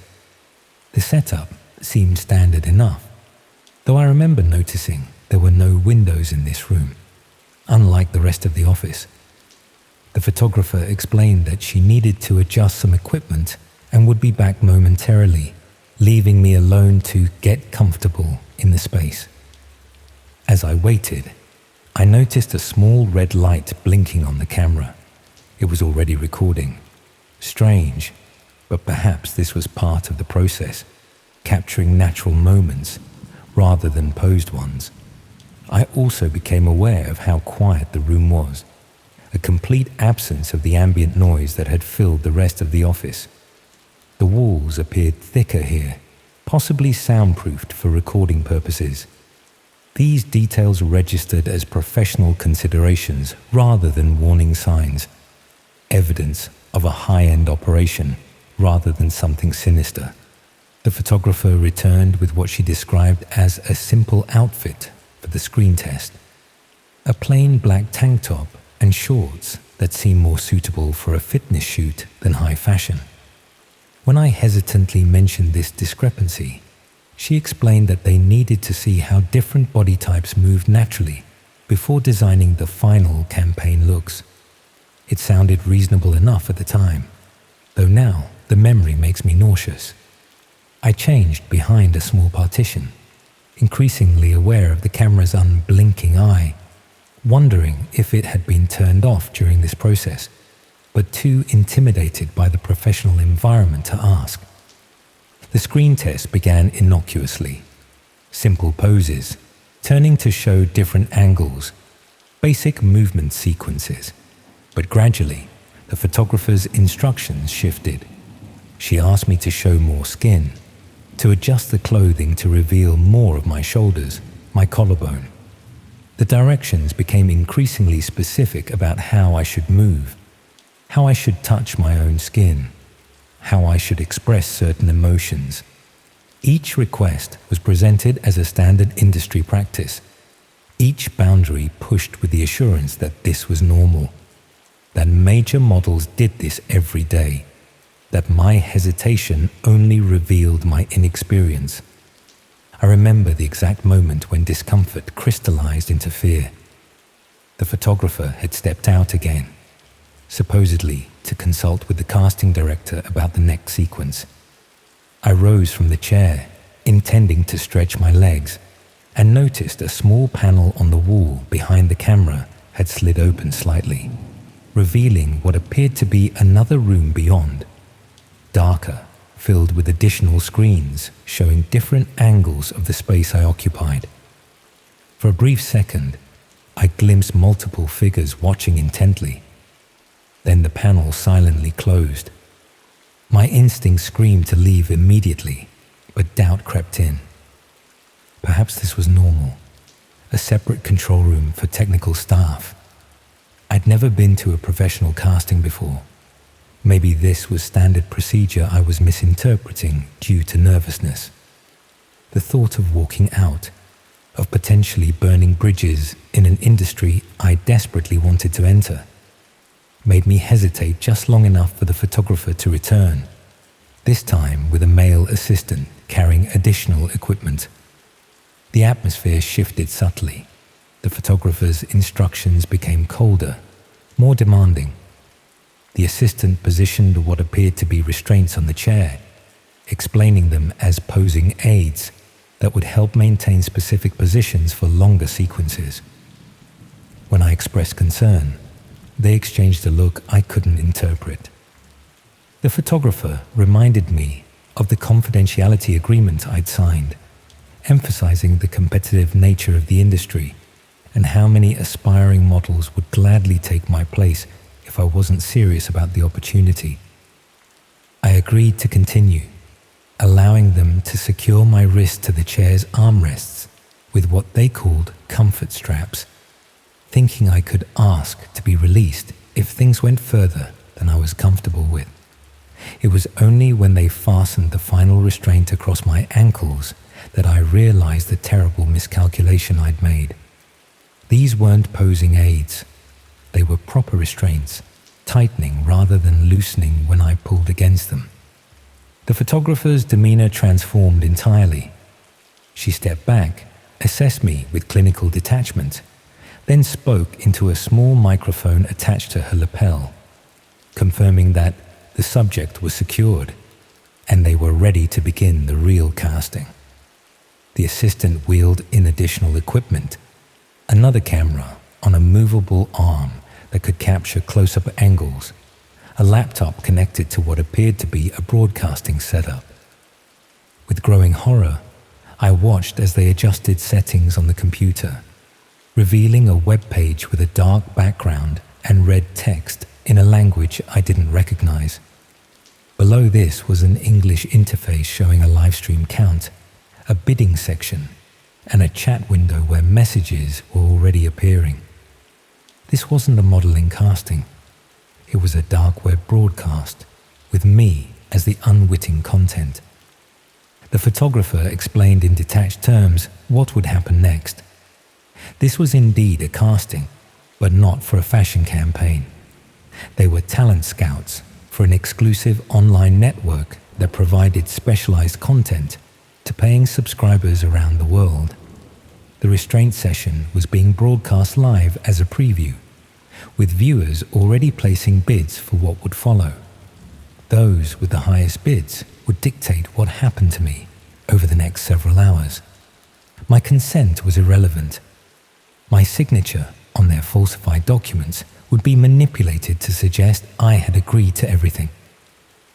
I'll spare you the details of what followed, though the memories replay in vivid, unwanted detail whenever I close my eyes. I can still feel the clinical touch of latex gloves against my skin, still hear the mechanical whir of the camera adjusting for close-ups, still see the laptop screen flickering with incoming messages from faceless viewers suggesting increasingly depraved scenarios. Throughout it all, they maintained that professional facade, discussing angles and lighting as if this were indeed just another fashion shoot, the mundane normality of their technical conversation a grotesque counterpoint to what they were documenting. It ended abruptly when an alarm sounded elsewhere in the building, a fire drill, a security breach.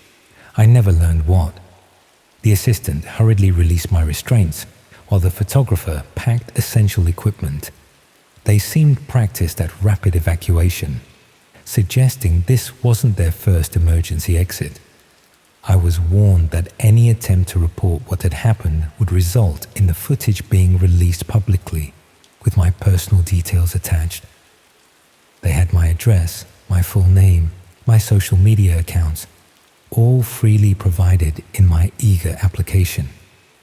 In the chaos, I managed to grab my original clothes and fled down a back stairwell, emerging into an alley behind the building where other office workers were gathering at a fire assembly point, entirely unaware of what had occurred floors above them.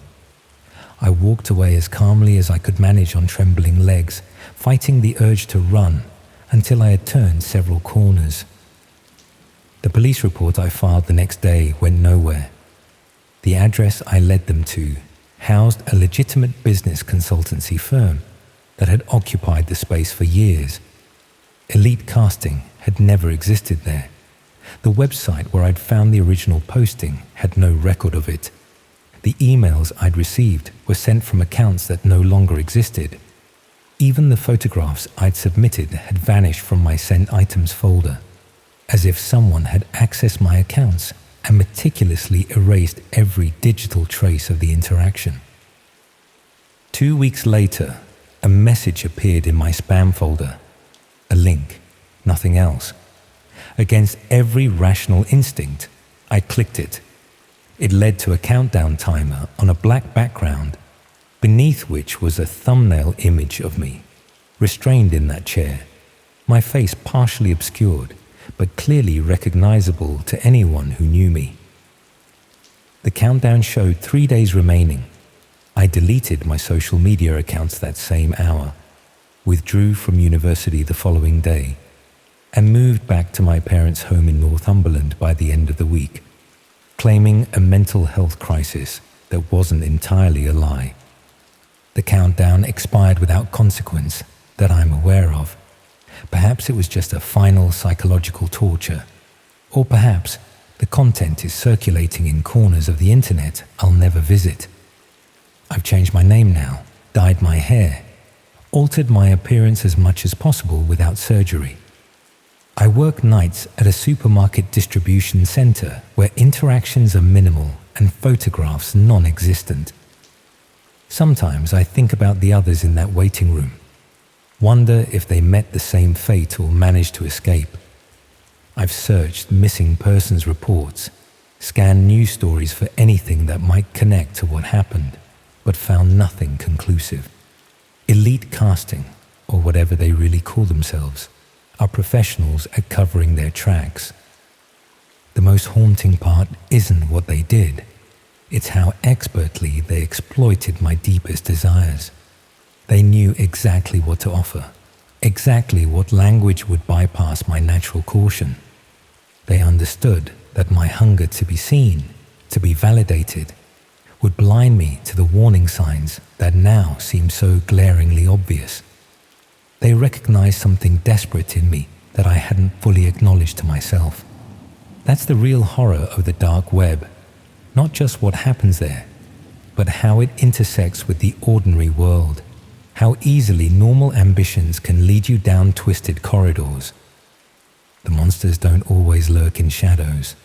Sometimes they sit behind casting tables in well-lit offices, wearing designer clothes and speaking the language of opportunity. And sometimes, the thing that makes you vulnerable isn't weakness, but wanting. The perfectly human desire to be chosen, to be special, to be seen. I can't bear to be photographed now. I flinch when friends raise phones for group pictures, make excuses to step away. I've stuck tape over every camera lens on every device I own, because I know that somewhere out there, people are still watching me through that first recording. Strangers who paid to see me broken down frame by frame.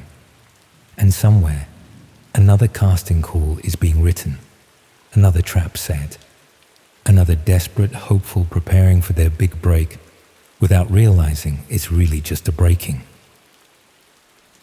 Silicon dreams have a way of blinding you to what's right in front of your eyes.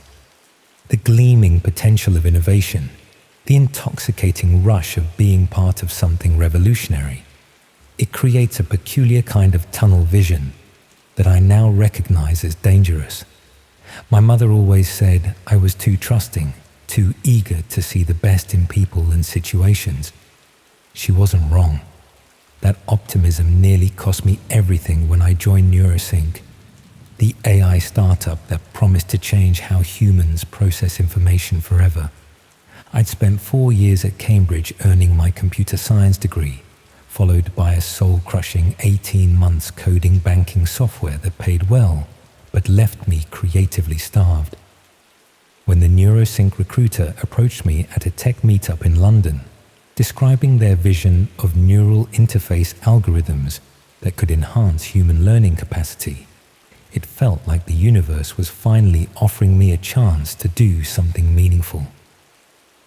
Their offices in Shoreditch occupied the top 3 floors of a converted warehouse, all exposed brick, polished concrete, and dramatic floor-to-ceiling windows that flooded the open workspace with natural light. The kind of environment that makes you feel important just by existing within it. The interview process was grueling. 6 rounds of technical assessments, personality profiling, and strange hypothetical scenarios testing ethical boundaries. Looking back, I should have recognized those ethics questions as red flags, particularly the ones about privacy, surveillance, and the greater good. But I was dazzled by the founder, Victor Chen, a former neuroscientist turned tech visionary whose TED Talks had millions of views. His intense focus when he interviewed me personally made me feel seen in a way I hadn't experienced before, as if he recognized something in me that even I didn't fully understand. I started as a back-end developer on their core algorithm team, working punishing hours fueled by free gourmet meals and the cultish camaraderie that develops when a small group believes they're changing the world together. The company culture had all the startup cliches: meditation rooms, Friday drinking sessions, inspirational quotes painted on walls. But beneath that familiar veneer was something else. Something I initially couldn't name, but felt as a subtle wrongness that I dismissed as imposter syndrome. The first concrete oddity I noticed was the server room on the restricted 3rd floor. Most startups use cloud services rather than maintaining extensive on-site infrastructure. But NeuroSync had a substantial server farm that consumed enormous power and required dedicated cooling systems. When I asked about it, my team lead explained they needed physical servers for data security and proprietary hardware integration. It sounded plausible enough, though the biometric access protocol seemed excessive even for a security-conscious company. 3 months into my employment, I began noticing patterns in the network traffic that didn't align with our development activities. Massive data transfers occurred during odd hours, particularly between 2 and 4 a.m., creating noticeable system lag that affected our daytime work. When I mentioned this to my supervisor, his reaction was disproportionately severe. A flash of panic quickly masked by forced casualness as he explained it away as automated backup procedures. My curiosity might have ended there if not for Eliza, our network security specialist, who pulled me aside after a team meeting with genuine fear in her eyes. She'd noticed the same anomalies, but had traced them further, discovering encrypted streams being broadcast through obscured channels to destinations she couldn't identify. She'd raised concerns directly with Chen and was immediately reassigned to a different project with restricted system access. Before she left, transferred suddenly to the Singapore office, she slipped me an access key and a hastily scribbled note about server cabinet B7. For 2 weeks, I did nothing with that key. My position at NeuroSync had become the cornerstone of my identity. I'd cut contact with friends who couldn't understand my dedication to work, moved to a flat within walking distance of the office, even begun dating another developer whose life was similarly consumed by the company.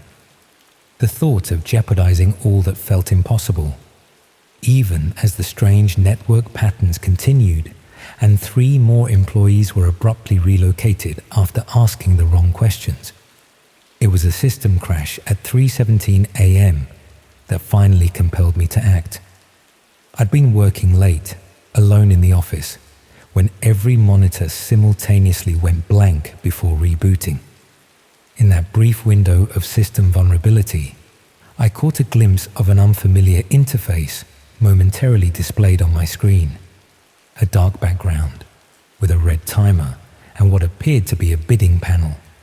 It vanish so quickly I might have imagined it, except for the split-second image that remained burned in my mind.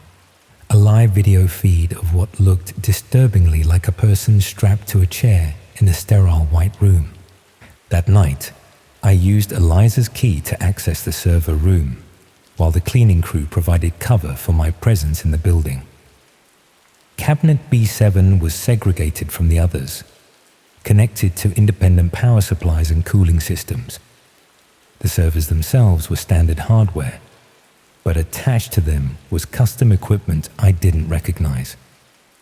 Components with no manufacturer logos, sophisticated transmission devices, and most alarmingly, a standalone storage system containing what appeared to be thousands of hours of video files with alphanumeric labels instead of conventional file names.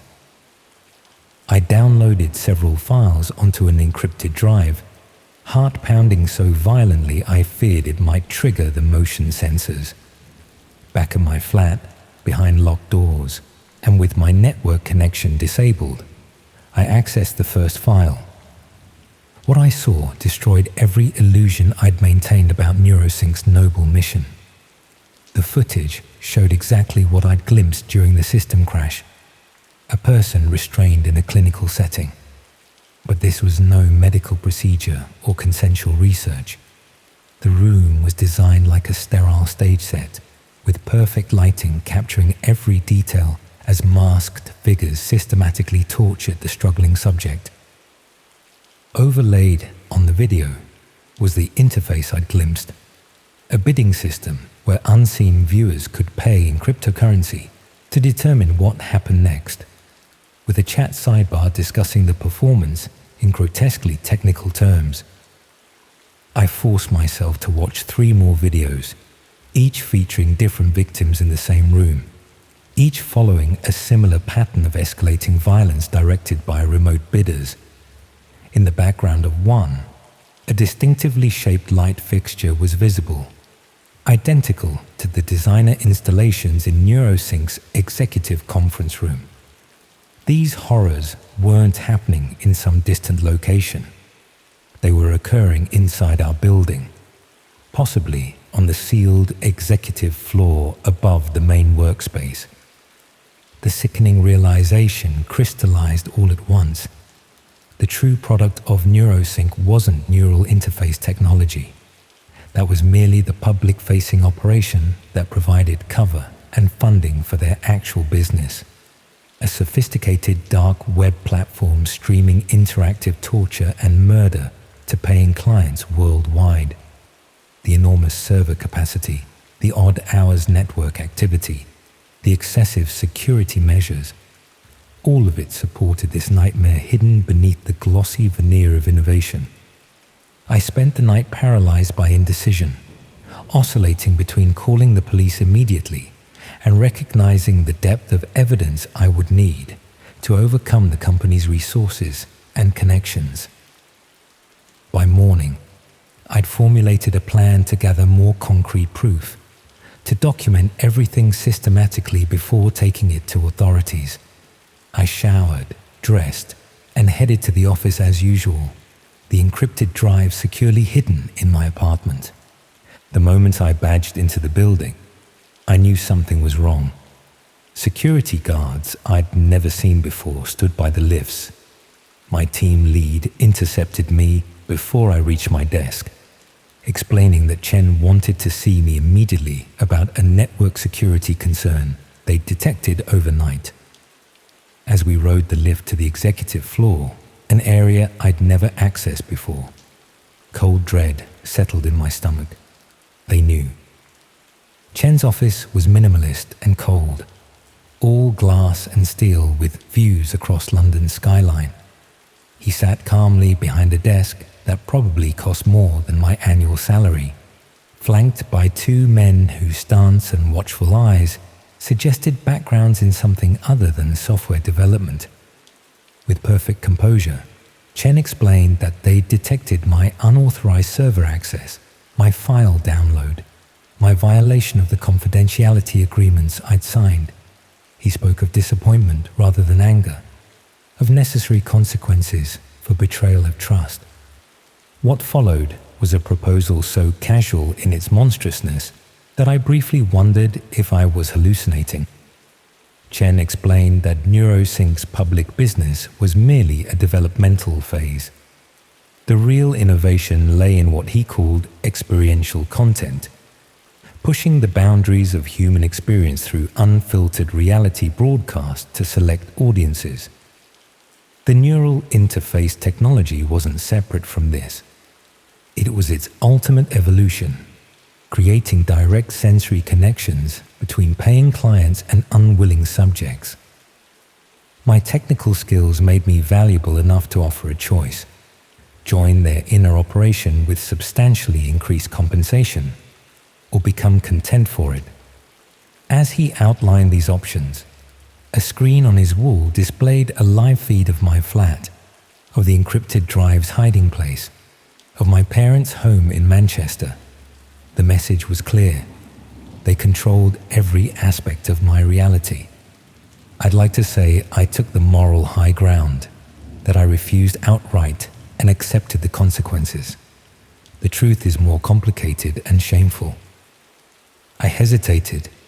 For 17 excruciating seconds, I actually considered the offer, mentally calculating survival probabilities, wondering if I could gather evidence from the inside, telling myself noble lies about infiltration and justice. Chen watched this internal struggle with clinical interest, as if my ethical crisis was itself a form of entertainment. What saved me wasn't courage, but circumstance.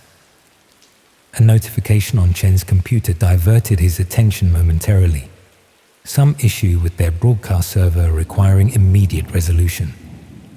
He instructed one of his associates to escort me to a holding room until he could continue our conversation. As we moved through a minimalist corridor, a building-wide power fluctuation caused the lights to dim briefly.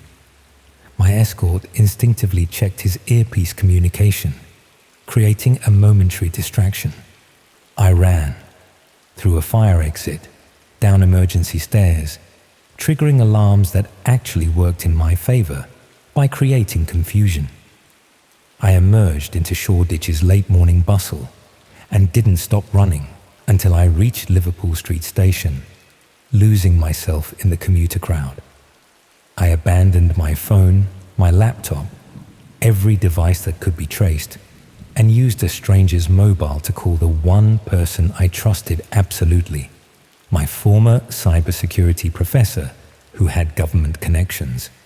The investigation that followed moved with agonizing slowness, hampered by NeuroSync's political influence and technological countermeasures. By the time authorities gathered enough evidence for action, the primary servers had been wiped clean, key executives had disappeared overseas, and Chen himself had vanished completely. They found the broadcasting studio hidden behind biometric locks on the executive floor, forensic evidence confirming what had happened there. But the victims remained unidentified, their digital ghosts haunting encrypted channels beyond conventional reach. 3 years later, I live under a different name in a different country, working IT for a small manufacturing firm that still uses physical paperwork for sensitive information. I've testified in closed hearings, signed countless governmental secrecy agreements, and spent hundreds of hours in therapy trying to reconstruct a sense of normalcy. Sometimes I almost succeed. But late at night, when sleep evades me, I remember Chen's expression as he outlined my options, not malicious or sadistic, but genuinely curious, as if my moral anguish was simply another form of data to collect.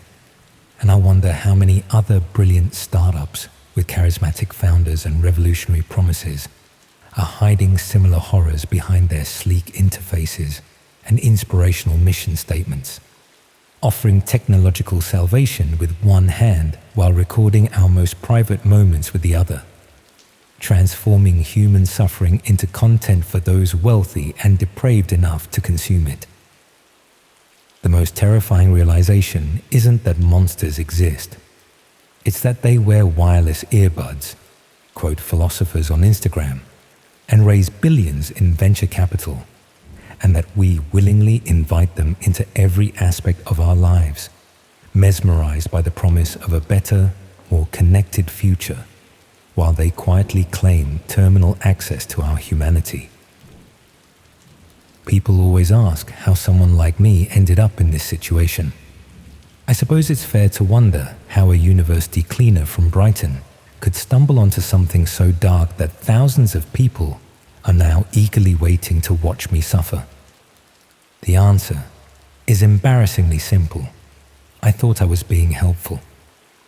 It was about 4 months ago when I first heard about live streaming. My daughter had moved to Leeds for university, and we'd been struggling to stay in touch. She suggested we try some new platform where she could show me around her campus and I could give her virtual tours of home. I'm not great with technology, but I wanted to connect with her, so I signed up. The platform was called Streamlink, and it seemed straightforward enough. You could broadcast live to friends and family, or watch other people's streams if they made them public. I spent my first few weeks just watching travel vlogs and people cooking meals in their kitchens. Harmless stuff, the kind of content that made the internet feel like a friendlier place. I work night shifts, cleaning office buildings around Brighton. It's solitary work, which suits me fine, but it does get lonely sometimes. During my breaks, I'd watch these streams on my phone. People chatting while they worked, students showing their daily routines, families having dinner together. It felt like having company during the long, quiet hours.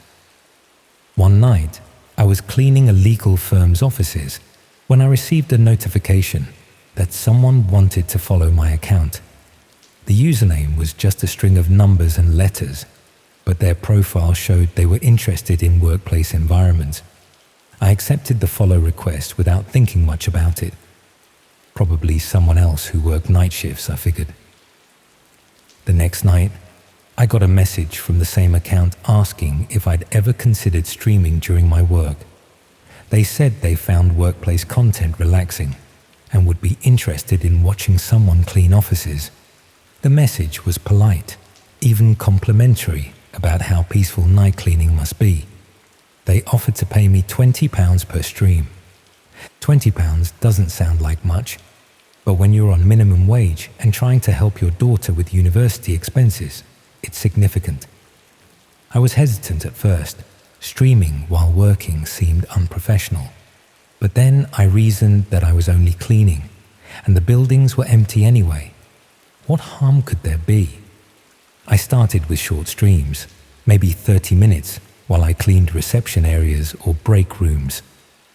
My one regular viewer seemed genuinely interested, making comments about cleaning techniques and asking questions about different office layouts.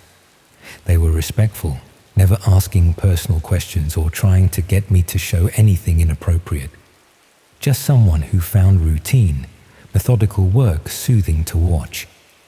After a few weeks, they asked if I'd be willing to stream while cleaning higher security areas, places like server rooms or document storage. They offered £50 per stream and explained they worked in office security and were interested in how cleaning staff navigated around sensitive equipment. The request seemed reasonable, and the money was too good to refuse. That's when things started feeling off. During these streams, my viewer would make very specific comments about the equipment I was near, or ask me to clean certain areas more thoroughly. Once, they asked me to focus the camera on a particular server rack while I worked around it. Another time, they wanted me to spend extra time near a filing cabinet marked confidential. I started noticing other changes too. My viewer count occasionally showed 2 or 3 people watching instead of just one, though only my original follower ever commented. Sometimes I'd catch glimpses of unfamiliar usernames in the viewer list before they'd disappear. I told myself it was just a glitch in the platform. The requests grew more specific. Could I stream while cleaning the partners' offices? Could I make sure to clean around their desks thoroughly, showing any documents that might be left out? Could I adjust the camera angle to get a better view of computer screens that had been left on? Each request came with an increased payment offer. I should have stopped then, should have realized what was really happening. But the money was too useful, and I convinced myself I wasn't doing anything truly wrong.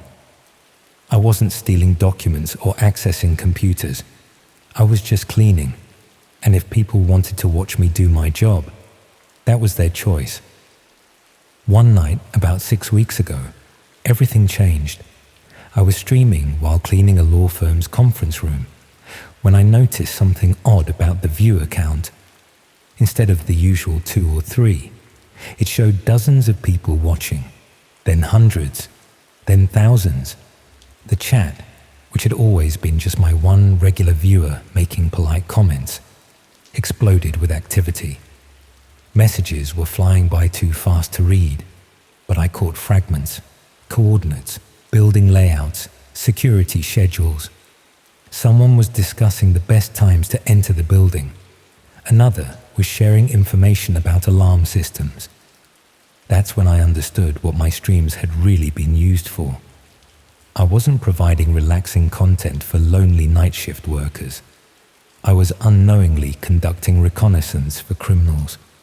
Every office layout I'd shown, every security camera I'd inadvertently revealed, every keypad code I'd accidentally captured while unlocking doors, it had all been recorded and analyzed. I ended the stream immediately and tried to delete my account, but the platform wouldn't let me. Every time I attempted to log in, I received error messages. When I tried to create a new account to see what was happening, I found that my streams had been archived and were still available to view. My cleaning routes through multiple office buildings had been documented in detail. 2 days later, I received an email to my personal account from an address I didn't recognize. The subject line was just my full name.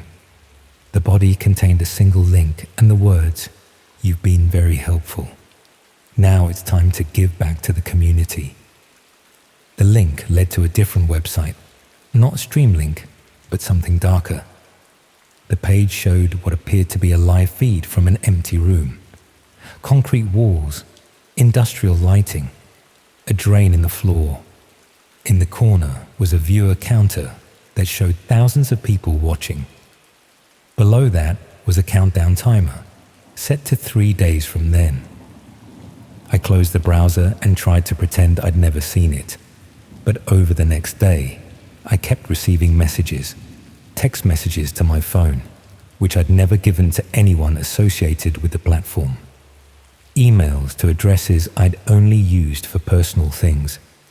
Social media accounts I thought were private suddenly had friend requests from users with random number usernames. The messages all carried the same theme. I'd provided valuable services, and now I needed to fulfill my part of a larger agreement, an agreement I'd never knowingly made. They referenced specific details from my streams, which office building I was in on, which nights, what time I usually took my breaks, even what I typically ate for my midnight meal. I went to the police, but explaining the situation made me sound paranoid or potentially complicit in whatever crimes were being planned. A middle-aged cleaner claiming he'd accidentally helped criminals through innocent live streams. They took a report, but clearly thought I was either confused or trying to cover up involvement in something illegal. That's when the physical surveillance began. People following me to work, cars parked outside my flat, strangers in the cleaning supply store who seemed to know my schedule. One morning, I came home to find my front door unlocked and a note on my kitchen table with just an address and the word tomorrow. The address was for a warehouse on the outskirts of Brighton. I didn't go, obviously. Instead, I packed what I could carry and left town. I've been moving from place to place since then, staying in different guest houses and hostels, paying cash for everything. But they keep finding me. Hotel staff who recognize me despite using different names. Other guests who seem to know my routines. Maintenance workers who ask unusual questions about the buildings I'm staying in. Sometimes I'll return to my room to find that someone has been through my belongings, though nothing is ever taken.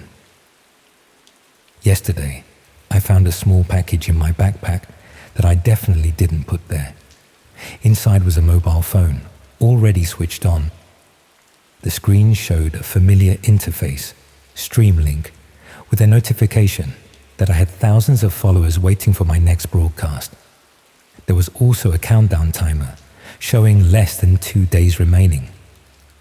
I'm writing this from an internet cafe in a town whose name I won't mention. The mobile phone is still with me because I'm afraid to throw it away. Every time I look at it, the follower count has increased. The comments section is active with messages I can't understand, references to locations, schedules, preparation. This morning, the phone rang. When I answered, there was no voice on the other end, just the sound of a streaming platform notification. Then text appeared on the screen. Final stream begins in 36 hours. Location details to follow. Failure to participate will result in consequences for family members. I haven't spoken to my daughter in Leeds for 3 weeks. I've been too afraid to contact her, worried that doing so might draw attention to her. But this morning, I received a photo message on the mysterious phone. It showed her walking to lectures, clearly taken without her knowledge. She looked tired and stressed, probably worried about not hearing from me. The most terrifying realization is that this was always the plan. The initial approach, the gradual increase in payment, the specific requests for certain areas. It was all designed to gather information while slowly drawing me deeper into something I couldn't escape from. They'd studied my financial situation, my relationship with my daughter, my work schedule. They knew exactly how to manipulate me. I keep thinking about how many other people might be involved in similar schemes without realizing it. Delivery drivers streaming their routes, security guards showing empty buildings at night, maintenance workers broadcasting from inside restricted areas, all thinking they're earning a bit of extra money through harmless content creation, not realizing they're providing reconnaissance for something much darker. The phone just vibrated with another notification. The stream is scheduled to begin tomorrow evening at a location that will be sent to me 6 hours beforehand.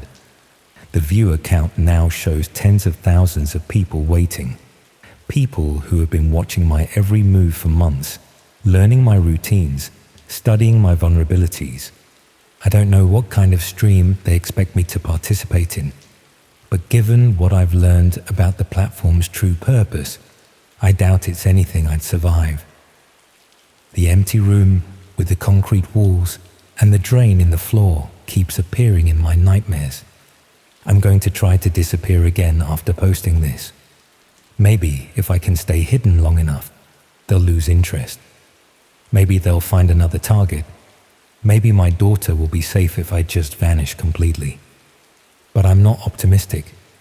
They've proven they can track me anywhere, through any means. They have resources I can't understand and reach I can't escape. And they have something that makes escape impossible: leverage over the people I care about. If you ever get approached to start streaming your work, no matter how innocent it seems, please think carefully about what you might inadvertently be revealing. The people watching might not be who they claim to be. The request might seem reasonable at first, but lead somewhere much darker. The countdown on the phone now shows less than 30 hours. I need to move again, but I'm running out of places to hide, and running out of hope that I can somehow break free from this nightmare I accidentally created. One innocent stream led to this. One decision to earn a bit of extra money has put me and my daughter in danger. All because I wanted to help someone who claimed to find workplace cleaning relaxing to watch. The viewer count keeps growing. They're all waiting for tomorrow's final stream, waiting to see what happens to the helpful cleaner who showed them exactly how to break into the buildings where he worked. I should never have accepted that first follow request.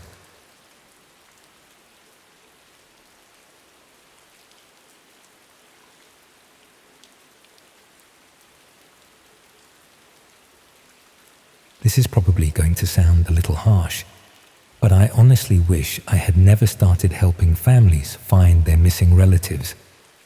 What began as genuine compassion for people in desperate situations gradually became something much darker, and by the time I understood what was really happening, I had already contributed to activities that still make me feel sick when I think about them. The whole thing started because my neighbor, Patricia, was going through hell trying to find her teenage daughter who had disappeared from their home in Coventry. Sarah had been struggling with depression and had vanished one evening after an argument about her future plans. The police had conducted initial searches but seemed to lose interest when they determined that Sarah had left voluntarily and was technically old enough to make her own decisions about where to live. Patricia was desperate for help and had heard that private investigators could sometimes find missing people more effectively than official channels. The problem was that legitimate private investigators charged substantial fees that she simply could not afford on her pension. She had already spent most of her savings on distributing missing person flyers and placing advertisements in local newspapers. I felt genuinely sorry for Patricia and offered to help her research alternative methods for finding missing people. I had always been reasonably competent with internet research, and I thought I might be able to find resources or organizations that could assist families in her situation without charging prohibitive fees.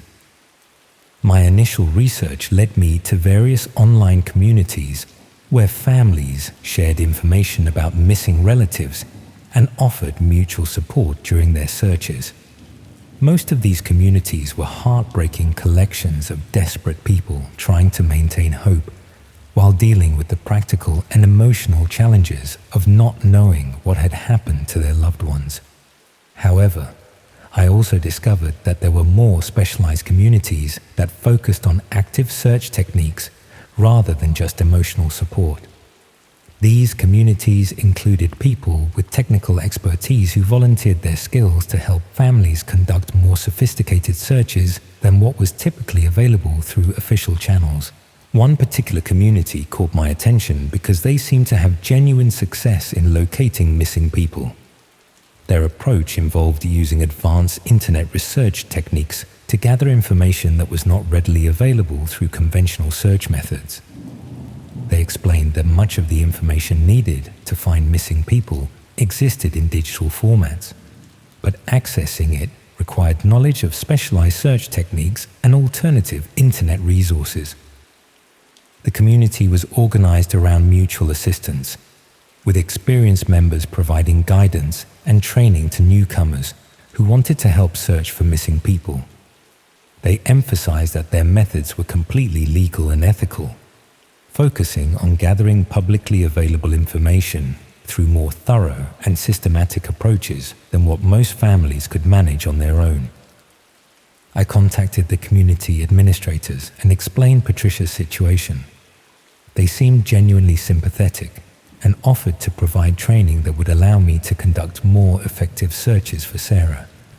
They explained that having local volunteers who could assist with research was always valuable, particularly for cases involving young people who might be using social media or other online platforms to communicate with friends. The training process was comprehensive and methodical. They provided detailed instructions for accessing various databases and information sources that were not readily discoverable through conventional search engines. Much of this involved learning to navigate areas of the internet that required special software and specific knowledge about where to look for particular types of information. The techniques they taught were remarkably effective. Within a few days of applying their methods, I had discovered several social media accounts and online communications that suggested Sarah was staying with friends in Birmingham. The information was current enough to indicate that she was safe and had simply chosen not to contact her mother directly. Patricia was enormously relieved to learn that Sarah was alive and well, even though she remained hurt that her daughter had not chosen to communicate with her directly. The success of this first search made me feel genuinely helpful and motivated me to continue learning more advanced techniques that might help other families in similar situations. The community administrators were pleased with my progress and invited me to assist with additional cases involving missing people from other parts of the country. They explained that having volunteers who could conduct local research was always valuable, particularly for gathering information that required physical presence in specific geographic areas. Over the following weeks, I helped research several missing person cases, gradually becoming more skilled and using the specialized techniques and information sources that the community had taught me to access. The work was emotionally difficult, but deeply satisfying, particularly when our efforts resulted in successful reunions between families and their missing relatives. However, around the 6th week of my involvement with this community, I began noticing aspects of our research methods that seemed to go beyond what would be necessary for simply locating missing people. We were gathering extremely detailed information about the personal lives, relationships, and daily activities of the people we were searching for, much of which seemed irrelevant to the basic question of where they were currently living. When I raised questions about why we needed such comprehensive personal information, the administrators explained that missing people often went to great lengths to conceal their whereabouts and identities. Understanding their complete social networks, financial circumstances, and personal relationships was necessary to predict where they might go and how they might be contacted. This explanation seemed reasonable for legitimate missing person investigations, but I began paying closer attention to the specific types of information we were gathering and how that information was being used. Much of our research focused on identifying psychological vulnerabilities, financial pressures, and personal relationships that could potentially be exploited to influence the missing people's decisions about where to live and who to trust. Some of the cases we worked on involved people who had deliberately distanced themselves from family members due to abuse, manipulation, or other toxic relationship dynamics. In these situations, our research was effectively providing detailed intelligence about vulnerable people to the same family members they had been trying to escape. When I expressed concerns about potentially helping abusive families locate relatives who had left for their own safety, the administrators assured me that they carefully screened all requests for assistance and would never knowingly help abusers locate their victims. They explained that determining the legitimacy of search requests was a crucial part of their work, and that they had extensive experience in identifying potentially dangerous family situations. However, I began to suspect that the screening process was not as thorough as they claimed. Some of the families we were helping seemed to have relationship dynamics that suggested the missing people might have had legitimate reasons for maintaining distance. The detailed personal information we were gathering would be extremely valuable for manipulation and control, regardless of whether the families had genuinely benevolent intentions.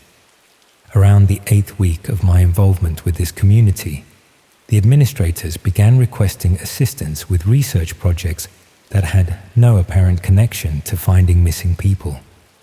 They wanted detailed information about specific individuals who were not missing, but who they claimed were persons of interest in ongoing missing person investigations. These research assignments involved gathering comprehensive personal information about people who appeared to be living normal lives in their own communities.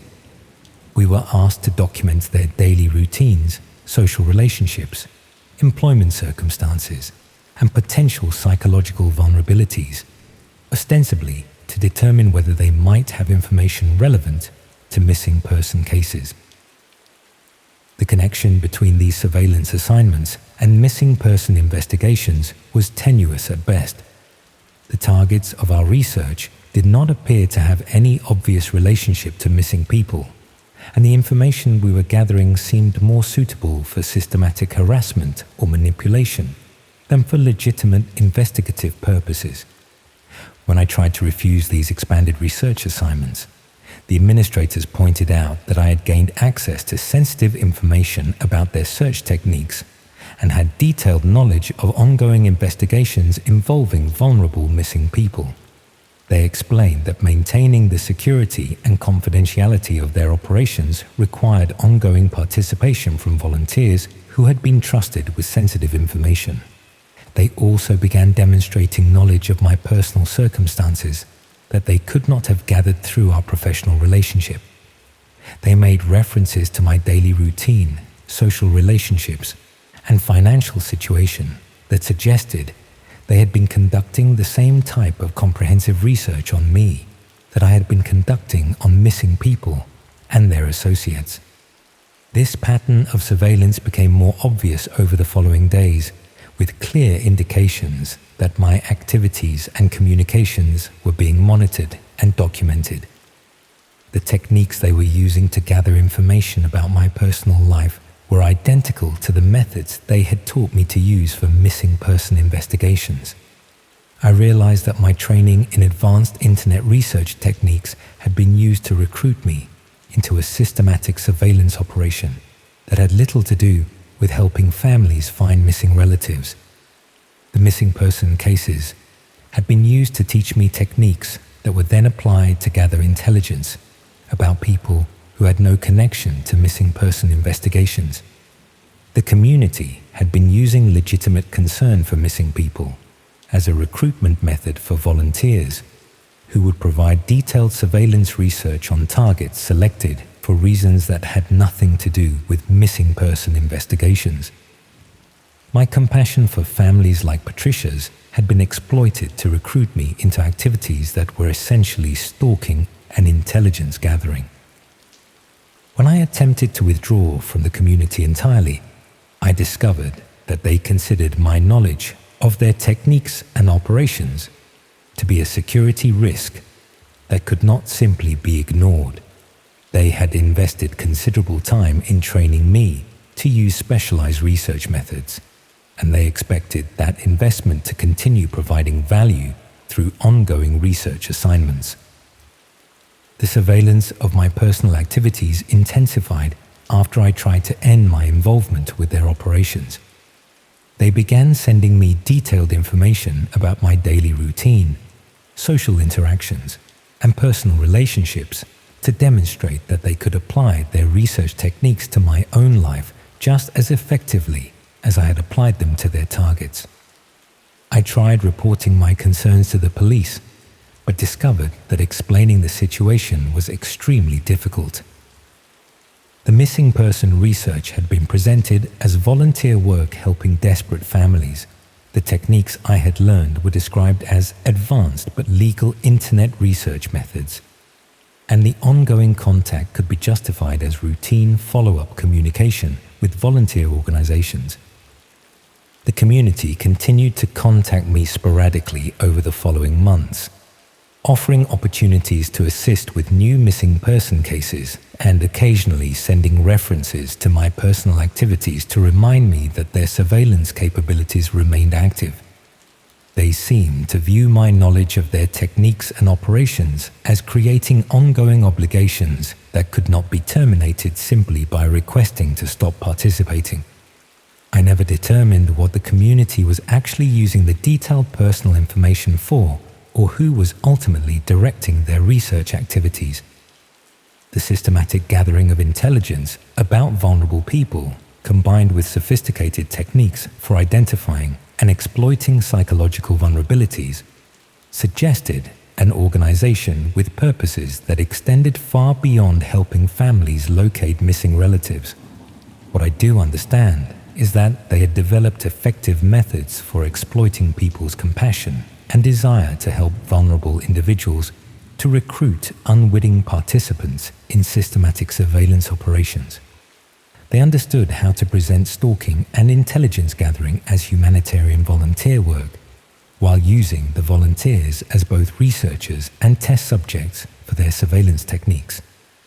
The most disturbing aspect of this experience was how my genuine desire to help families find missing loved ones had been transformed into participation in activities that could be used to harm the same types of vulnerable people I had originally wanted to help.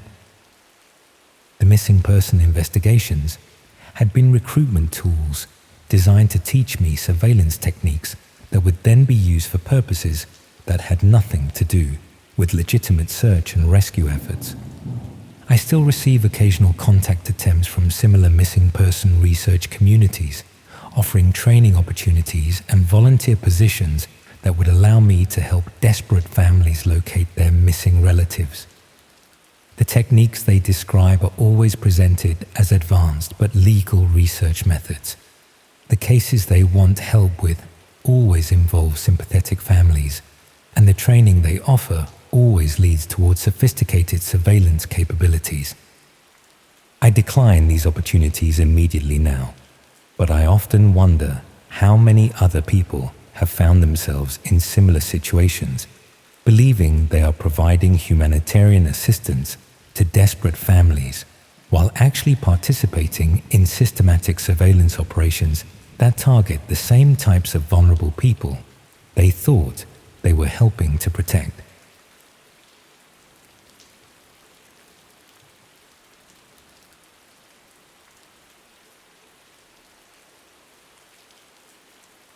I never meant to find anything illegal. I'm just a research assistant at the University of Durham with a mediocre salary and a small flat in an unfashionable part of town. My job involves digitizing old manuscripts and helping doctoral students find obscure references. Hardly the sort of person who stumbles onto something dangerous, or at least that's what I thought. It started when I was helping Dr. Hargreaves with his research on digital privacy. He's been studying how technology has changed concepts of privacy since the 1990s. Most of his work involves surveys and interviews, but he was curious about the dark web, how anonymous spaces function, what sort of information gets shared there.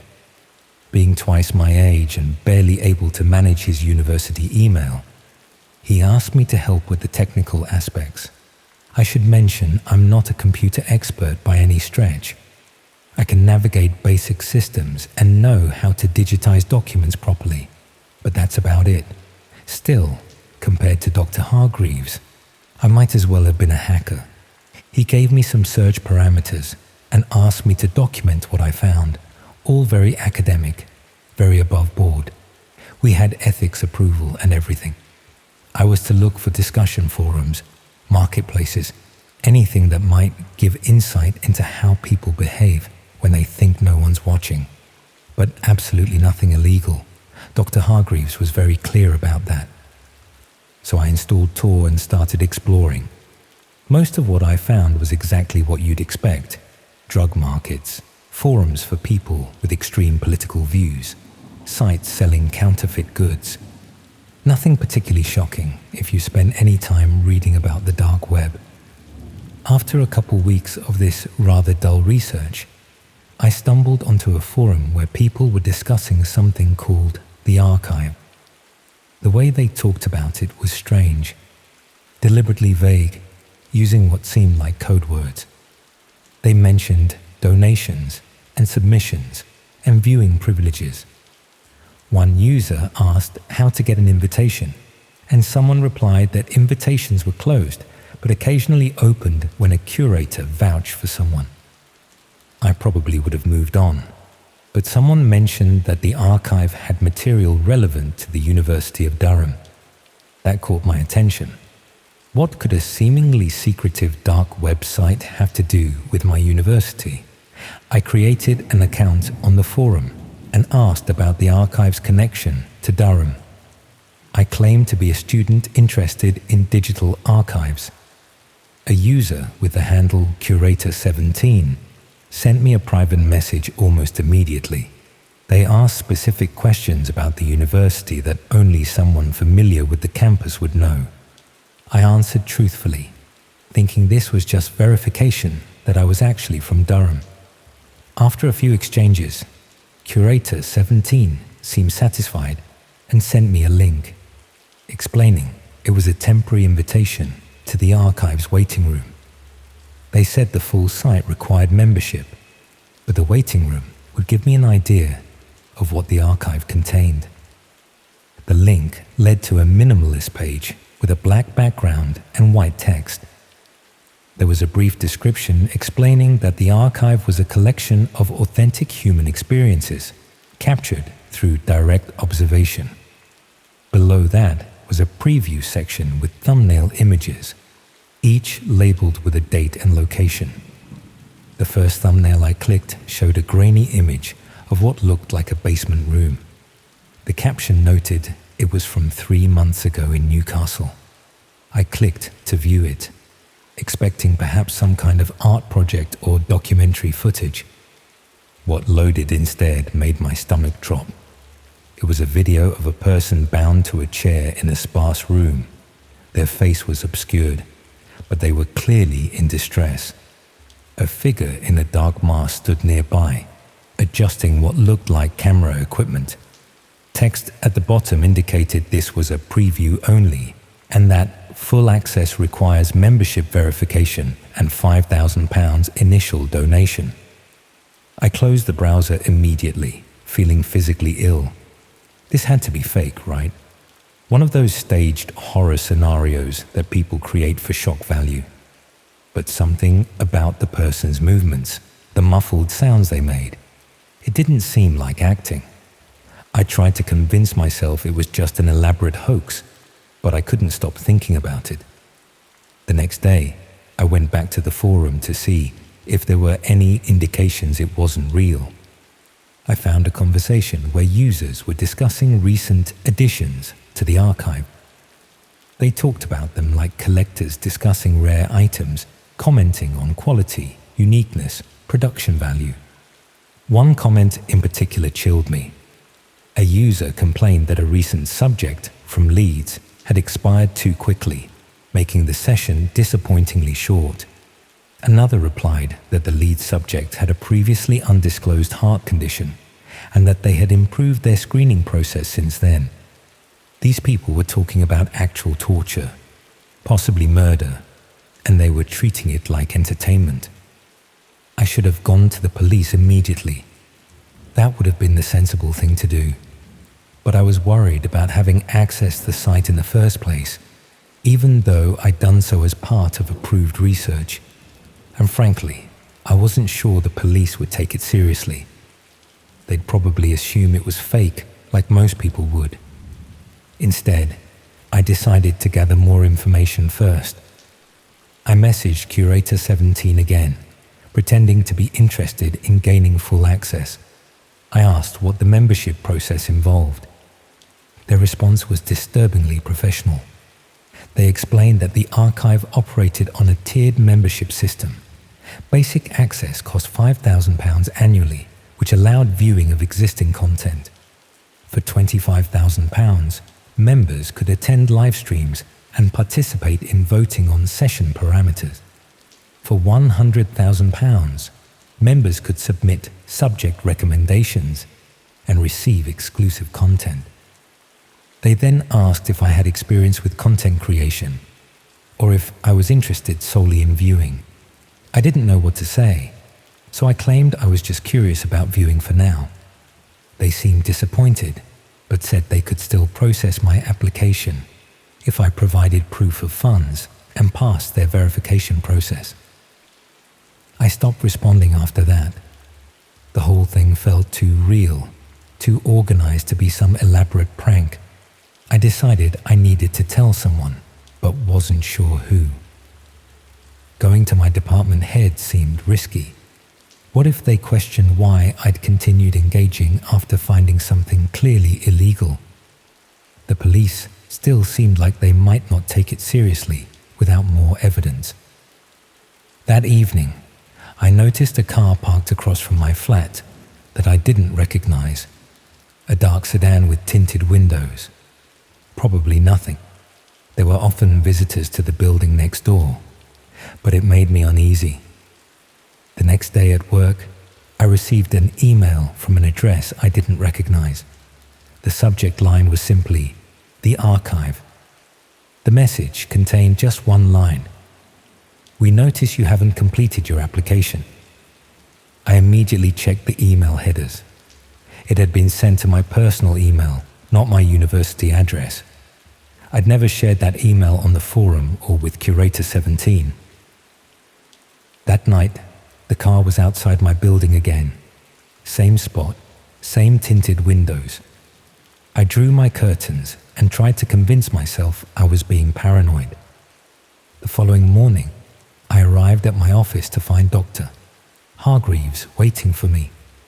He seemed agitated and asked if I'd made contact with anyone unusual during my research. Before I could answer, he handed me a printout of my conversation with Curator 17. Someone had sent it to his university email.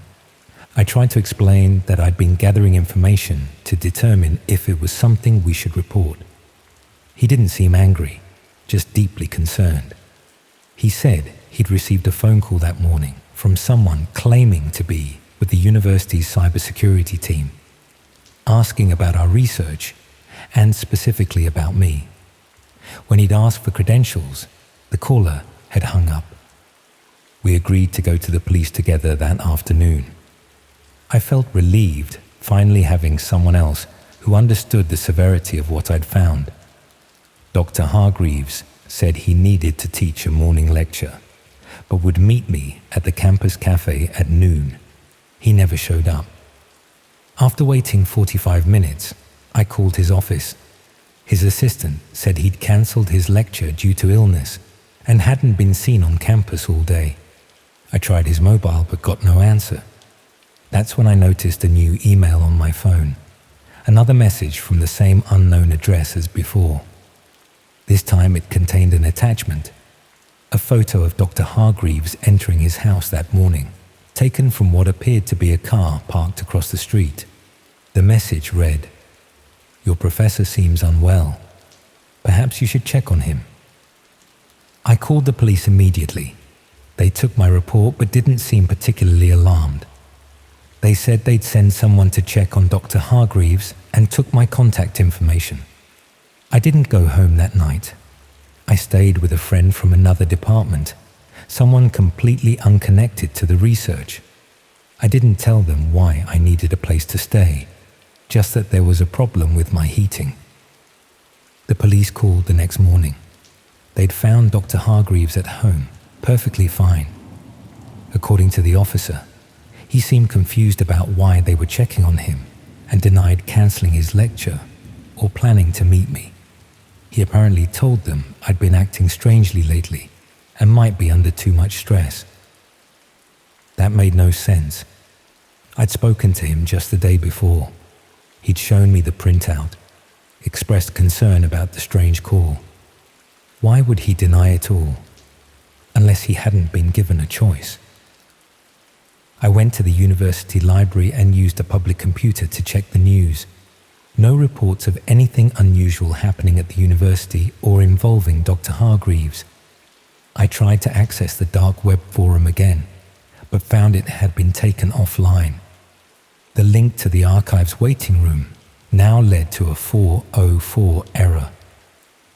As I was leaving the library, my phone rang. Unknown number. I answered without speaking. It was Dr. Hargreaves. His voice sounded strained. unnatural. He said he was concerned about my mental health and thought I should take some time off. Said he'd never show me any printout or agree to go to the police. Suggested perhaps I'd been spending too much time on the dark web and it was affecting my perception of reality. Before I could respond, he added that some colleagues from another university were interested in my research and would like to meet me. They could come to my flat that evening to discuss it.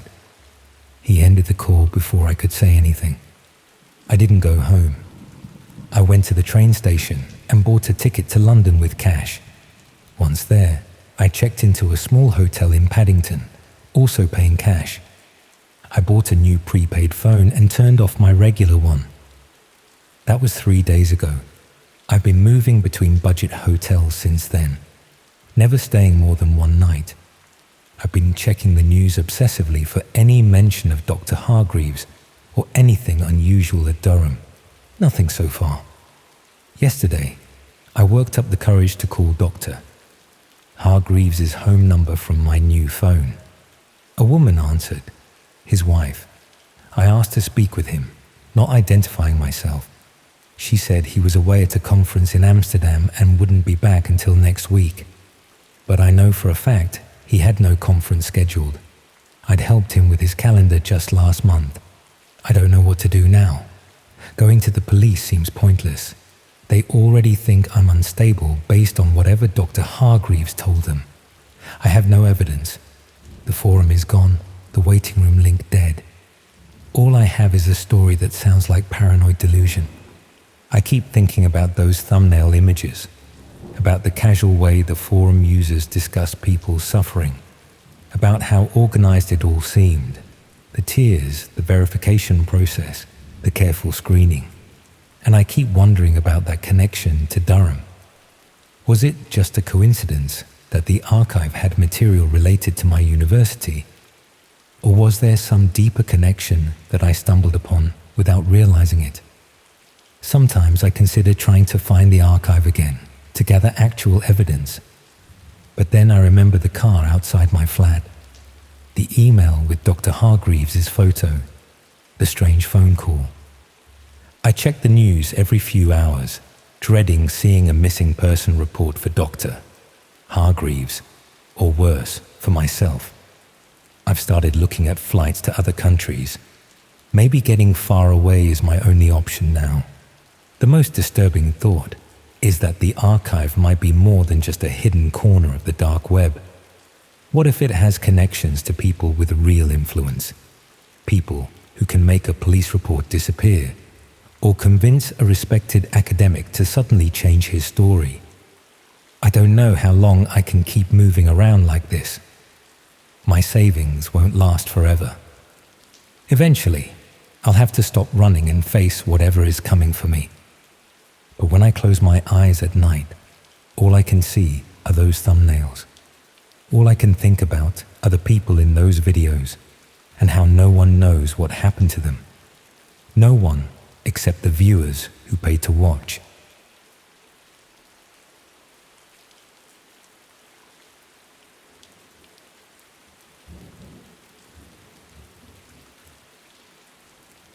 Imagine if the biggest mistake in your life came from being curious about something you saw in a film. That's what happened to my nephew, Tom, and it's why I can't sleep properly anymore. He was 16, the kind of kid who spent his weekends helping his gran with her garden and riding his bike down to the harbour to watch the fishing boats come in. Not the sort you'd expect to get mixed up in something dark. But that's the thing about curiosity. It doesn't discriminate.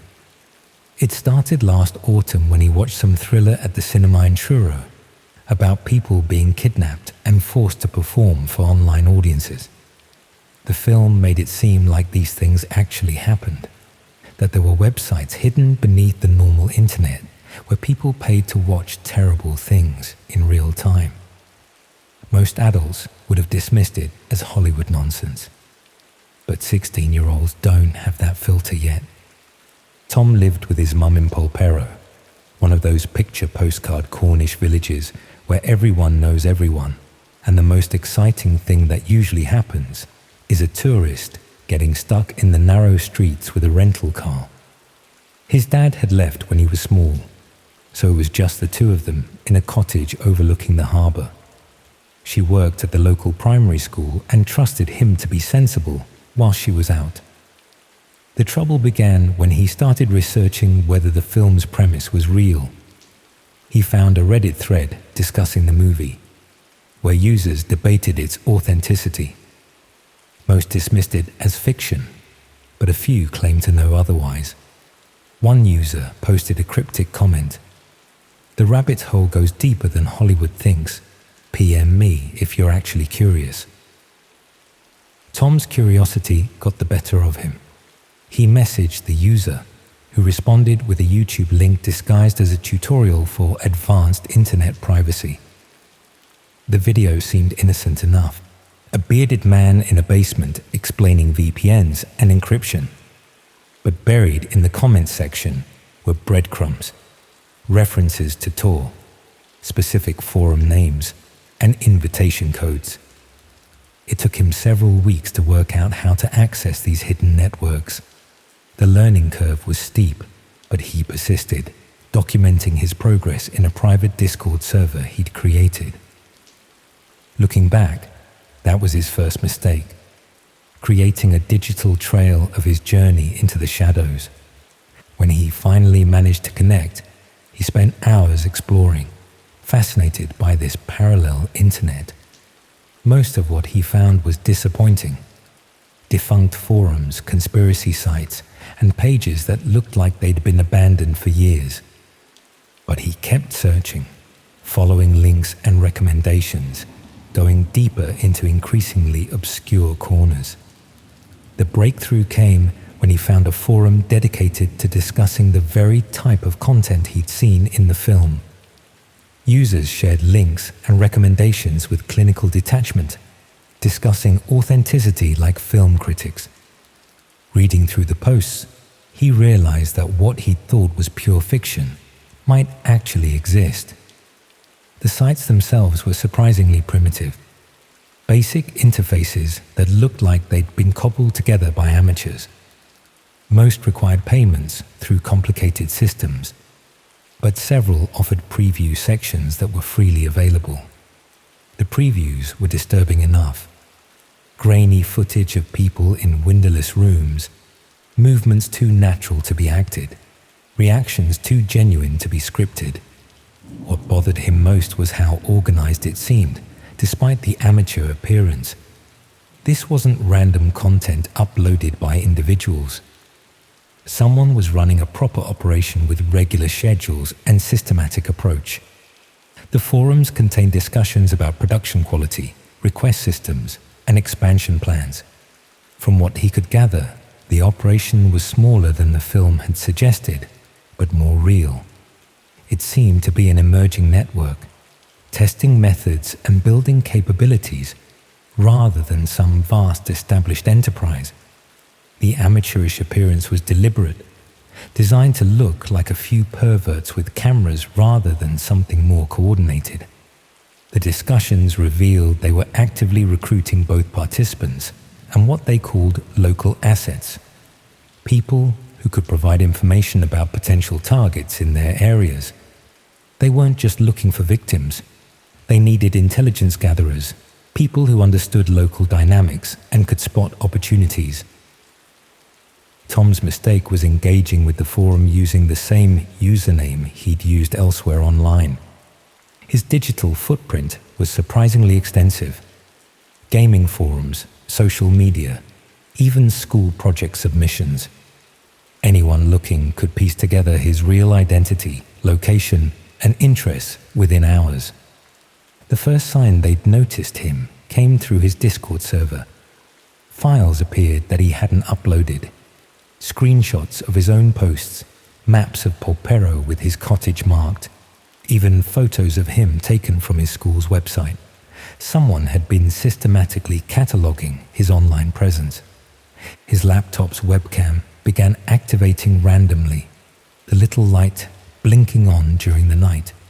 When he covered it, files on his desktop would be subtly altered, documents renamed, folders reorganized, photos edited with barely visible changes. They were demonstrating access to his digital life, showing him how completely they could invade his privacy. The psychological pressure was subtle but effective. His browsing history would be altered to include sites he'd never visited. His social media accounts would show login attempts from locations across the country. And his email would receive messages that seemed to know details about his daily routine. Sleep became almost impossible. He'd lie awake wondering if the webcam was recording, if his microphone was listening, if his every keystroke was being monitored. The laptop that had been his window to the world became a source of constant anxiety. The surveillance escalated when someone began asking questions about him in the village. His mum mentioned that a stranger had approached her at the school, claiming to be conducting research on rural internet infrastructure. The questions had been specifically about teenage online habits and computer literacy in the area. They'd identified him as potentially useful, a tech-savvy local teenager with detailed knowledge of the community, living in an area with limited police presence and isolated enough for discreet operations.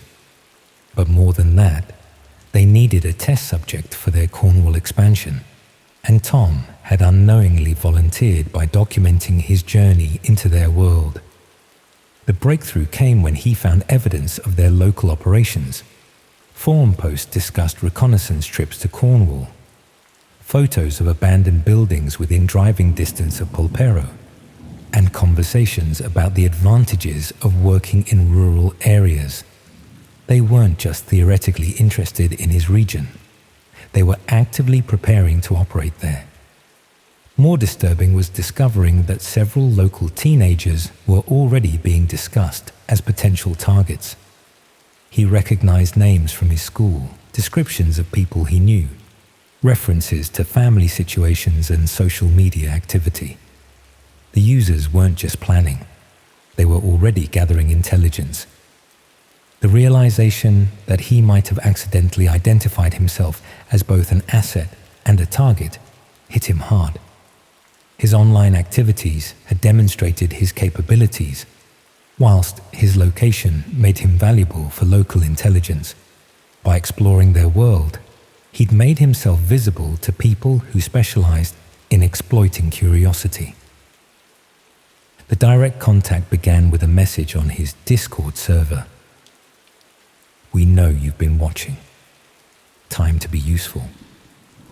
Attached was a single photo, his bedroom window, taken from outside the cottage. The message was clear. They could reach him whenever they wanted. Instead of dramatic confrontations, they offered a simple arrangement: help with basic intelligence gathering, monitoring social media, noting when people traveled, identifying vulnerable individuals, and his online activities would remain private. Refuse and his browsing history would be shared with his mum, his school, the local police. The work started small. Screenshot certain social media posts, note when families mentioned holiday plans, track the online activity of specific teenagers. Nothing that seemed directly harmful, but each task connected him deeper into their operations. Tom tried to resist, but the leverage was too strong. They'd compiled a comprehensive dossier of his dark web exploration, complete with timestamps, screenshots, and a detailed analysis of his interests. His curiosity had been weaponized against him. The psychological control was masterful. They never threatened violence, never demanded anything obviously criminal. Instead, they gradually normalized his cooperation, making each new request seem like a natural progression from the last. His moral boundaries eroded through small compromises that individually seemed manageable. One autumn evening, the power went out across the peninsula during a storm. Not the dramatic blackout of horror films, but the kind of routine outage that rural areas experience regularly. Tom's mum went to stay with a friend whose house had a generator, leaving him alone in the cottage. 2 days later, a small package arrived with no return address. Inside was a USB drive and a single slip of paper with login credentials. The drive contained access to a private forum where his username was already recognized. His handlers had decided his period of basic intelligence gathering was over. It was time for more direct involvement. The USB drive contained detailed profiles of local teenagers, complete with photos, social media analysis, and vulnerability assessments. His job was to verify the information, add local context, and identify the most promising targets. His transformation from observer to participant was complete. He spent the next several hours reading through files that contained painfully detailed information about people he'd known all his life. The profiles weren't just demographic data. They included psychological assessments, family dynamics, and exploitation strategies.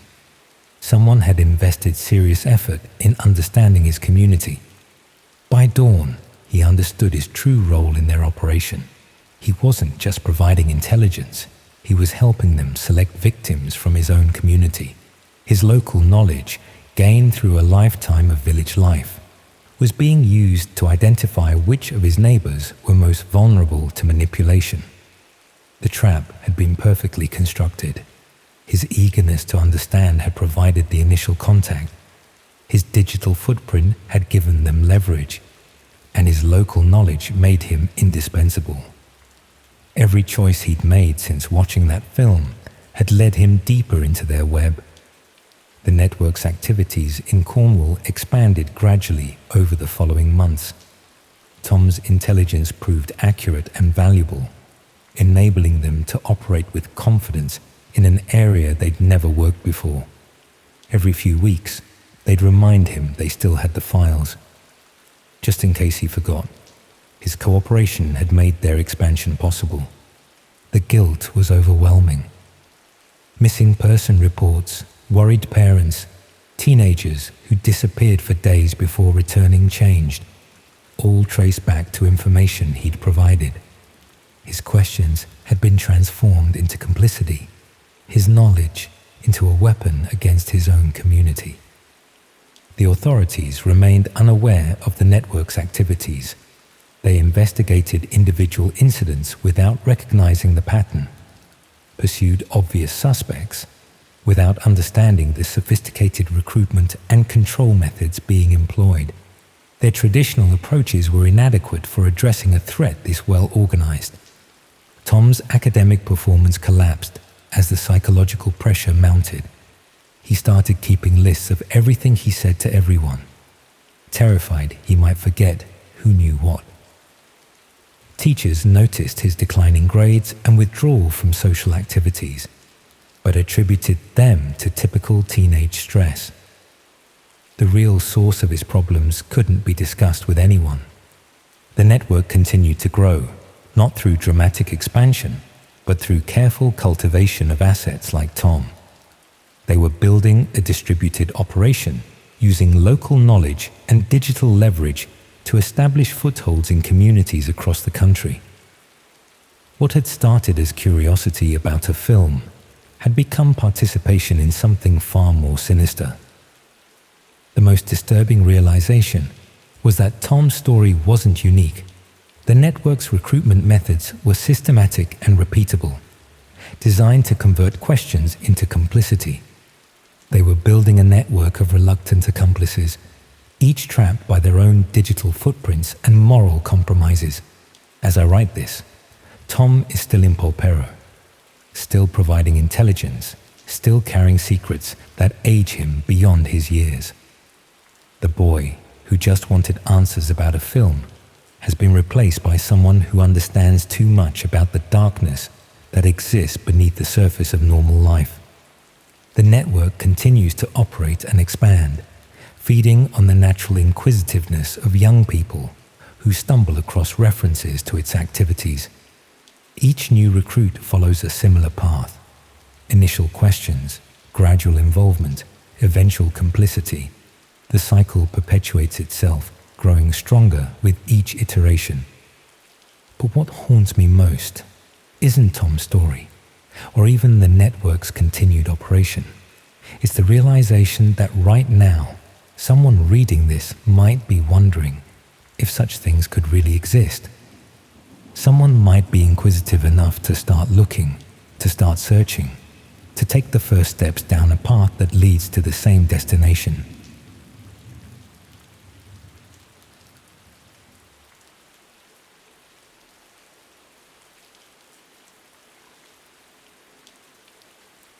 The worst part about finding out your basement was used as a torture chamber isn't the bloodstains, it's realizing you helped pay for the soundproofing. 4 months ago, I was just a small-time landlord in Portsmouth, trying to make enough rental income to cover my mortgage payments.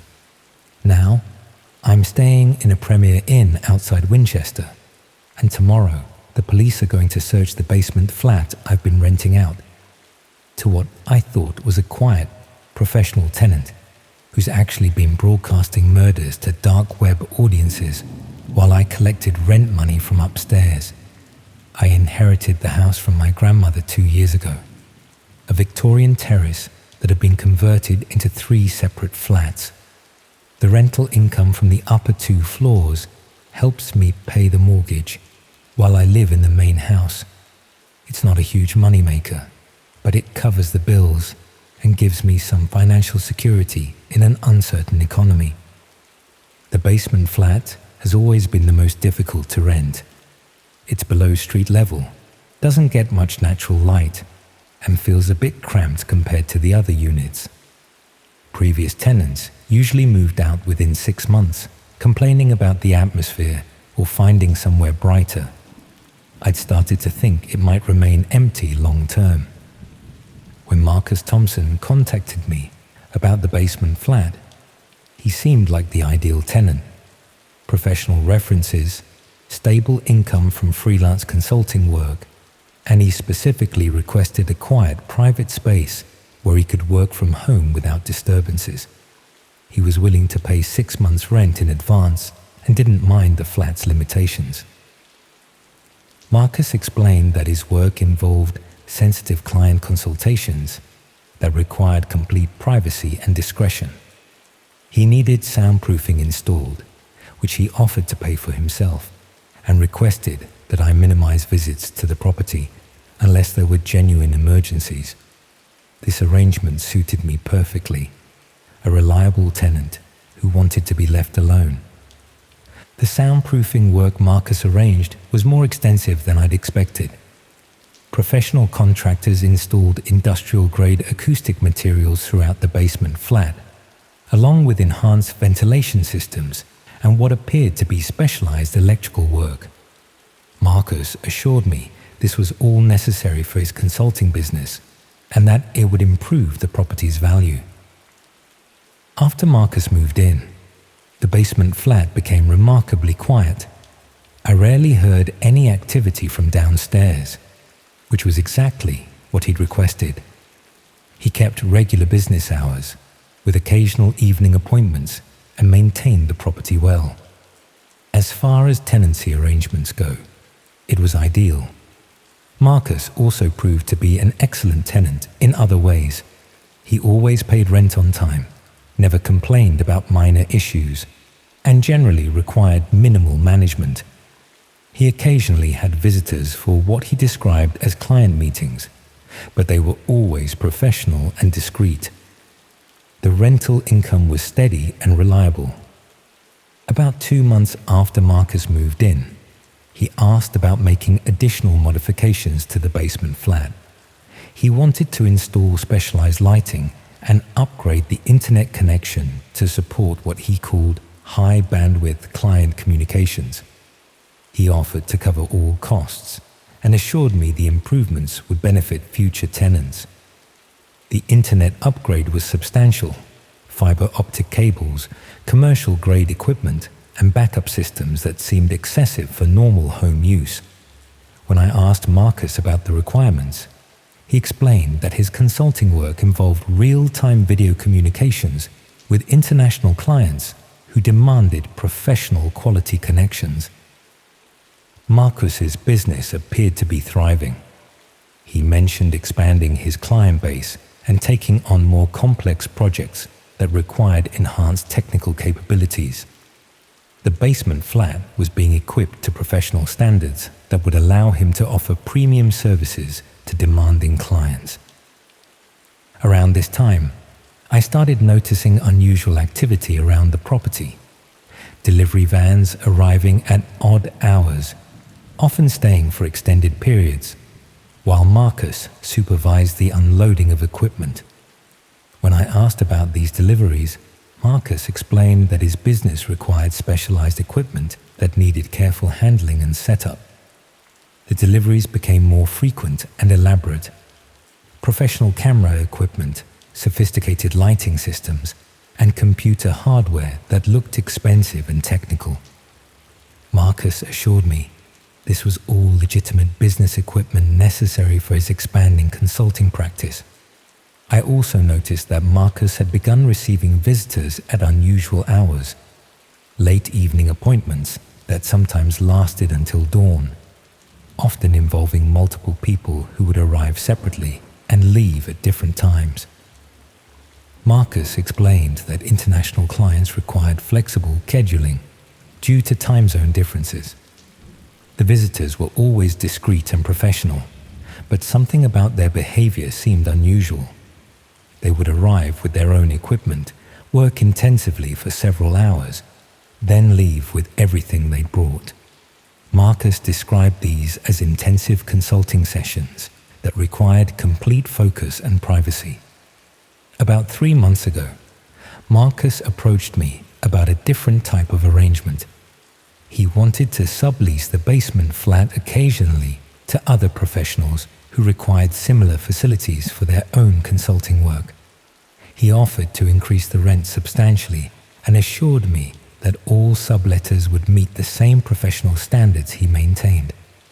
The subletting arrangement seemed reasonable, particularly given the increased income it would provide. Marcus handled all the arrangements directly, screening potential subletters and managing their access to the property. I rarely saw these temporary tenants, but Marcus assured me they were all legitimate professionals. The subletting activity increased the overall usage of the basement flat, but it remained remarkably quiet thanks to the soundproofing Marcus had installed. Occasionally, I'd notice increased electricity usage or signs that multiple people had been using the space, but there were never any disturbances or complaints from neighbors. 2 weeks ago, everything changed when I received an unexpected visit from the police. They were investigating what they described as online criminal activity and had traced some suspicious internet traffic to my property. They asked detailed questions about my tenants and requested permission to examine the basement flat. The police examination revealed that Marcus's consulting business was actually a cover for something much darker. The basement flat had been converted into a sophisticated broadcasting studio designed for creating what they called dark web content. The soundproofing, lighting, and technical equipment weren't for legitimate consulting. They were for producing illegal streams. The investigators explained that the basement flat had been used to broadcast live violence to paying audiences on the dark web. The consulting sessions I'd observed were actually torture and murder sessions being streamed to thousands of viewers who paid to watch authentic suffering rather than staged entertainment. Marcus and his subletters hadn't been running a consulting business. They'd been operating a red room facility. The discreet professional visitors I'd seen were victims being brought to the basement for broadcasts. The extensive equipment deliveries had been setting up a professional murder studio in my own property. The police showed me evidence recovered from the basement flat, computer systems configured for dark web broadcasting, payment processing equipment for handling viewer subscriptions, and recording devices that had captured dozens of murder sessions over the months Marcus had been my tenant. Most disturbing was learning that I'd been unknowingly facilitating systematic murder for entertainment. My rental property had become a venue for dark web red rooms, and I'd been collecting rent money from people who were using my basement to broadcast torture and death to international audiences. The investigation revealed that Marcus's operation was part of a larger network that specialized in using rental properties as temporary red room venues. They would rent properties from unsuspecting landlords, convert them for broadcasting purposes, then relocate before attracting suspicion. The police explained that landlords like me were ideal targets because we provided legitimate cover for their activities while having minimal oversight of what tenants actually did in rented spaces. The rental arrangement created a buffer between their operations and law enforcement, making it difficult to trace their activities. My property had apparently been selected because the basement flat provided the privacy and isolation necessary for red room broadcasting, while the conversion to multiple flats meant that unusual activity would seem like normal rental property management. Marcus had been specifically looking for this type of setup. The legal implications of the situation are complex. While the police don't suspect me of knowing participation, my property was used for serious crimes, and I potentially face civil liability from victims' families. The rental income I received could be characterized as proceeds from criminal activity. More immediately, the property has been sealed as a crime scene while investigators gather evidence. I can't access my own home, can't collect rent from other tenants, and face substantial legal costs, even though I had no knowledge of Marcus's real activities. The investigation has also revealed the scope of Marcus's network. Similar operations have been discovered in rental properties across southern England, all using the same model of targeting small landlords who wouldn't closely monitor tenant activities. I'm apparently just one victim in a much larger scheme. I've been staying in hotels while the investigation continues, unable to return home and uncertain about my legal and financial future. The police have warned me that the case will take months to resolve, and that I may need to testify about my unwitting involvement in facilitating the operation. The most horrifying realization is how easily I was manipulated into providing the perfect venue for systematic murder. Every reasonable request Marcus made, soundproofing, privacy, professional equipment, was actually preparation for broadcasting torture and death to paying dark web audiences. The rental income I thought was helping secure my financial future was actually payment for providing a murder venue. The quiet, professional tenant I appreciated was actually a killer who needed somewhere discreet to broadcast authentic suffering to international subscribers.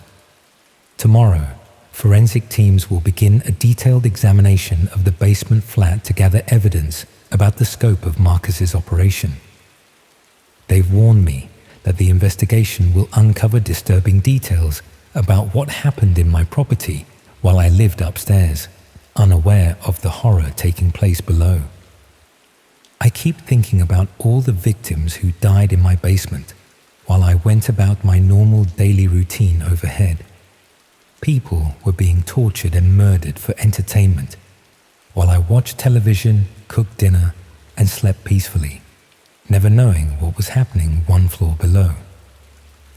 The police have explained that Marcus's network specifically targets properties where landlords live separately from tenants, creating the isolation necessary for red room operations while maintaining the legitimacy of a normal rental arrangement. My Victorian terrace conversion was perfect for their purposes. I've been advised to contact a solicitor about potential civil liability and criminal implications, even though I had no knowledge of Marcus's activities. The legal system struggles with cases where property owners unknowingly facilitate dark web crimes through legitimate rental arrangements, The financial implications are also substantial. Beyond legal costs, I face potential civil claims from victims' families, possible seizure of rental income received from Marcus, and the costs of restoring the property after forensic examination. My rental business may be effectively finished. I'm writing this from a premier inn outside Winchester, where I'll remain until the investigation concludes and I'm allowed to return home. The police believe Marcus's network is still active and that my cooperation with the investigation may have made me a target for retaliation. The most terrifying thought is how many other landlords might be unknowingly hosting similar operations. How many rental properties across the country might house dark web red rooms? How many small landlords might be collecting rent from systematic killers without realizing what they're facilitating? The rental property market provides perfect cover for these operations. Legitimate business arrangements that create privacy and isolation while deflecting suspicion from criminal activities.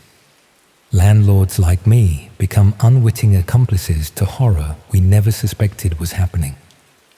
Marcus's network understood exactly how to exploit the rental system, targeting properties and landlords that would provide the cover they needed while minimizing the risk of discovery.